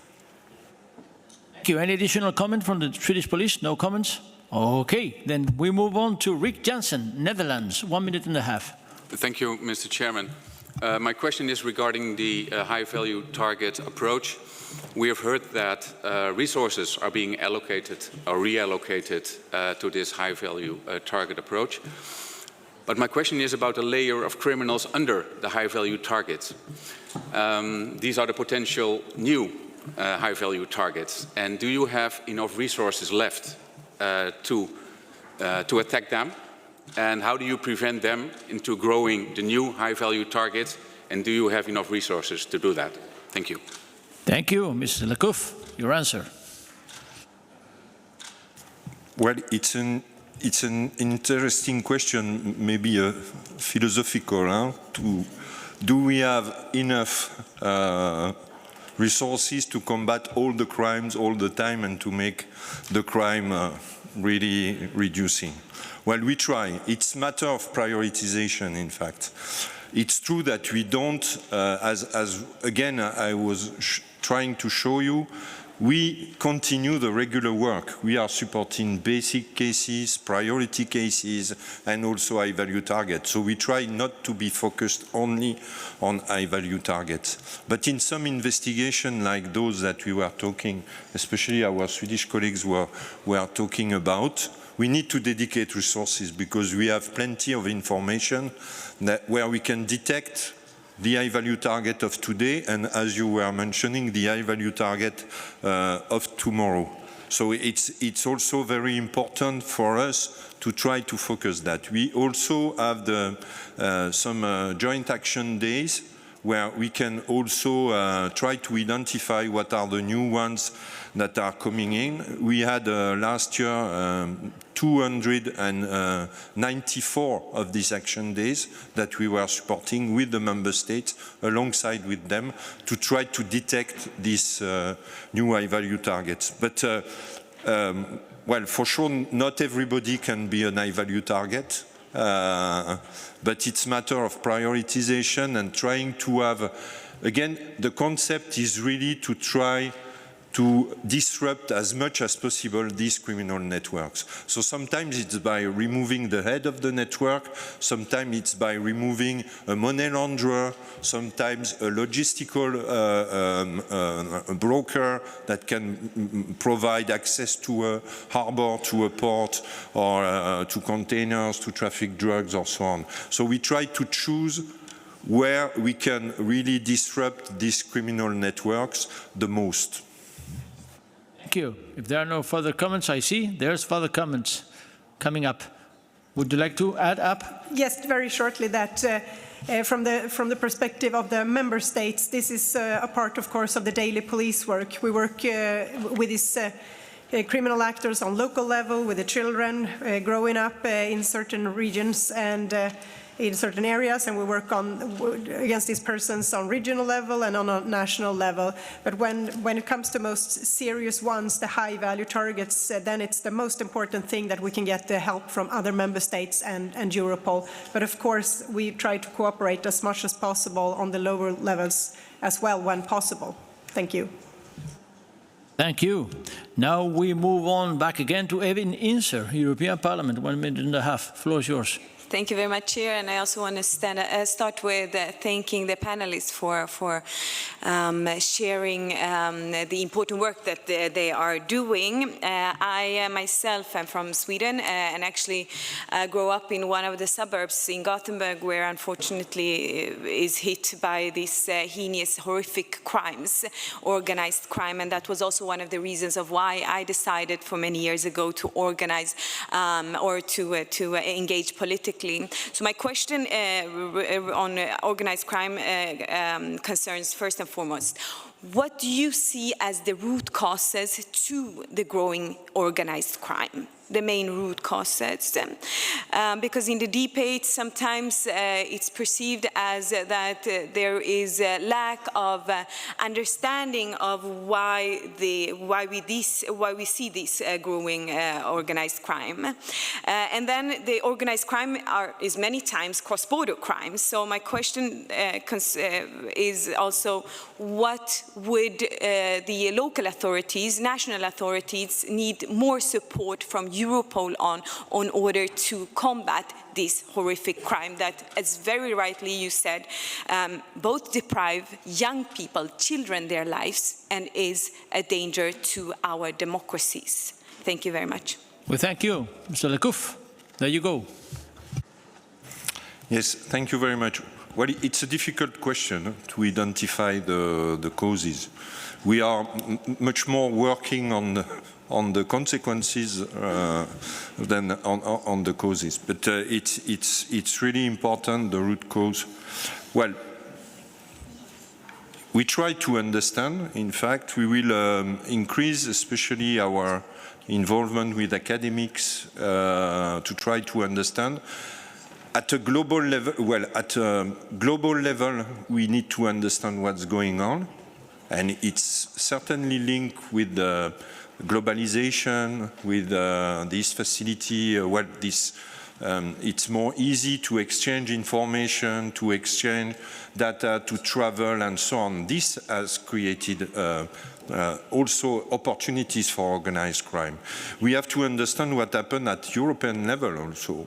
And we have to understand what happened at national level and sometimes below national level, at the level of a city or sometimes a district in a city. So it's a different layer of understanding that we need to have. We can say that for sure we have to develop prevention and to know how to do it. What I can say also is that maybe we have focused a lot on terrorism and the terrorist threat, which is still high, but making this terrorism, a fight against terrorism, a priority, maybe we have a bit neglected the organized crime for some time. So it's always a question of resources and focusing too much on something. I think also that organized crime is growing in the dark, as we said. So they use any means that they can to be the more under the radar possible.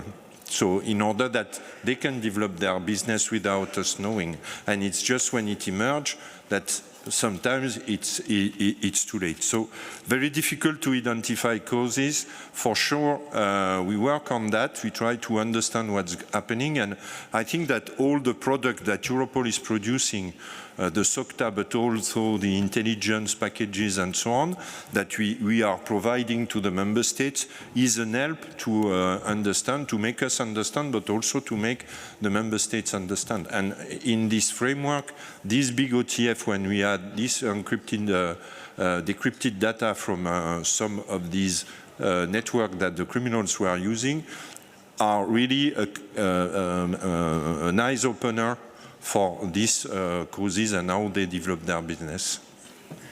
Thank you. Any complimentary reaction from the Swedish police?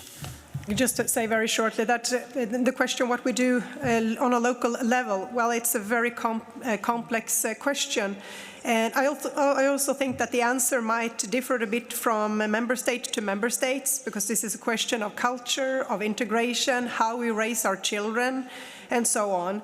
But when it comes to what we need more of from Europol, I would say that we really need this operational work, like the decrypted data, information that really helps us to take actions against individuals, that we can see real results against individuals and persons.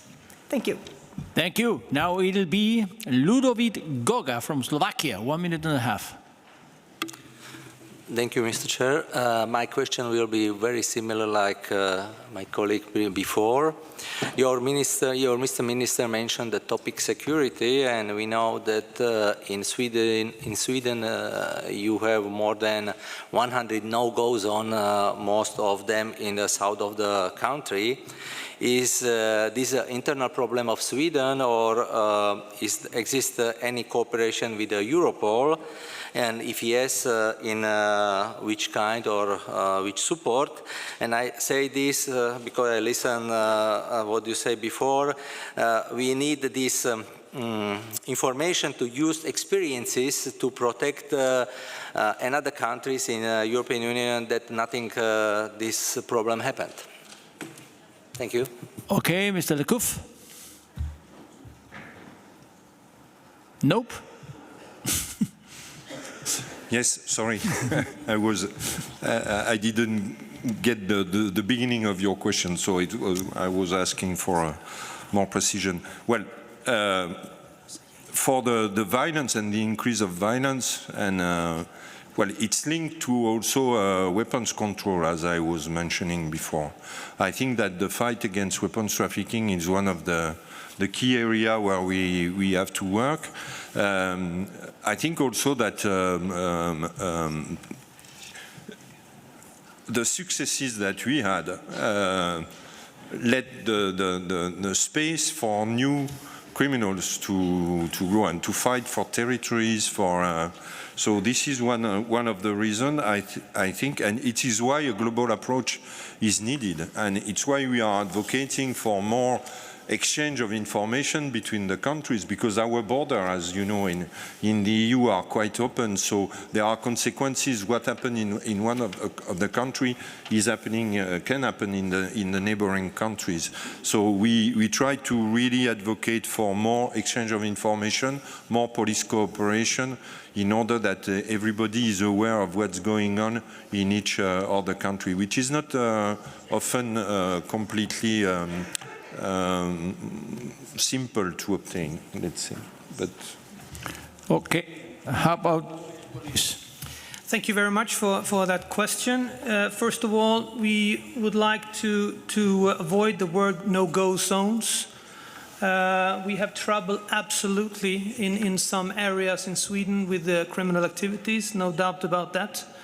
But of course we can improve our work together, the cooperation with Europol, when it comes to the leading actors or the top level of organized crime in those areas. But according to the questions before, Evin, your question about what we are doing on local level, we have a huge homework to do. We have to invest more in the local society when it comes to education, the cooperation with schools, the relation to parents. I think we are at the moment working quite hard now to find effective methods, to find an effective cooperation with other authorities and the local society. That's a really top question for us at the moment. but of course, to continue the cooperation with Europol when it comes to the top level of organized crime.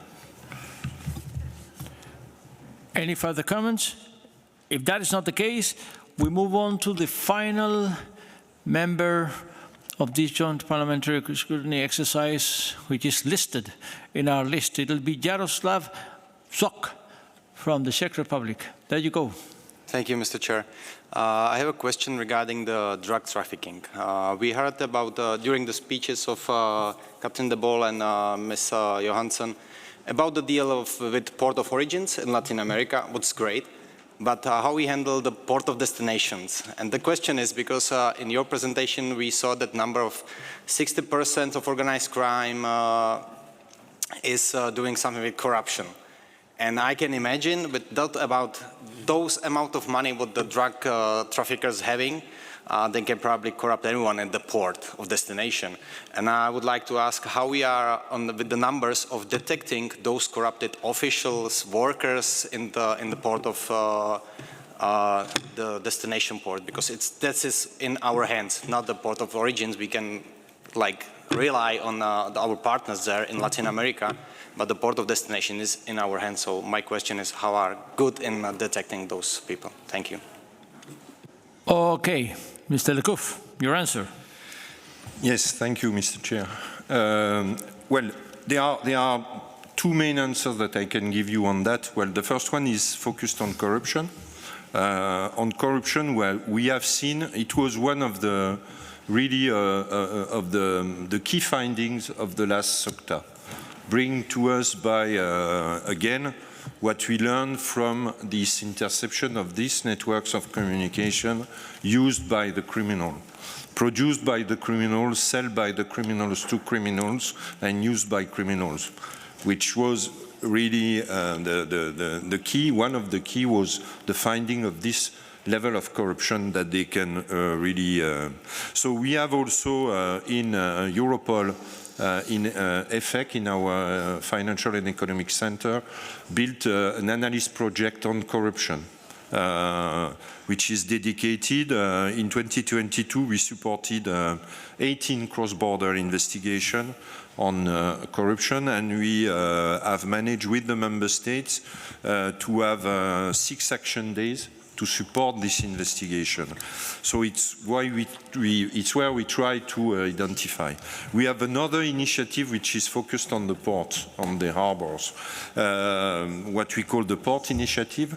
It's an initiative that we have built with the Port of Antwerp, the Port of Rotterdam, and the Port of Hamburg in Germany. We have started to discuss with them about what they see, how they work, what kind of preventive measure we can have. We will issue very soon an intelligence, what we call an intelligence notification, a kind of report where we will point out what are the good practices to try to reduce the risk of corruption in the harbor, because it's not concerning only these harbors. All the harbors of the EU can be targeted by the member states, by the criminals. They try, in fact, to go where they see that they have an opportunity. It can be a big port, it can be a small one, it can be a one where they have access, and so on. So in this report, there will be a public version of this, and more restricted, but in the public version you will see some preventive measures that can be put in place. And we really welcome any initiative at the EU level to gather all the ports of the EU in a kind of same state of mind to try to prevent the drugs and or illegal goods to enter the EU through the port. Thank you. Thank you. Any further comments from the Swedish police?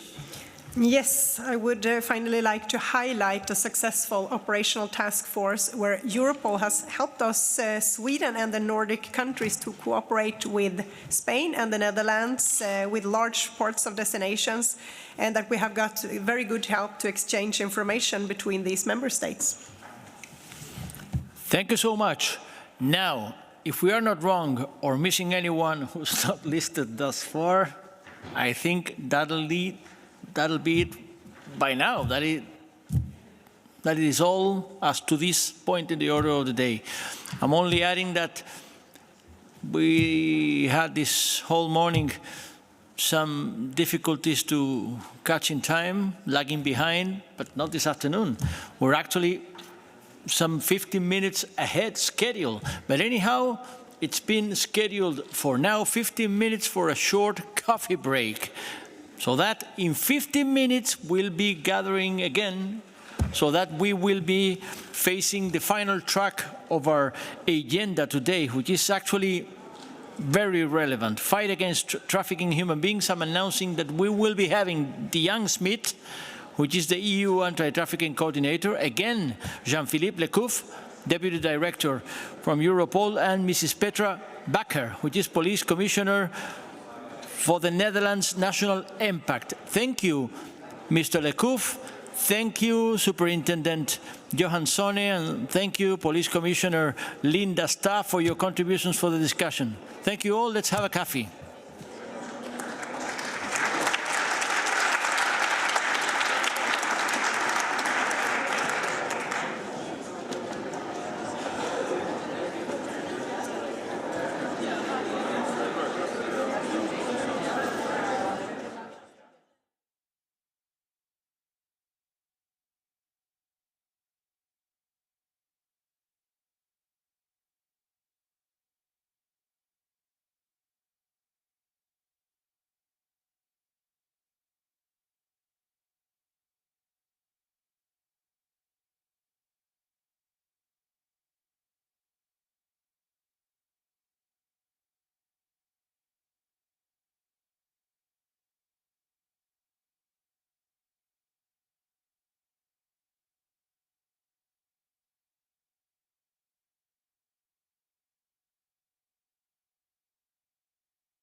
you want to go down?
Bene colleghi,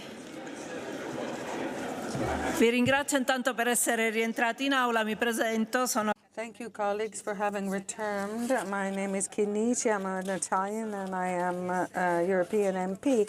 And I'm honored today to be co-chairing this last session on behalf of Mr. Lopez Aguilar. Usually in the Libe committee, and the president is Juan Fernando, and I'm very happy to be here today to chair this session. So this is the second and last thematic debate. We've had a very interesting meeting up to this point, and we will now focus on another sensitive and complex matter, which is combating trafficking in human beings. We have Mrs. Diane Schmidt, who is the coordinator for the European Union of the Anti-Trafficking Unit. We have Monsieur Jean-Philippe Lecouf and Mrs. Petra Bakker, who is the police commissioner for the Netherlands, National Impact Coordinator and Driver Impact THB. Now, the speakers will have 10 minutes each for their presentations, after which we will hand over to the delegates of the JPSG for their questions. You can begin submitting your questions up until the end of the three presentations. We can begin now. In fact, I'll hand over to Mrs. Schmidt for 10 minutes now for her presentation. Over to you, madam.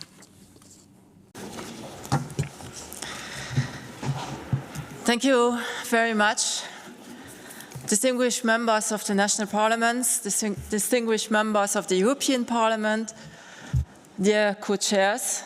First of all, I would like to thank you for the invitation, but also for taking this issue of trafficking in human beings so seriously. It's a very serious and complex crime, and at the same time a clear violation of human rights.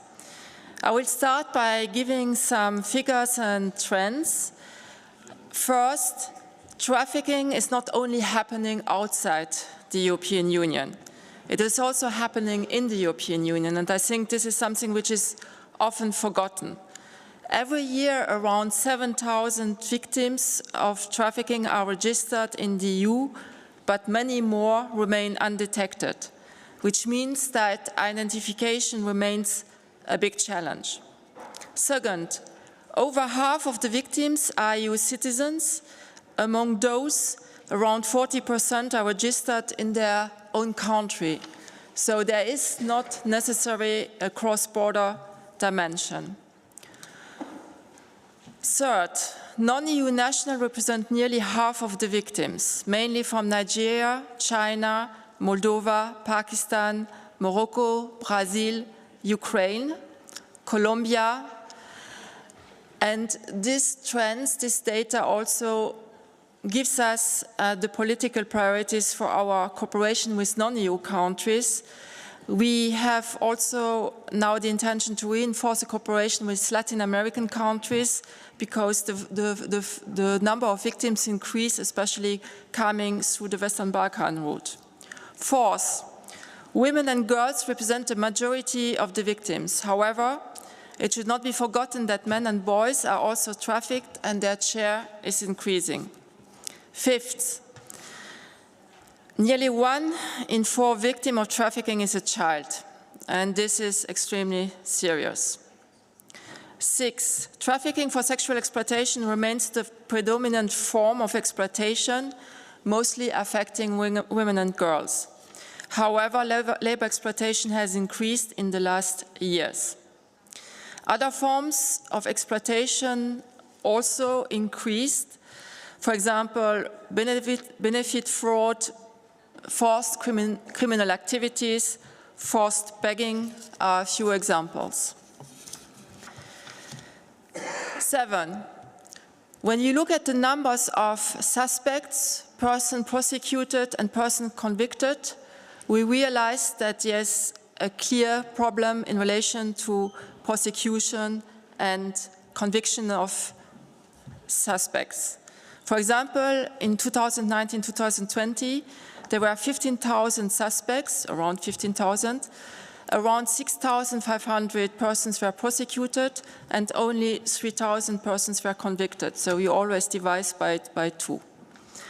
What are the main challenges? The first challenge is obvious, coming from the latest data, low level of prosecution and convictions, and it's clearly important to go after the traffickers in order to end this terrible crime, which means also that police and judicial cooperation from the beginning of a case is extremely important. Second, the digital dimension. Trafficking in human beings is moving more and more online.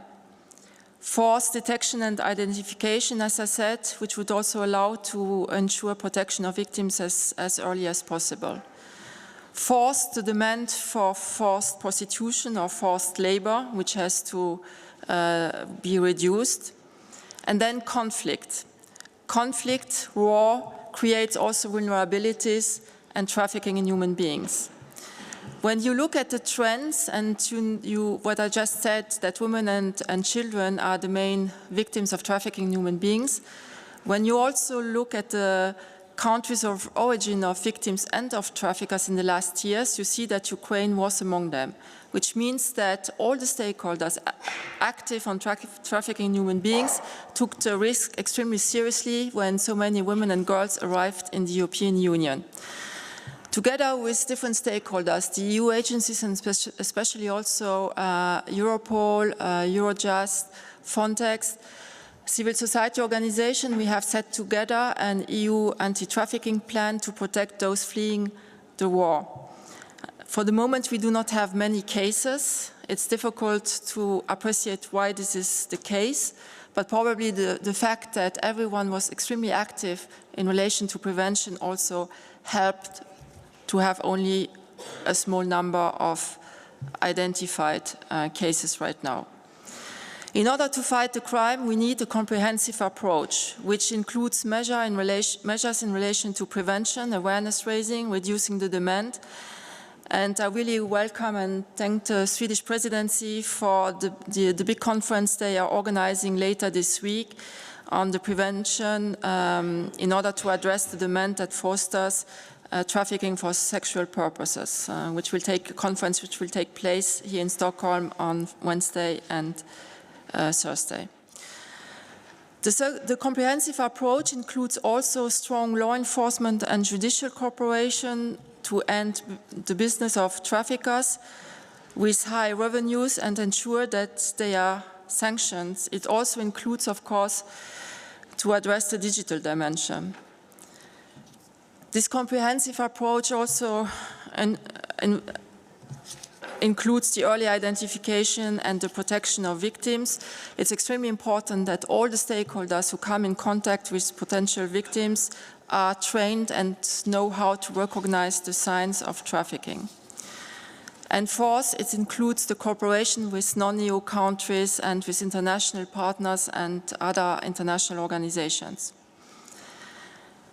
Only with a multidisciplinary and cross-sectoral approach, we can indeed make a difference on the ground for victims and for traffickers.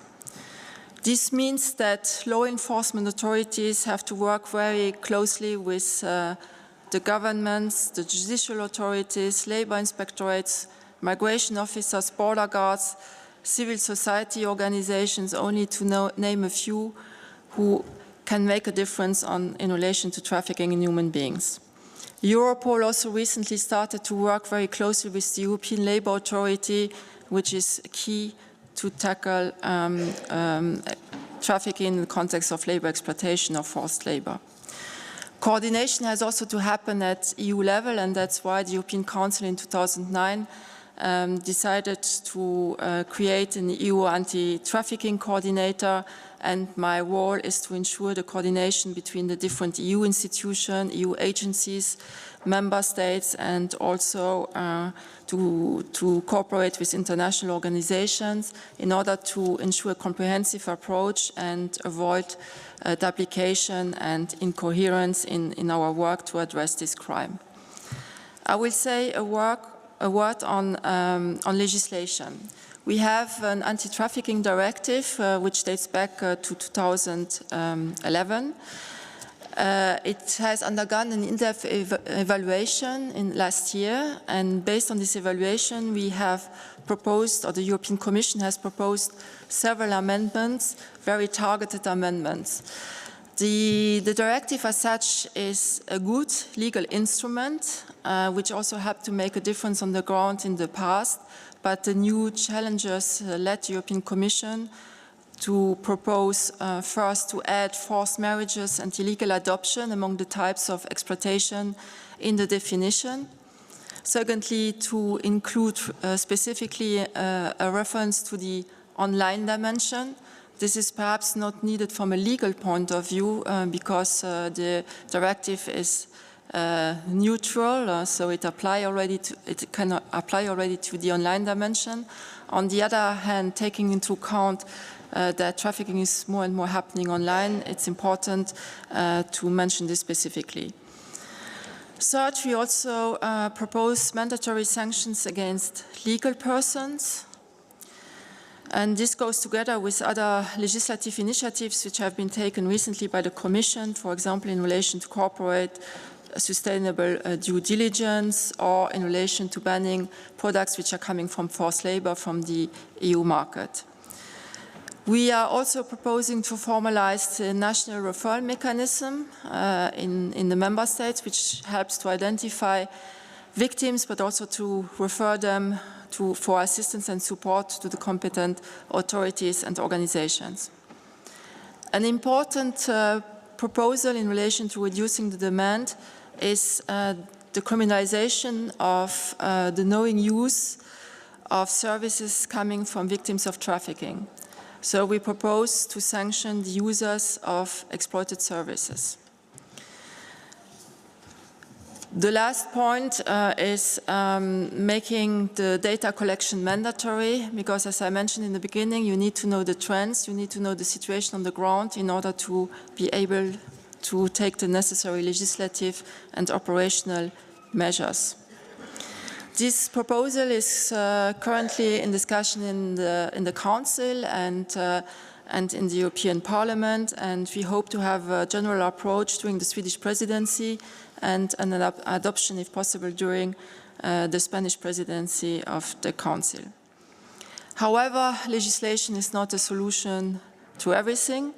That's why operational actions are also extremely important, and I'm sure that Jean-Philippe Lecouf and Petra Baca will say a little bit more on this.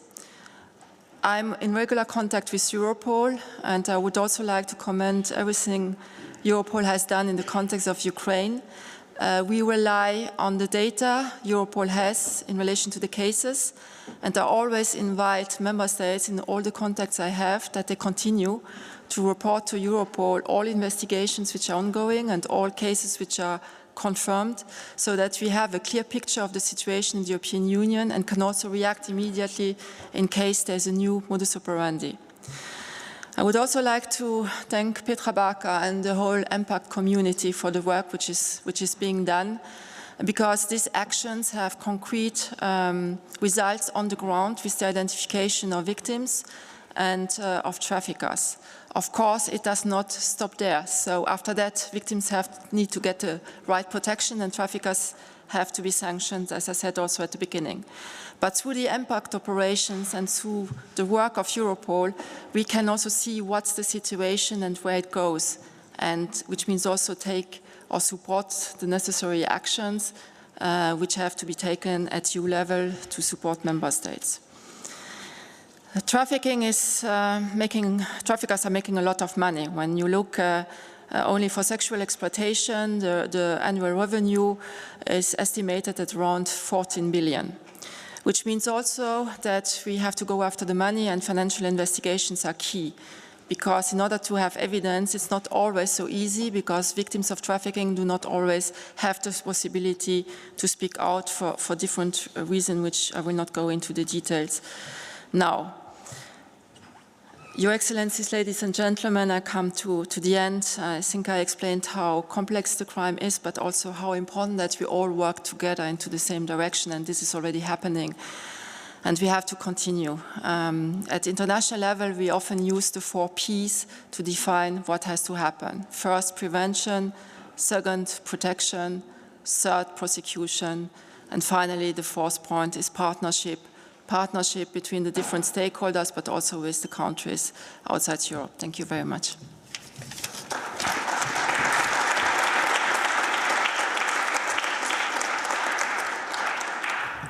Bene, la ringrazio molto, signora Schmidt, per la sua presentazione. Thank you very much, Mr. Schmidt, for your presentation. And we can now proceed with the presentation by Monsieur Lecouf, who may speak for 10 minutes. Over to you.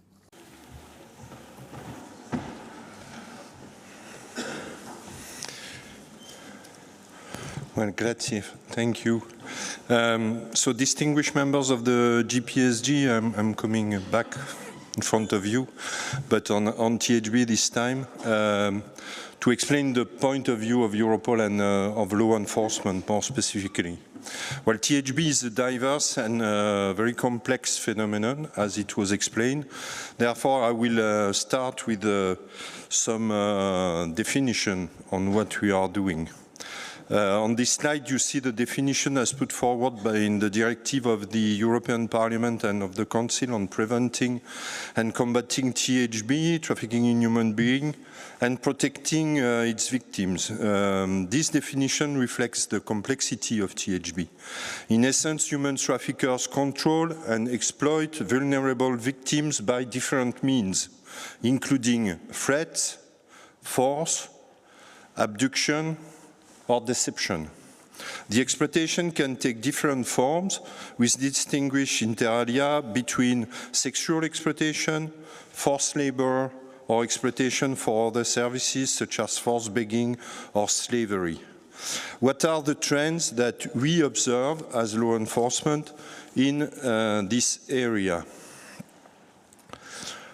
THB is one of the main and the most lucrative criminal activities, and it will remain in the past, especially because you don't need to have an initial investment. It's not like buying drugs to sell drugs. Well, it's free, let's say, to start a traffic in human being. It's a particularly severe crime given that the victims are generally the most vulnerable person in society. A significant percentage of them are children or young adults. Victims of THB exploited in the EU from all over the world, though a number of EU citizens among victims remain large. We observe more recently that a significant amount of new victims are coming from South American countries. Regarding Ukraine, member states so far don't report many THB cases to Europol. However, the situation requires close monitoring. Criminal networks misusing the crisis and the war and potentially are able to re-victimize Ukrainian refugees that can have a broad repercussion given the large number of these potential victims in the EU, millions. Sexual exploitation remains by far the most reported crime on THB. It's 75% roughly, followed by labor exploitation and forced criminality and forced begging. What is the main key feature of modern THB? It is, once again, the online environment. Several steps in the criminal process, such as the recruitment of victims, the advertising of services, or the command and control of networks, have moved almost entirely online. Second findings, the legal business structure are commonly used to organize the exploitation of victims. Traffickers conceal their criminal activities with seemingly legitimate contracts between them and the victims. This way, they avoid investigation in case of checks by the authorities, by the administrative authorities. And Petra will come back to that, I think. Through this practice, also the boundary between victims and accomplices is becoming blurred. Especially in sexual exploitation, female victims also take up organizational role in trafficking, becoming perpetrators after being a victim. They enter the business agreement and they don't identify sometimes themselves as victims. In contrast, male offenders act from distance, are orchestrating the operation from distance. Top-level traffickers increasingly operate from non-EU countries, while being less visible for law enforcement. They keep managerial control over the entire process of THB. The use of violence is rare and less physical. We rather observe the use of soft, coercive, and manipulation actions of victims. Victims are tricked and lured into the trafficking arrangement by the traffickers who abuse, for example, their poor financial situation. Without noticing, victims find themselves in a debt bondage generated by cost of transportation, accommodation, or different services arranged by traffickers.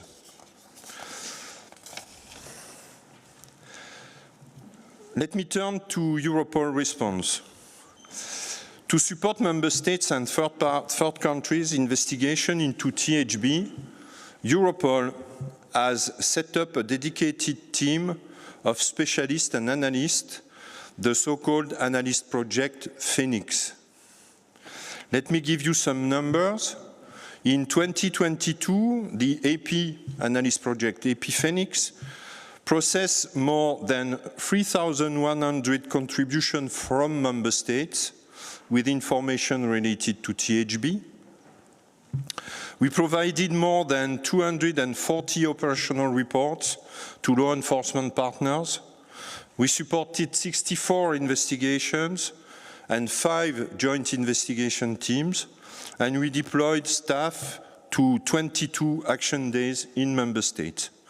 The AP deals with THB related to many regions in the world and all forms of exploitation.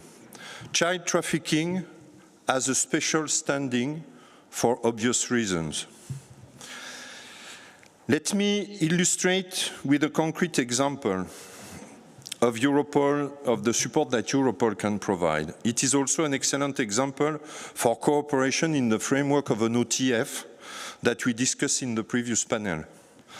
In a major coordinated law enforcement operation, several countries recently dismantled an international sex trafficking ring that held hundreds of Chinese women trapped in a debt bondage across Europe. This action is the biggest hit to date against Chinese human trafficking in Europe. The investigation lasted over 3 years. It was initiated by the Belgian authorities in 2020 and quickly extended to 7 other countries.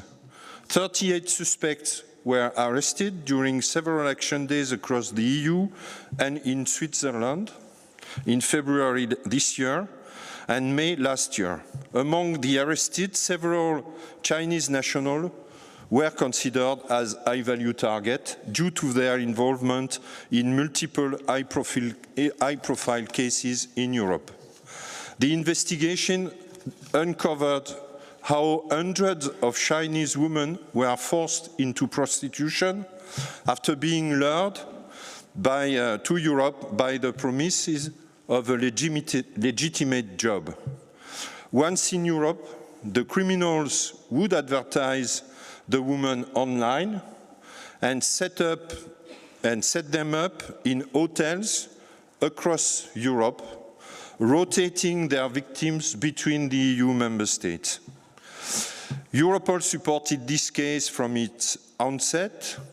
An operational task force was set up in Europol in 2021 with concerned countries. Our experts supported the coordination of operational activities, mapped out the different targets and their criminal activities, and brought together the investigators on all sides to agree on a joint strategy. We also deploy Europol staff to 2 member states to assist the national authorities in their investigative measures. But our work is not done after the arrest. As with most high-profile cases nowadays, large volumes of data were seized during this operation. As you can see on the slide, 300 mobile phones were seized. And Europol continues to support the member states authorities, for example, with the extraction of this data and our forensic expertise. What are the challenges in combating THB? Despite such outstanding successes, there remain, of course, many challenges in fighting against THB, and I will only mention a few. A key challenge for the coming years remains the digital domain. We are witnessing a large increase of the use of Internet in all phases of THB. And along with it, large amounts of data and digital footprints of suspects and victims. Law enforcement is still not well enough equipped in terms of training and resources to respond adequately. Like in other areas, we continue to see a lack of systematic parallel financial investigation, as it was underlined before. They are key to follow the footprint of the perpetrators. What I said in the previous panel regarding international cooperation also applies to THB. Europol needs a legal basis for full operational cooperation with key third countries. At the beginning of the presentation, I mentioned the increase of victims coming from South America. We need international agreement with those countries to work with them. Finally, another challenge to investigate THB relates to the criminal business model, where criminals apply soft coercive measures and manipulate the victims into accepting seemingly advantageous business arrangements. This setting makes it difficult sometimes for law enforcement and judicial actors to recognize THB as a crime. It is even more difficult in the case of non-cooperative victims who often do not perceive themselves as such and provide insufficient evidence to confirm the trafficking. Dear distinguished members of JPSG, dear colleagues, I hope that I have shed some light on the current trends in THB, Europol's roles in supporting member states and partner country, as well as the challenge that we face in investigating this crime, and I look forward to your question. Thank you.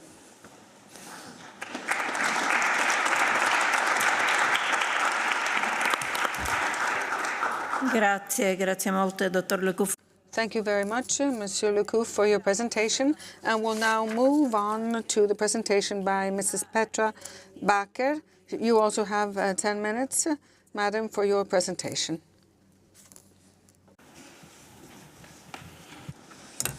Thank you very much, dear Chair, and thank you very much, distinguished members of the Parliament, ladies and gentlemen. I'm very happy to be here to tell something from the law enforcement perspective, how we are working together with EU agencies and at EU level on the fight against trafficking in human beings. And it has been mentioned several times already, it's about impact. And impact are the European multidisciplinary platforms against crime threat. And the system was established more than 10 years ago to organize a coordinated approach in the European Union, connecting EU member states, agencies and other partners. And being a national impact coordinator as well, I see that it's really successful. There is still a lot of work to be done, but we are really on the good track. Impact is taking place under the responsibility of COSI, the Standing Committee on International Security, La Comité pour la Sécurité Interne, which is also responsible to the GHA Council in Europe. And it was already mentioned that there are crime priorities chosen by the member states, and the SOCTA, the Serious Organized Crime Threat Assessment by Europol, plays an important role in this. And I will show you on the next slide which these current priorities are, because there are 10 crime areas where we are cooperating on, resulting at this moment in this cycle 2021-2025 in 15 impact platforms. And why more platforms than organized crime threats? That's because of some of the topics have split it up in sub-projects, for instance in drug trafficking, but also forms of cybercrime and fraud. What you see here on the first column in the left, you see the trafficking in human beings. So this is the exploitation. That is a separate project. But you can also imagine that there are a lot of connections in between the crime fields. So from the side of trafficking in human beings, we cooperate with impact high-risk criminal networks. We cooperate at least with child sexual exploitation, the links on the internet, for instance, exploitation leading to child exploitation online. Of course, we cooperate with impact migrant smuggling. We cooperate with impact drugs trafficking, forced crime, has been mentioned already, and I will come back on this. We cooperate with fraud, economic and financial crimes, and also with organized property crime. The last topic also related to forced crime. Then zooming in on the Impact THB platform, who we are. The driver is the Netherlands, so I'm the driver, and we have two co-drivers, 4 co-drivers, Austria, France, Romania and Spain. And indeed, I've been counting, we are cooperating with about 40 countries, but the Deputy Director has shown something about this already. And what we have seen, because I'm involved already for 10 years, that the network was growing, growing and growing. And besides the EU member states, we have indeed other important European countries, and the USA and Australia, but also the Balkan countries, Southeastern Partnership countries, very prominently also Ukraine and Moldova, who are with us. And we cooperate with the EU agencies Europol, for the intelligence picture and the whole strategic support. Eurojust, very important to bridge differences between the jurisdictions and joint investigation teams. Frontex and CEPOL, the European Law Enforcement Academy. And of course, the European Anti-Trafficking Coordinator is an important cooperating partner. And we are cooperating with the EU labour authorities and the European Organisation on Administrative Approach and Crime Prevention. It was already mentioned that we see that more and more victims and perpetrators are from non-EU or even non-European countries. And therefore we have cooperation with Nigeria, Vietnam, China and IOM China, Latin America, El Pacto, North Africa and also now concretely Morocco. There is cooperation also with civilian EU missions, thanks to DG NER, who plays an important role here. And I can mention here the UBAN Libya and EUCAP Sahel Niger. The M of Impact stands for multidisciplinary. So we are networks from national participants, police forces, labor inspectorates, border control, tax investigative services, financial intelligence units, the customs, the judiciary, public prosecutor's office, and public-private partnerships. So, as an example, from Spain, there is the police and the Guardia Civil. From France, the national police, gendarmerie. From Italy, the national police, carabinieri. Very important to know that for all the 15 impact platforms, we are drafting annual and sometimes plans for 2 years, but we are drafting operational action plans.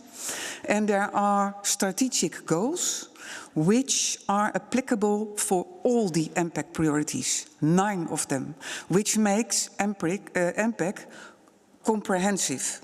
And these 9 strategic goals are also the chapters of activities in our operational action plans. And I will say a few words on them. Of course, the criminal intelligence picture, it has been explained very extensively, I think, by Europol, but the member states have to deliver, of course, and other countries the information.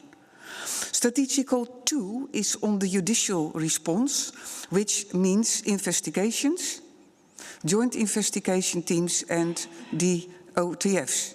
And if we are looking back to last year, we had almost 1,000 investigations which were shared and 42 joint investigation teams. At this moment, we have 2 OTFs and the third one is being established. The third one is coordinated controls online and offline. Offline controls are the joint action days organized in Europe, where all the EU countries and other countries simultaneously, supported by Europol with 24 real-time check of information, are doing controls in countries. And these are huge numbers, everywhere, all over Europe.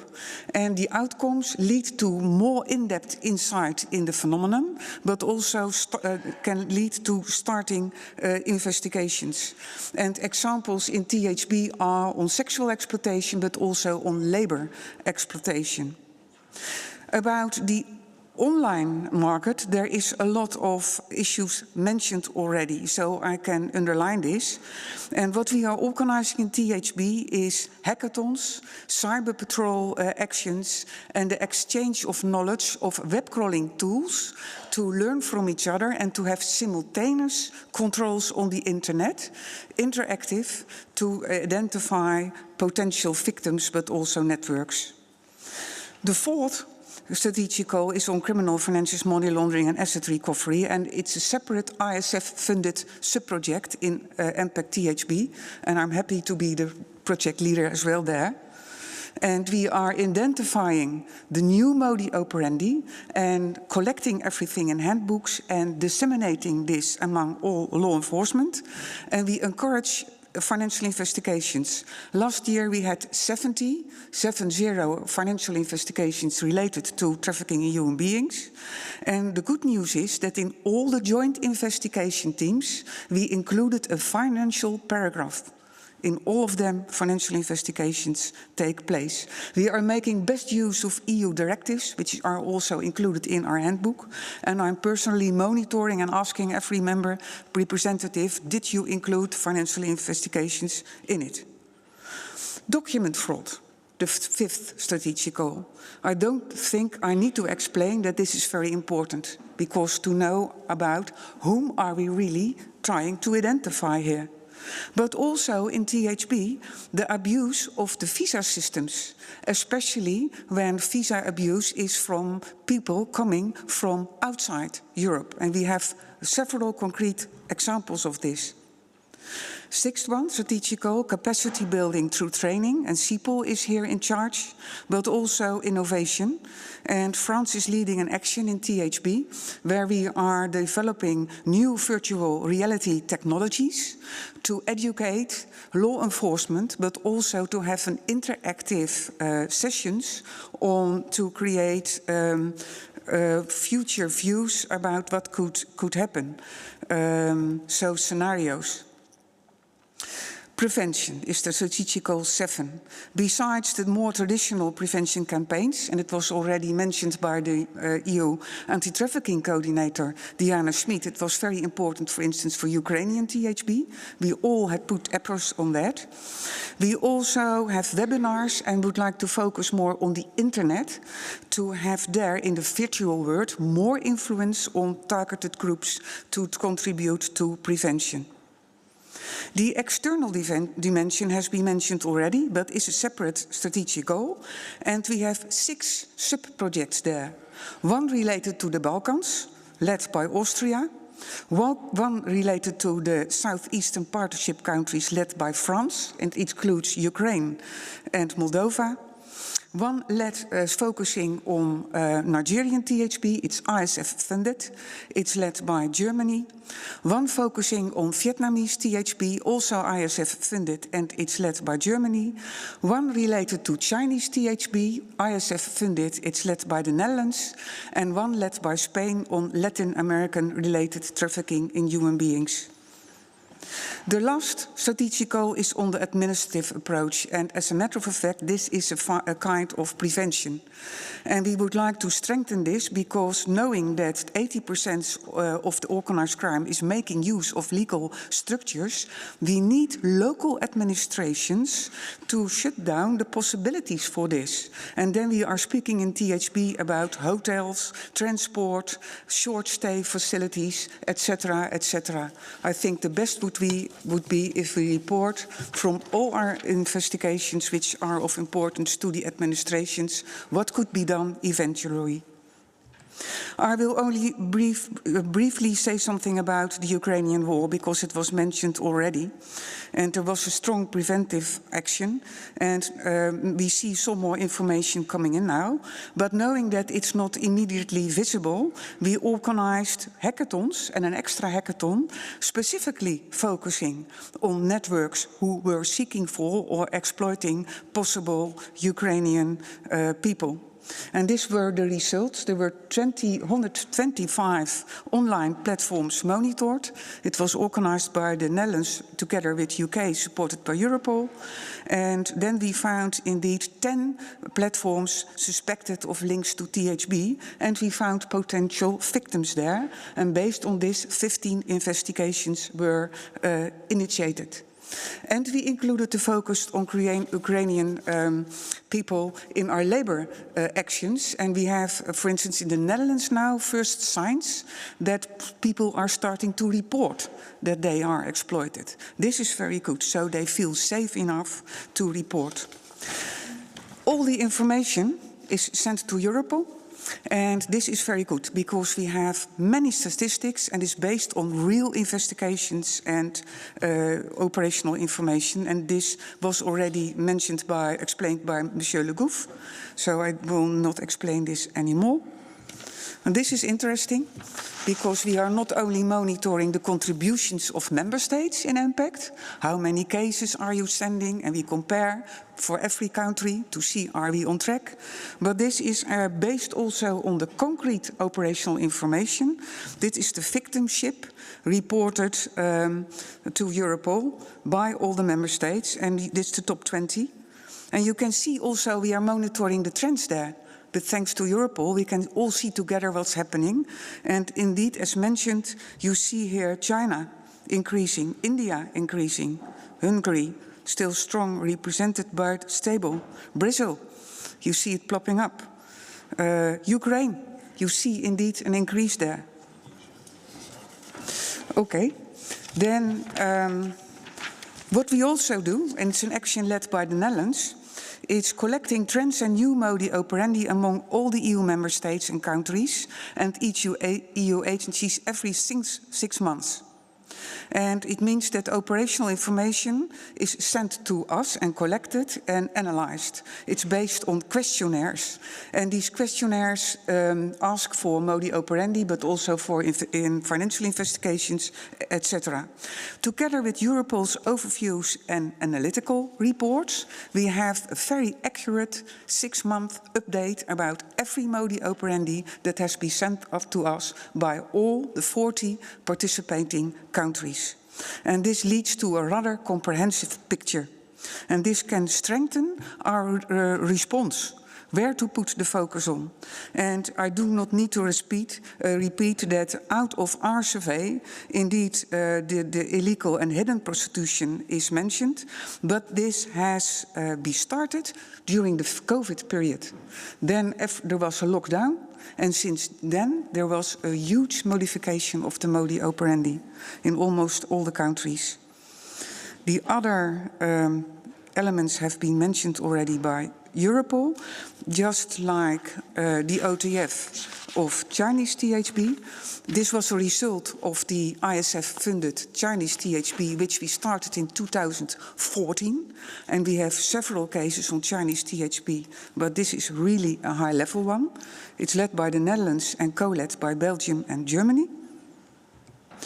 And in labor exploitation, I was looking through all the contributions by the member states, and indeed we see also there upgrading the business structures of the organized crime groups, because we see a kind of shell companies, we see also companies who are established in another country and are controlling the whole system in other countries in Europe, that the contracts are drafted in other countries, the staff company is in another country, everything done to make it more complicated to investigate and to collect evidence.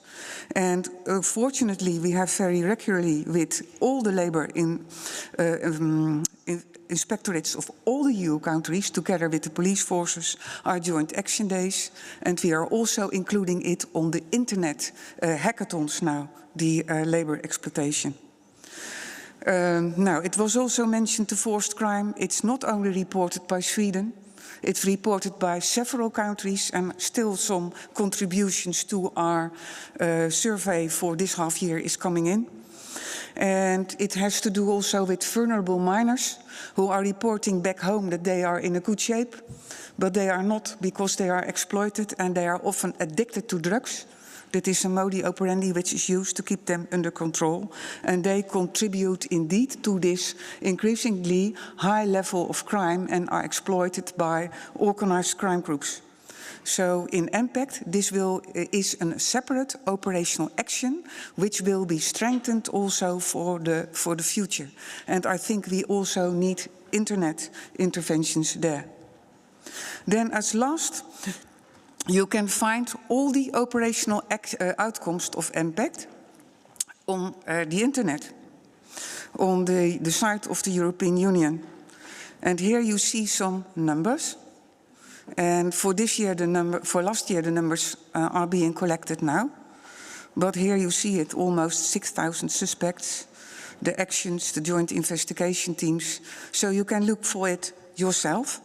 I think we are very operational, but we constantly need to adapt and to strengthen the approach. And I would like to close to say that what I see in practice, that all the participating countries are really contributing and dedicated, all of them, and I'm very grateful for that. Thank you.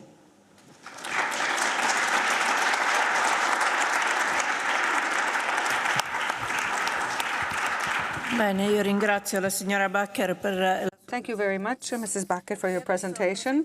We will now continue and begin our debate with the delegates of the JPSG. So I'm happy to hand over to Mr. Martinen to chair this final discussion. It will follow the same format as the first thematic debate, with the so-called ping-pong format. I will shortly move on to the first speaker on the list, but before that I would like to kindly ask you to keep your contribution short and no longer than 1 minute. If possible, please also indicate who you are addressing your intervention or question to. I also ask our panelists to be as brief as concise as possible with your answers, so we have enough time for all of our speakers. I will now invite the first speaker, Nicoletta Spelgatti, Italia. Please take the floor. Thank you very much. Yes, there is an upsurge in migrant smuggling, unfortunately. We know that there is a linkage between regular flows along the Mediterranean routes and the involvement of criminal traffickers. The Italian government has worked very hard, and this has resulted in a European response. We need to step up cooperation when it comes to repatriation and readmission. We need to better control the external European borders, and there has been a huge focus on adopting laws which envisage harsher penalties for offenses committed in this connection. In fact, there is a new offense now in our criminal code to punish those who participate in the organization and the transportation or the entry of foreign nationals into a state in such a way as to endanger the lives and their lives and their safety. I think that the European Union needs to support concretely these countries. They need to alleviate the burden of just a handful of countries and take the necessary action. So we can no longer postpone the reform of the European migration management system. We need to ensure a better cooperation with the countries of origin and transit vis-à-vis prevention actions and policies in order to achieve greater equality in balancing solidarity and responsibility among the different countries of the Union. Okay, then I leave the word to our panelist, Ms. Smith. Do you wish to have the word? Thank you very much. Sorry, thank you. Thank you very much. Perhaps first a word about the distinction between trafficking and smuggling.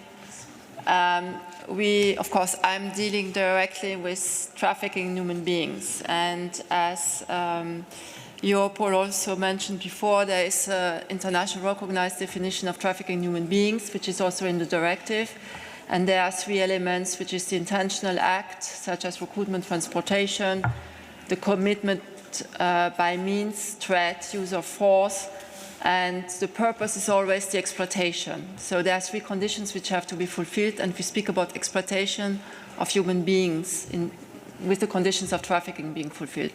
Smuggling is if you cross the border, while for trafficking you do not necessarily cross the border. Smuggling, you have people paying smugglers in order to cross the border. They are not necessarily victims of trafficking.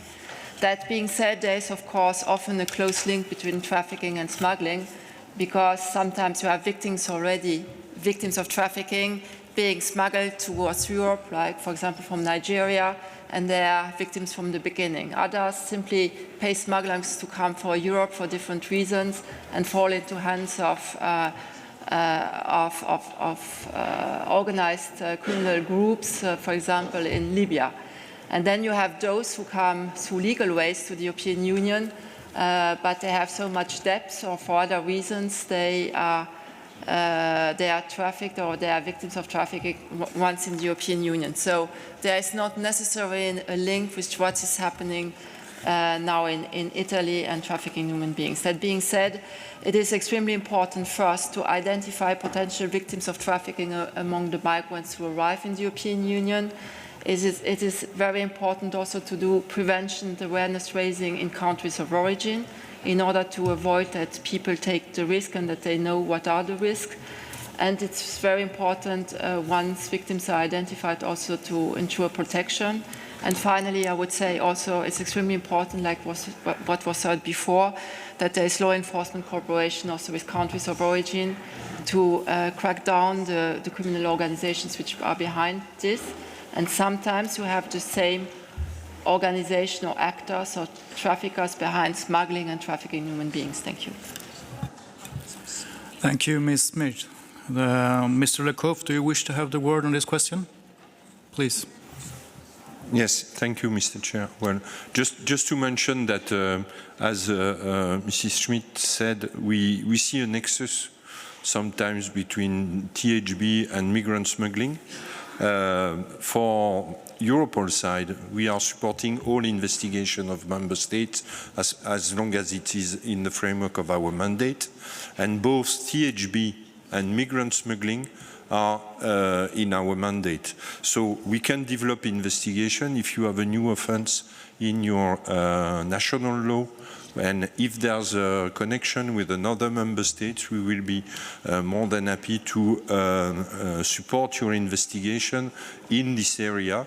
Our focus is really on the traffickers, the smugglers of migrants, and we try to dismantle and to disrupt this organization by any possible means that we have. Thank you.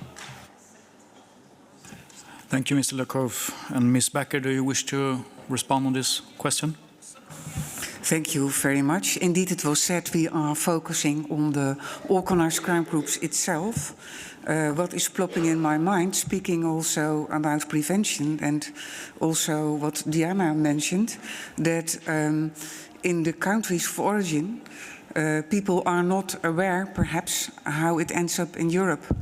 And I think that many of these young people are sending messages back home that they are in a good shape, but if it's indeed the case that there would be strategic analysis that more and more of these minors are exploited, that could be a part of a communication strategy perhaps as well, because I've seen also on broadcasting that sometimes parents give the young people, minors, money to move to Europe and hoping that they will have a better future.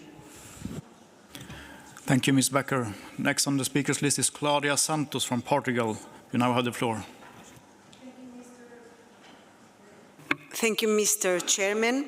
We made the fight against THB a main priority, but the problem remains the detection of victims, terrified victims who almost never look for help.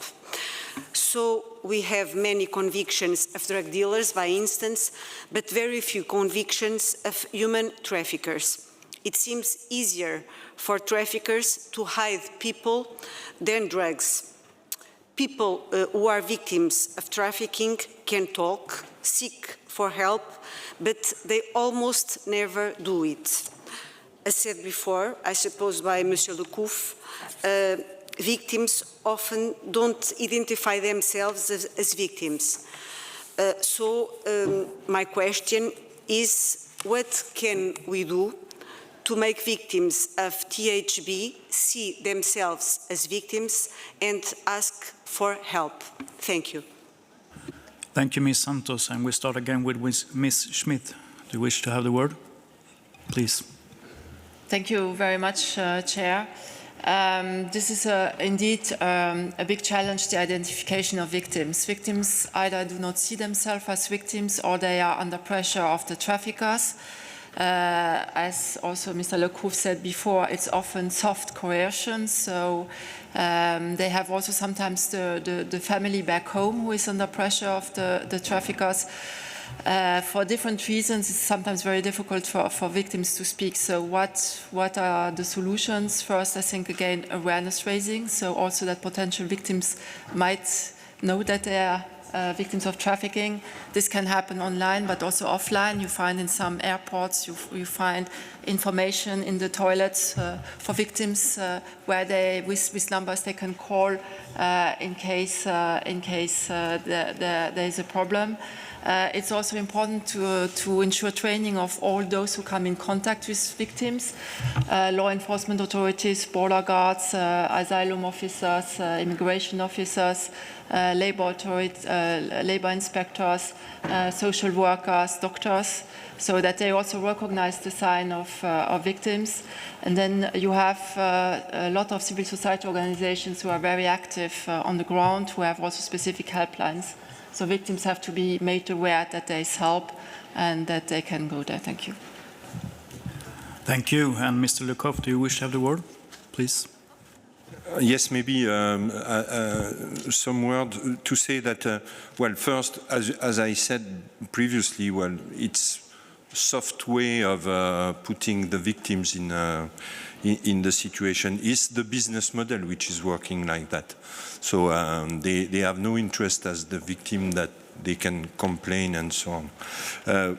What we can tell you is that there are some sectors where if you concentrate administrative checks, for example, you can raise awareness in this area. We speak sometimes about HoReCa, which stands for hotel, restaurants, cafe. These are the places where these services can be advertised. And I said also in my speech, online. So online is also a way of detecting by cyber patrol and things like that we have. And if we speak about, and this is for prostitution mainly, and if we speak about, but also for labor exploitation, and well, you have also to have in the member state a close look in sectors like agriculture or construction sector, where this forced labor can be fine. Thank you. Thank you. And Ms. Becker, do you wish to respond? please. Yeah, a couple of prevention campaigns have been carried out, but repetition is, of course, very important. We have some good examples already from the Ukrainian workers who reported themselves. There is another issue which makes it sometimes complicated, that victims do recognize themselves as victims, but sometimes are afraid to testimony. And I think that if a case goes to court, it makes it less vulnerable if the evidence for court should not only rely on the testimony of victims, but on additional evidence. But it differs for every member state if this is possible. And I think this is a topic for a serious discussion, because there are other methodologies who could support the victims in their position. These are the financial investigations, but also information from the internet. So I think we should strengthen and support the victim's position more and communicate about this, so that this fear can also be taken away. And the internet will play an important role also in the identification, but also communication towards specific groups. Thank you. And does Mr. Lekov want to complement it? Yes, just a very quick word, but listening to the awareness campaign that has been developed for Ukrainian, I was thinking also about the question of the language. Yeah. Because when you have Chinese victims coming in Europe to be prostitute, they speak Chinese, and most of our awareness campaigns are not in the language spoken by the victims. So when we build awareness campaign, we have to think also about that. For example, for Ukrainians, all the advertisement was done in Ukrainian or in Russian that they can read.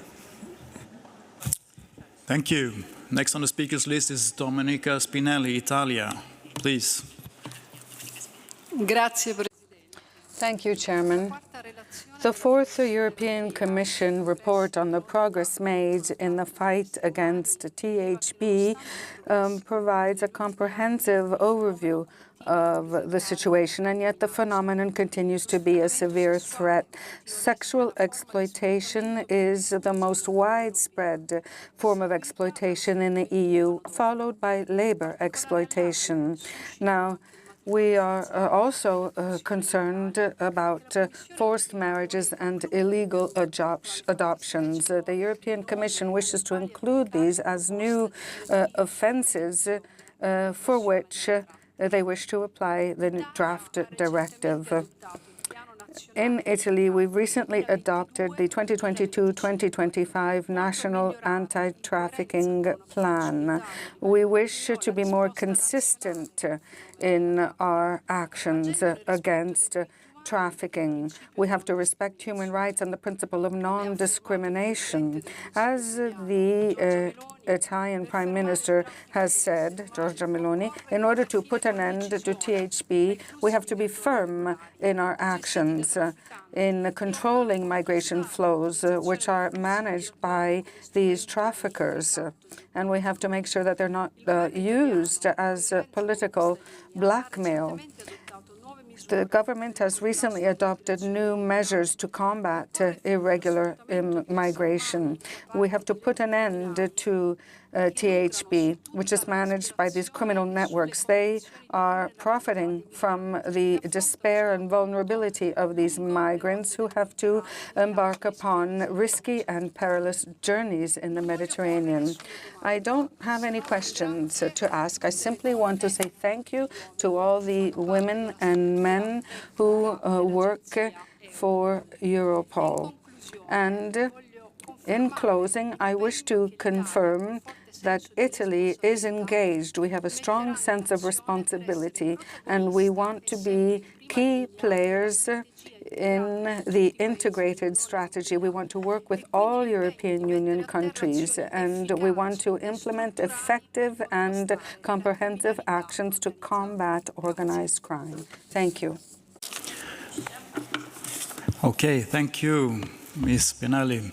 Even if there was no question, is there anyone who wants to give an answer or complementary? Mrs. Smith, first out. Thank you very much. In relation to sexual exploitation, which is the main form, I would also like to underline what we are going to, or what the European Commission has proposed in the directive, in order to address the demand. And this is indeed the criminalization of the users who use the services of victims of trafficking in human beings. And with sanctions against the users, we hope, of course, also to reduce the demand for victims of trafficking and to ensure better prevention. And this applies to all forms of exploitation, so not only sexual exploitation, but also labor exploitation. And we will also discuss this further during the conference this week. The European Commission introduced indeed forced marriages and illegal adoption in the definition because we see an increase of other forms of trafficking in human beings. As I said before, forced begging and forced criminality, which is already mentioned in the directive, but we see also an increase in relation to illegal adoption of children, and also forced marriages, and we hope that member states take this more seriously. I would also like to thank Italy for the excellent cooperation in the context of the EU network of coordinators and national rapporteurs, which comes together twice a year, and which I co-chair with the presidency of the Council.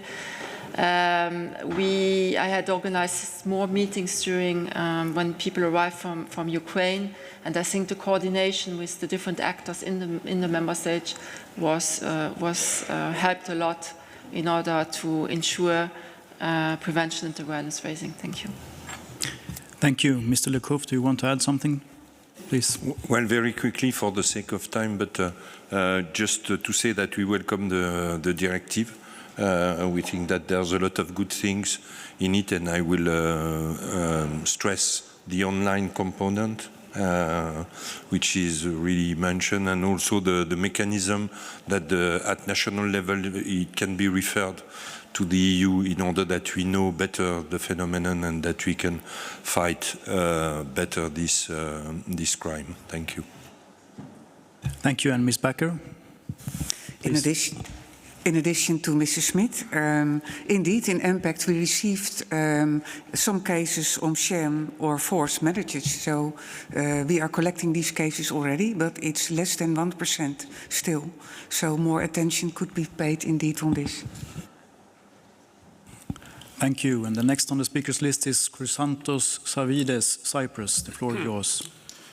Dear Chair, dear colleagues, it is very important to have a common understanding of certain key terms, for example, abuse of power and exploitations, since this may hinder joint investigation. I would like to ask whether was considered when drafting the new proposed amending directive of the combating trafficking. In addition, as Diane Schmidt, EU anti-trafficking coordinator, mentioned in his proposal, the number of prosecutions and convictions of trafficking offences remain low. We must make sure that traffickers are being convicted, and to do this end, we have to help victims, and especially children, to come forward to report the exploitation. Cyprus, mainly due to its geographical position, but also due to the instrumentalization of migration by Turkey to the Green Line, is a destination country for victims of trafficking. Those migrants become victims of trafficking and cross the Green Line. Unfortunately, the authorities find it very difficult to open criminal cases against traffickers, since the physical evidence of those crimes and those aspects themselves are in the area that the Cyprus Republic does not have effective control over. Thank you, Mr. Savides. And I would leave the word to Ms. Schmidt to comment. Thank you very much. as I said before, indeed, prosecution and conviction of criminals is difficult and not high enough. There are different reasons, but sometimes there is information, but then to have the evidence, it's difficult because you have to fulfill the three criteria of the definition: an intentional act, means, and exploitation. And as we said before, you cannot always rely on the victim's testimony. So first, I think it's very important, again, the protection of victims in order that perhaps they are encouraged also to speak and to testify. Second, it's very important that you rely on other evidence, financial investigation, but also traces which you can find online. Third, it's very important from the beginning of a case that law enforcement and judicial authorities work together. Fourth, the training of prosecutors and of judges is also important, including raising awareness about this specific crime, and CEPOL is doing training as well as the European Judicial Network, with also supporting training of judges. And finally, we have, together with Eurojust, we have set up a specific focus group for specialized prosecutors, which will meet again in June. And with the prosecutors, we discuss what are the problems, how we can improve the situation, and perhaps also look at the issue of how to get better evidence. Thank you. Thank you. And Mr. Lacouf, if you want to have a short comment on this, the floor is yours. Yes, thank you. Short comment, just to say that, well, maybe to repeat, but I think it's important to say that we need to increase the exchange with countries of origin, countries of transit, exchange of information on that, because as we said, it's a remote control on these networks, coming from the countries of origin most of the time. And we also need to step up the financial investigation, and especially the exchange of information, because most of the money, and it's what we have seen in the Chinese cases that I was talking about, is that the money is going outside the EU, in fact, and very quickly. So this question of exchange of information on money laundering remains really key, especially in this investigation. Thank you. Thank you. And Ms. Becker, if you want a short comment, the word is yours. Yeah, I completely agree with Mr. Lacouf. Cooperation with the non-EU countries and also focusing on the modi operandi and the business models. But I also have heard from the colleagues from law enforcement that sometimes when it comes to new modi operandi or new forms of trafficking in human beings, that the judiciary is not always used to it. I remember that for sexual exploitation it was rather clear for the beginning, but there is the vulnerability of the situation of the victim. But for labor exploitation, I remember cases where the investigators did their best, but for judges and lawyers it was not always easy to accept that it was THP instead of bad employership. And I see some challenges there, perhaps also for forced crime, because this is also a rather new area. So I'm very happy with the initiative of Diana Schmid together with Eurojust, and I'm also invited there, I understood, to explain some more about these new modi operandi. Thank you. And since we're running out of a little bit of time here, I ask the following speakers to indicate who they are to address their question to, and then we can concentrate and answer to one replier. Next on the list is Barry Ward from Ireland. The word is yours. Thank you very much, Chair. I suppose this is probably primarily for Ms. Schmidt. I want to congratulate you all, first of all, on your successes, but this is such a pervasive issue. It is everywhere, and I appreciate the references to hotels and cafes, and some countries will feel this more acutely than others, but it is everywhere. And so I have three primary questions. First of all, the successes you've had, are they just the tip of the iceberg? Is there so much more that we are not even aware of? The second is, what is the single most important action for Europol in dealing with this? And the third is in reference to what was also said about not communicating in the languages of the victims of this crime. Is there a greater role for Europol working with national police forces to educate people how to spot the signs of trafficking and how to deal with it by going directly to their national police forces? Thank you. Thank you, Mr. Ward. And the word goes to Ms. Smith, please.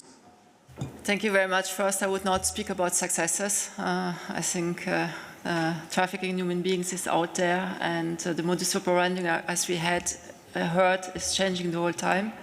And the digital dimension is really a big challenge because trafficking is disappearing more and more online, and the transport is organized, the exploitation is happening online, the advertisement is happening online, money is laundered online, and this is really a big challenge.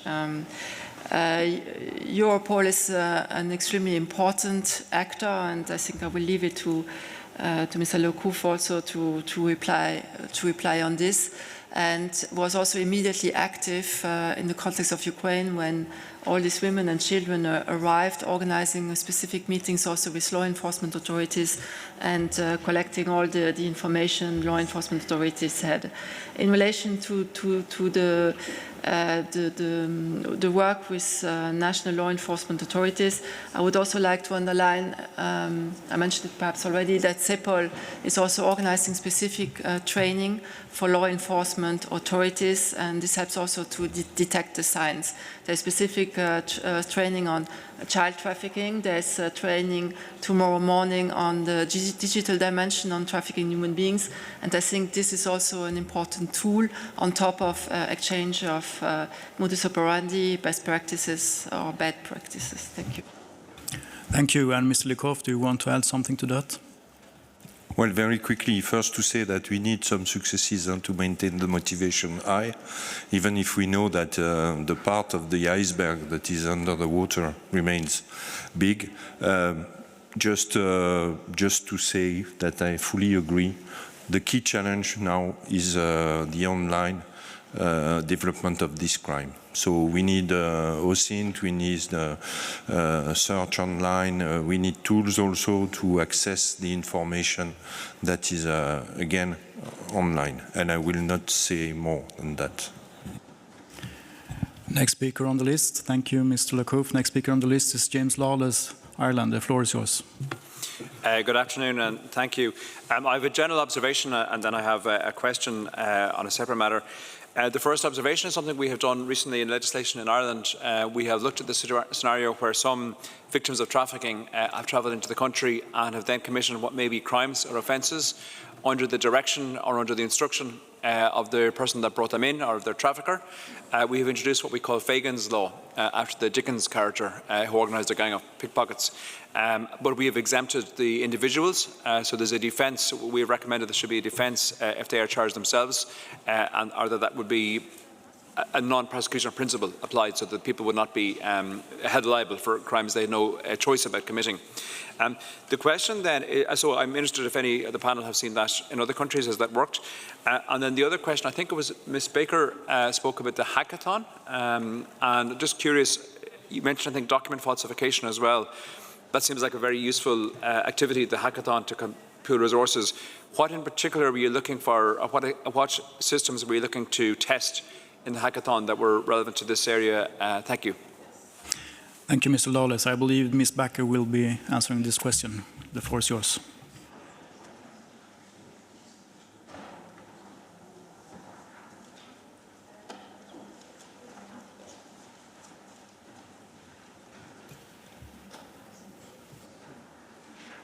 Maybe I can start on the hackathon because it's an activity that we organize in Europol, in fact, gathering specialists of OSINT from different member states, trying to focus on this THB crime online. And it was quite successful. Where we were looking for any social media platform trying to find leads for to develop further investigation on all this area. So we gather all the specialists for 1 week, and we work all together, exchanging information. They come with their knowledge from their member states, and then we work together in Europol, in the HQ, for 1 week, and it's quite productive.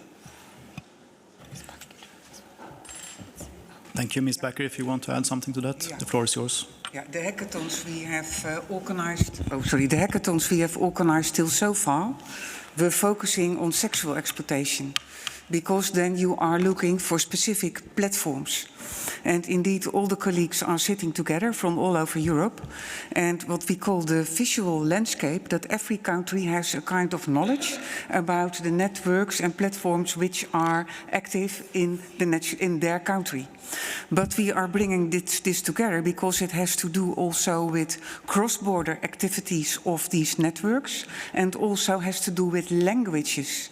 So what happens is that specific indicators are collected from all the member states, and they are used for searches in the hackathons.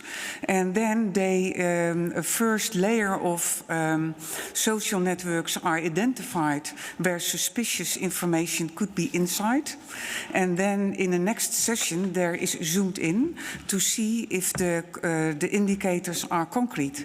But you can almost not do this only on national level, because you can imagine that the use of these networks is international and the language might differ.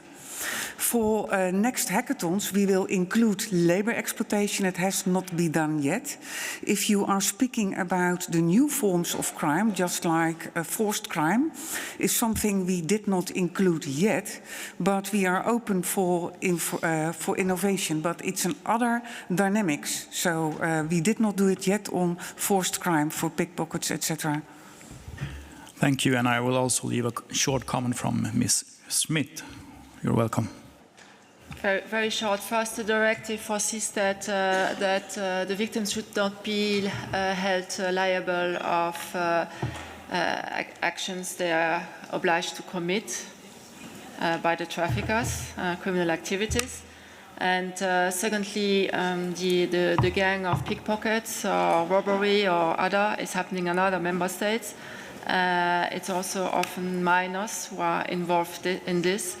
And I think we have to look a little bit more at forced criminality, especially of minors, in our work. Thank you. Next speaker on the list is Alexander van Hatten, Netherlands. Please take the floor. Thank you, Chair. We heard all countries are dedicated and cooperative. So why is an EU directive necessary? The EU is proposing a directive to make human exploitation a mandatory punishable crime in national law.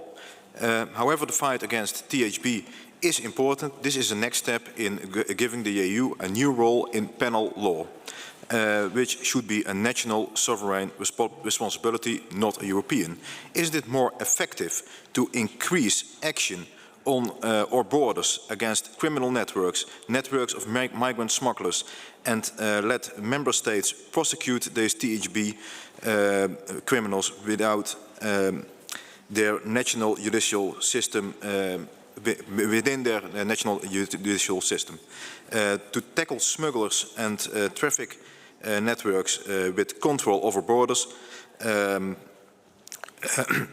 and without more EU directives, and discourage settling companies where labor exploitation as a form of modern slavery is common sense, like large-scale distribution centra.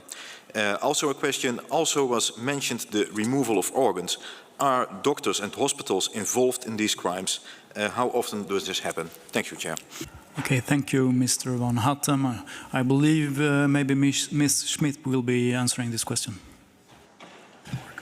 Thank you very much. The directive on trafficking in human beings, on prevention and combating trafficking in human beings, dates back to 2011 and is transposed in all the member states since 2013.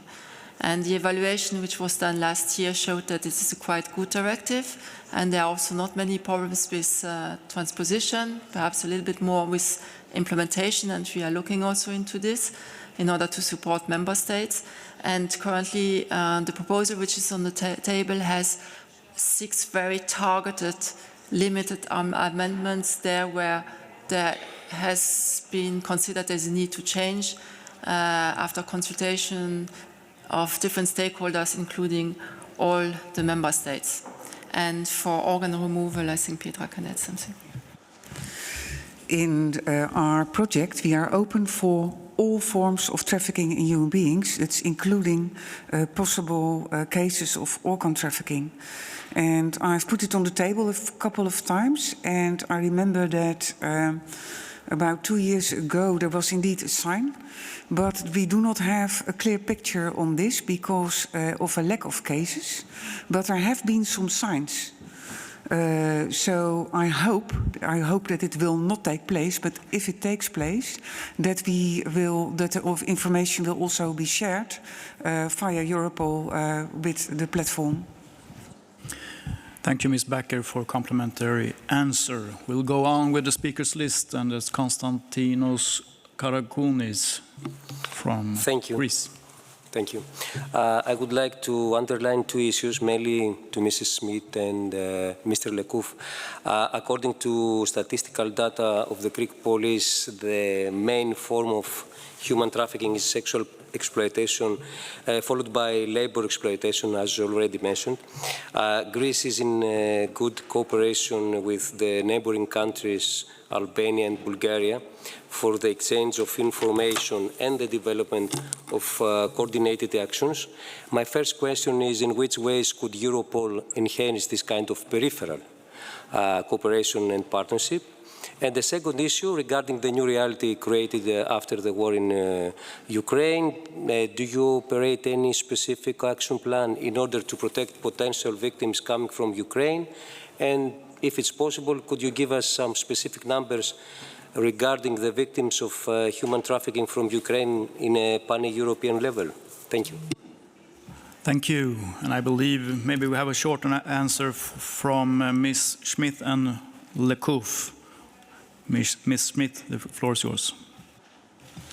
Thank you. I will take the last point on the war in Ukraine. As I said before in my introduction, I think all the stakeholders were very active, and together we have developed an EU anti-trafficking plan for preventing trafficking and protecting those fleeing the military aggression in Ukraine. This common anti-trafficking plan was endorsed in May last year.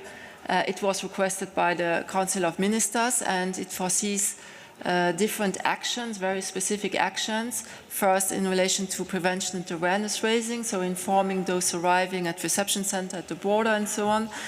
Secondly, law enforcement and judicial cooperation, and there perhaps Mr. Lekouf can say something. We also make reference to the impact action, and again, thanks to Petra, she focused on Ukraine during several months. This helped also a lot. The third actions which were taken is protection of and identification of victims. We have also published at European Union level all the helplines which exist in the member states, and we also ensured that they were available in Ukrainian and in Russian. And the fifth is the cooperation with Ukraine and with Moldova, because a lot of people were coming from Moldova. And I must say this helped also a lot when you can cooperate with the country of origin of potential victims. So this common anti-trafficking plan is being implemented, and the only thing I can say is that we have to continue the implementation and adapt if needed based on perhaps a change of the modus operandi. We base ourselves on Europol data. For the moment there are 7 confirmed cases, but several investigations ongoing.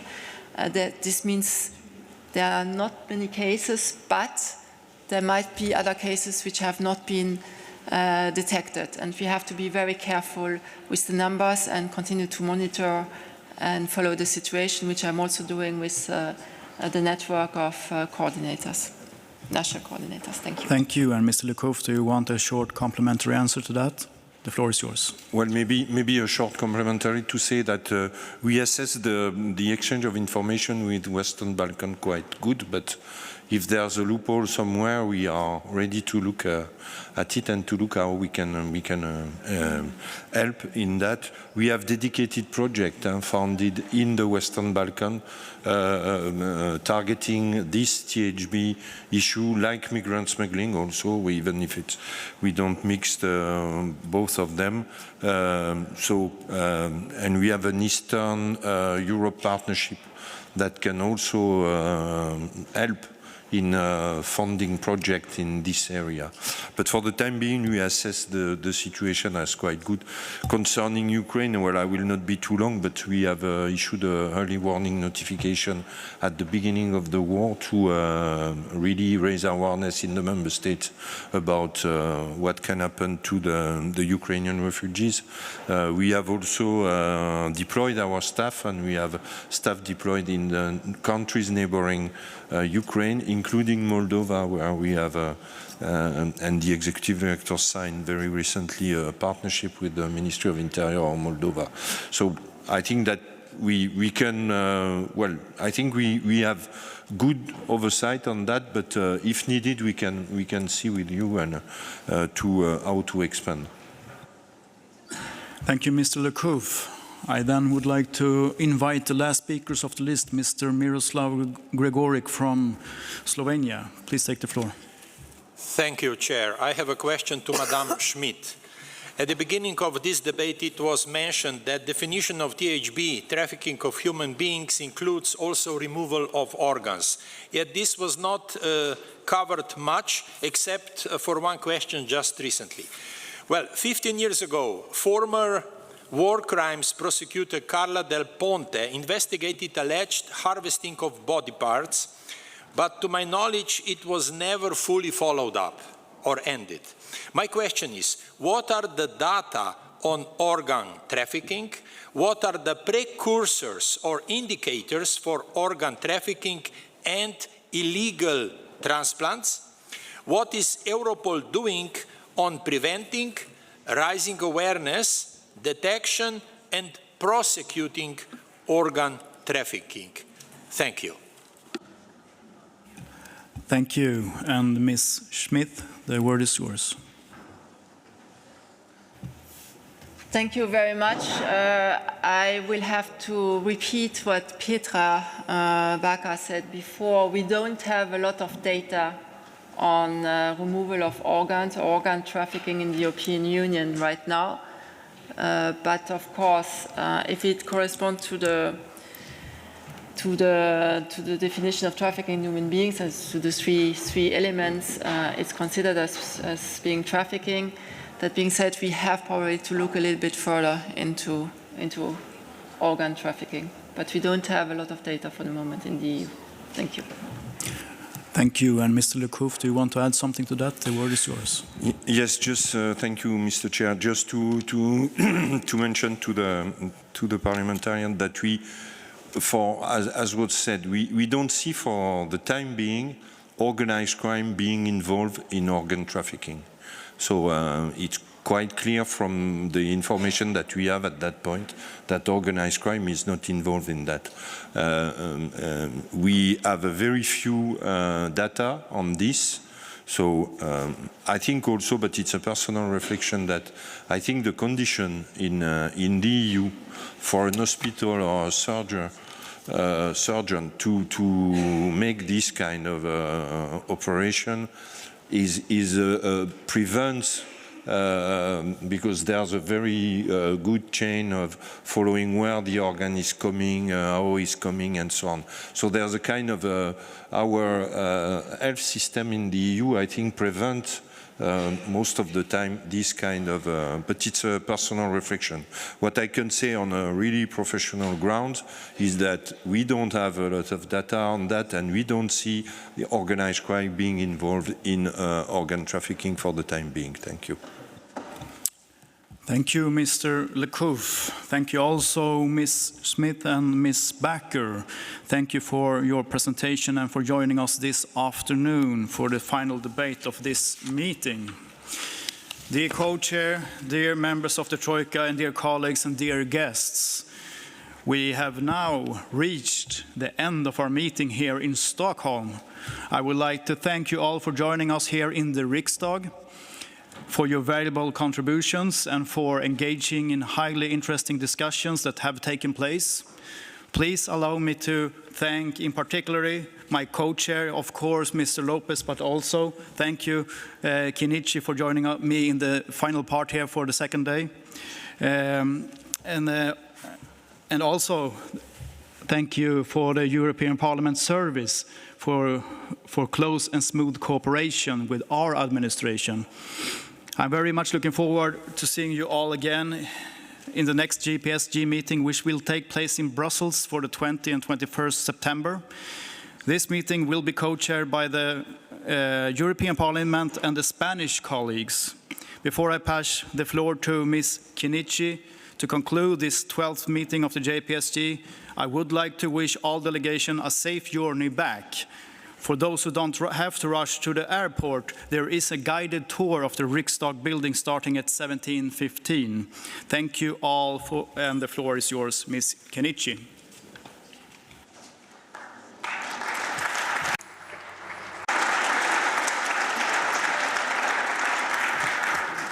Grazie. Thank you very much, dear co-chairman, Mr. Martinen. Thank you. Dear members of the Troika, dear colleagues and dear guests, we've come to the end of our meeting here in Stockholm, and I wish to thank every one of you for having participated, for coming to the Riksdag, and for having contributed to our very interesting debates. I would like to say, in closing, that we all agree that Europol's work is so very important, and we have to carefully follow the implementation of the Europol regulation. We will continue working, therefore, on the consultative forum as well. I wish to thank my co-chairman, Mr. Martinen. I wish to thank the services of the Swedish Parliament for the wonderful organization and cooperation with our administration, and I thank all of our co-workers who've been here to support our work. I also hope to see you at the next meeting of the JPSG group, which will be held in Brussels on the 20th and 21st of September. As you've already heard, it will be co-chaired by the European Parliament and by our Spanish colleagues. So, in closing, finally, I wish you a safe journey back home. I hope you enjoy your evening, and arrivederci. Thank you.